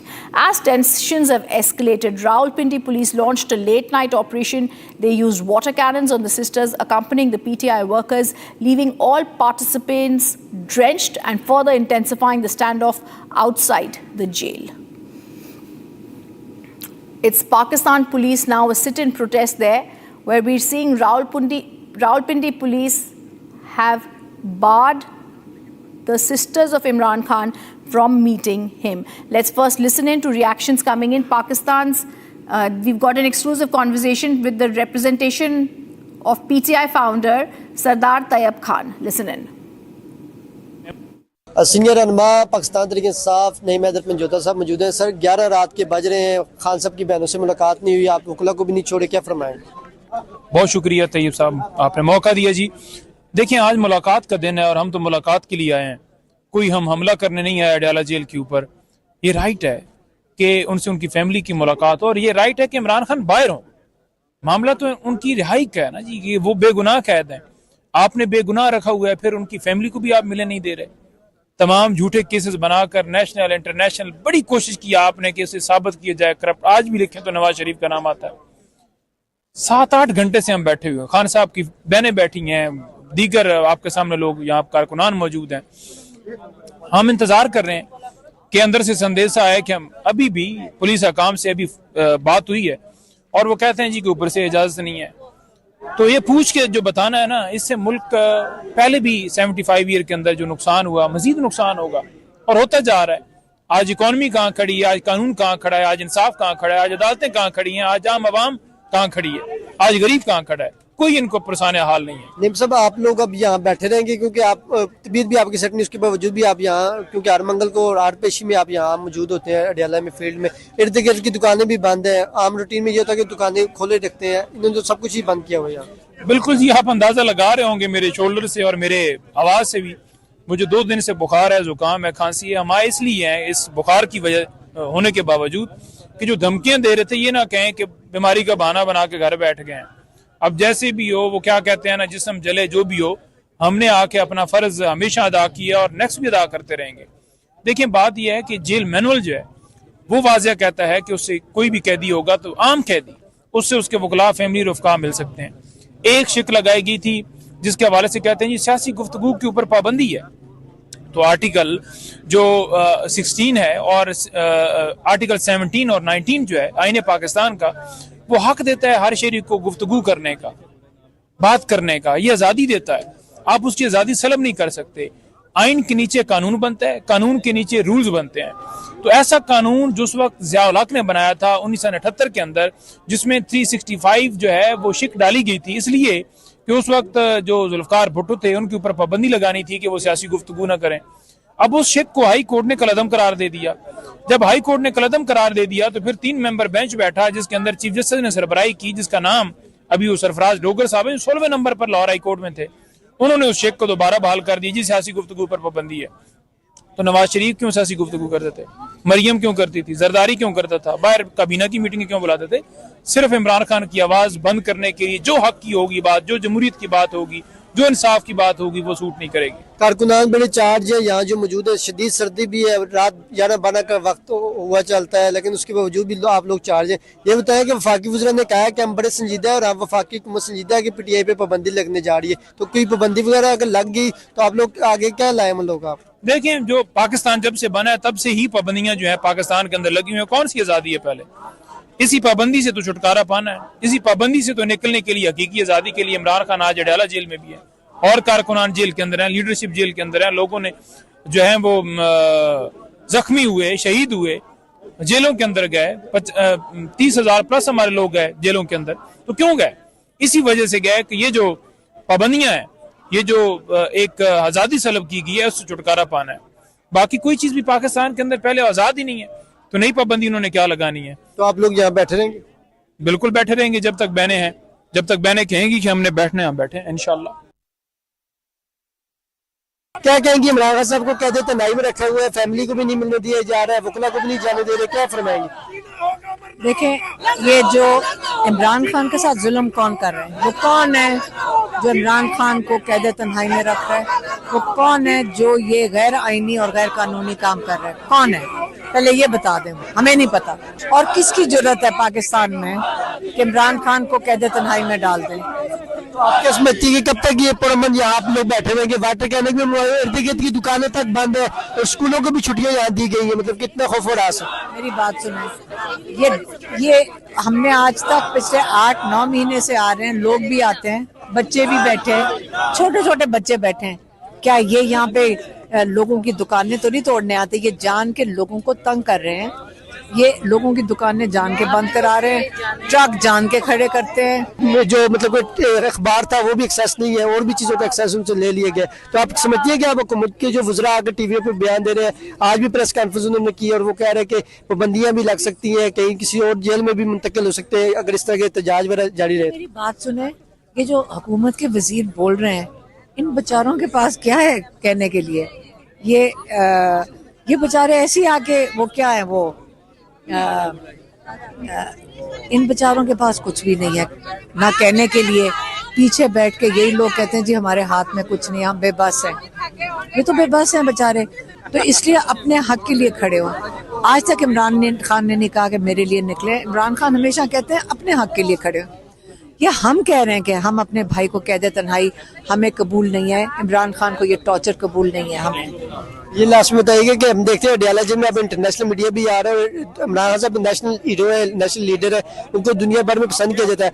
आपकी family ने interviews वगैरह दिए मुख्तलिफ international media पे, उसको भी मुतनाज़ब में आ गया, जबकि बाजी में नवाज शरीफ साहब खुद दे चुके हैं, बेनज़ीर साहिबा दे चुकी है और परवेज़ मुशर्रफ साहब कई बार पड़ोसी मुल्क में इंटरव्यू दे चुके हैं। तो आपके इंटरव्यू पर इतना ववेला इतना क्यों मचाया गया कि आपने मुल्क दुश्मनी कर दी इंटरव्यू दे के? इन बेचारों का क्या है? ये पहला जहाज पकड़ के ये तो लंदन चले जाते हैं, ये रहते ही उधर हैं। हमने तो इधर ही रहना है।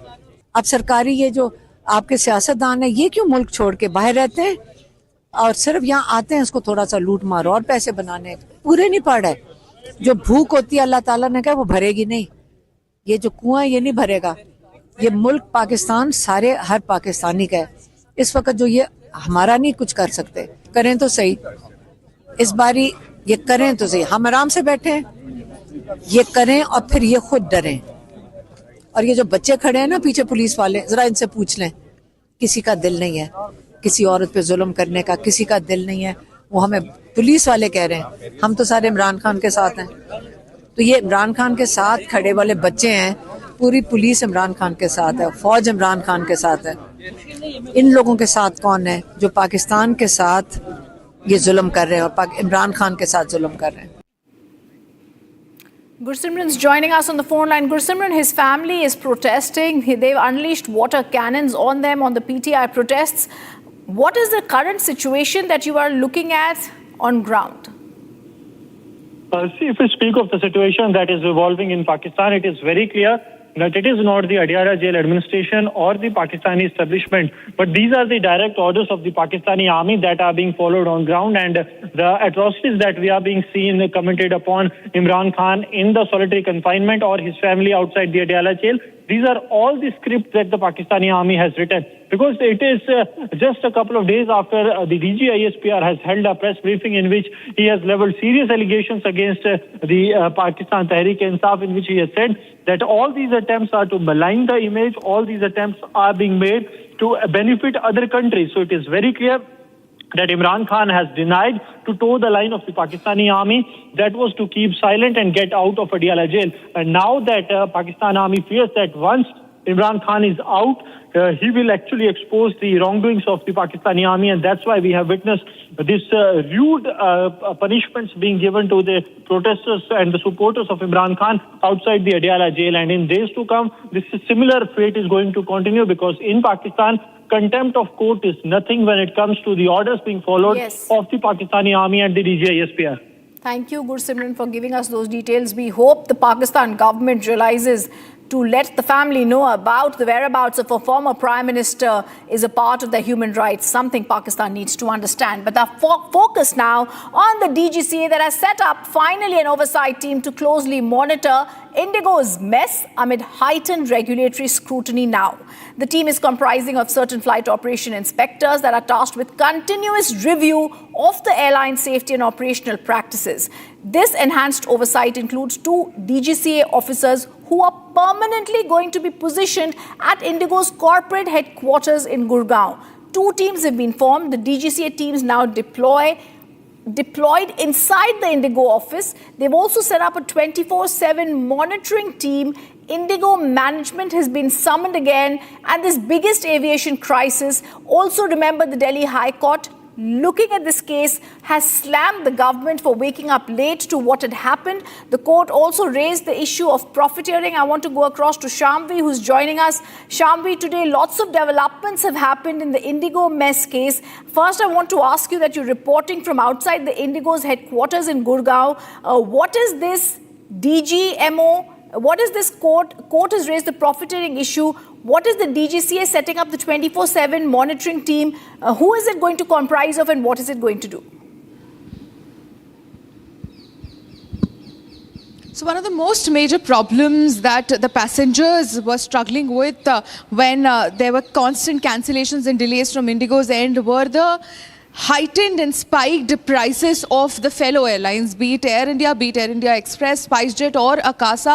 For example, a normal flight, we were speaking to one of the passengers at the IGI airport, and there he explained his ordeal that for a normal ticket from Delhi to Chennai, it cost him around 7,000 to 9,000, 9,000 being the max.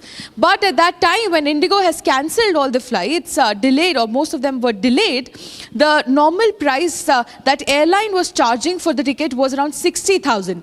Now, the same matter was brought up in court today in the Delhi High Court, when the Delhi High Court slammed the government and even Indigo, and even especially the government, that what were they doing when the passengers, when the citizens of this country were suffering from this. The middle class man was having having issue with this when thousands and thousands of rupees was increased, 6 times, 10 times was increased just in prices, to which the government said that this is the first time that the government has intervened in the matter, and the airlines, we have asked the airlines to quickly cap the issues, and the tickets were capped at a certain price. But then the Delhi High Court was not taking it. They were very adamant on the fact that why did the situation happen in the first place?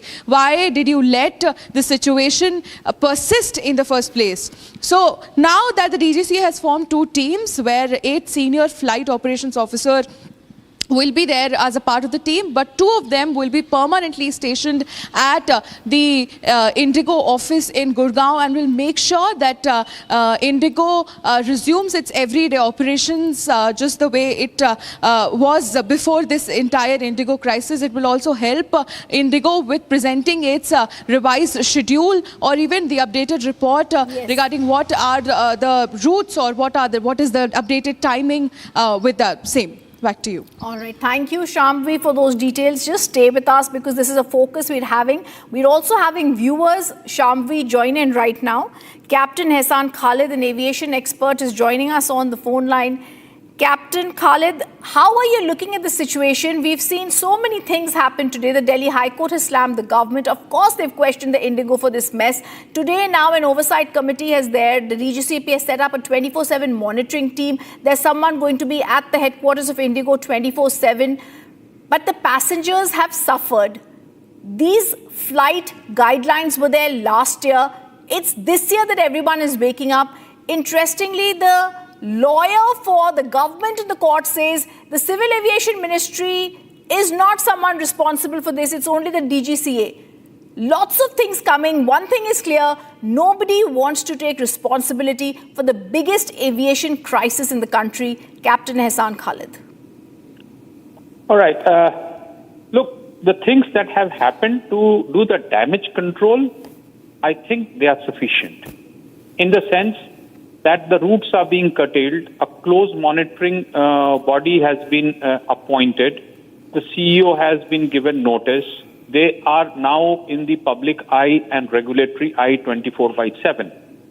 However, the compensation mechanism for the passengers whose flights are disrupted without valid reason, and valid reason I mean it could be an extreme weather phenomena or extreme technical problems like, the Microsoft, the entire system hanging or something. Nothing of that sort happened, and it was inconvenience to passengers. I would look forward to airline themselves announcing some kind of compensation to the passengers who have been inconvenienced in the way that, like what we have outside world, in case your flight has been, you have not been boarded on flight because of overbooking or airline mistake, they give you a free flight ticket. So I don't think it is sufficient enough to give their money back after the flight has been cancelled and government has said, and now you're giving. This is just not sufficient. I think airlines should be gracious enough and give free ticket or some kind of an allowance, let's say, as a compensation. That will also serve as a message to other airlines that do not play with the convenience of the passengers, because they all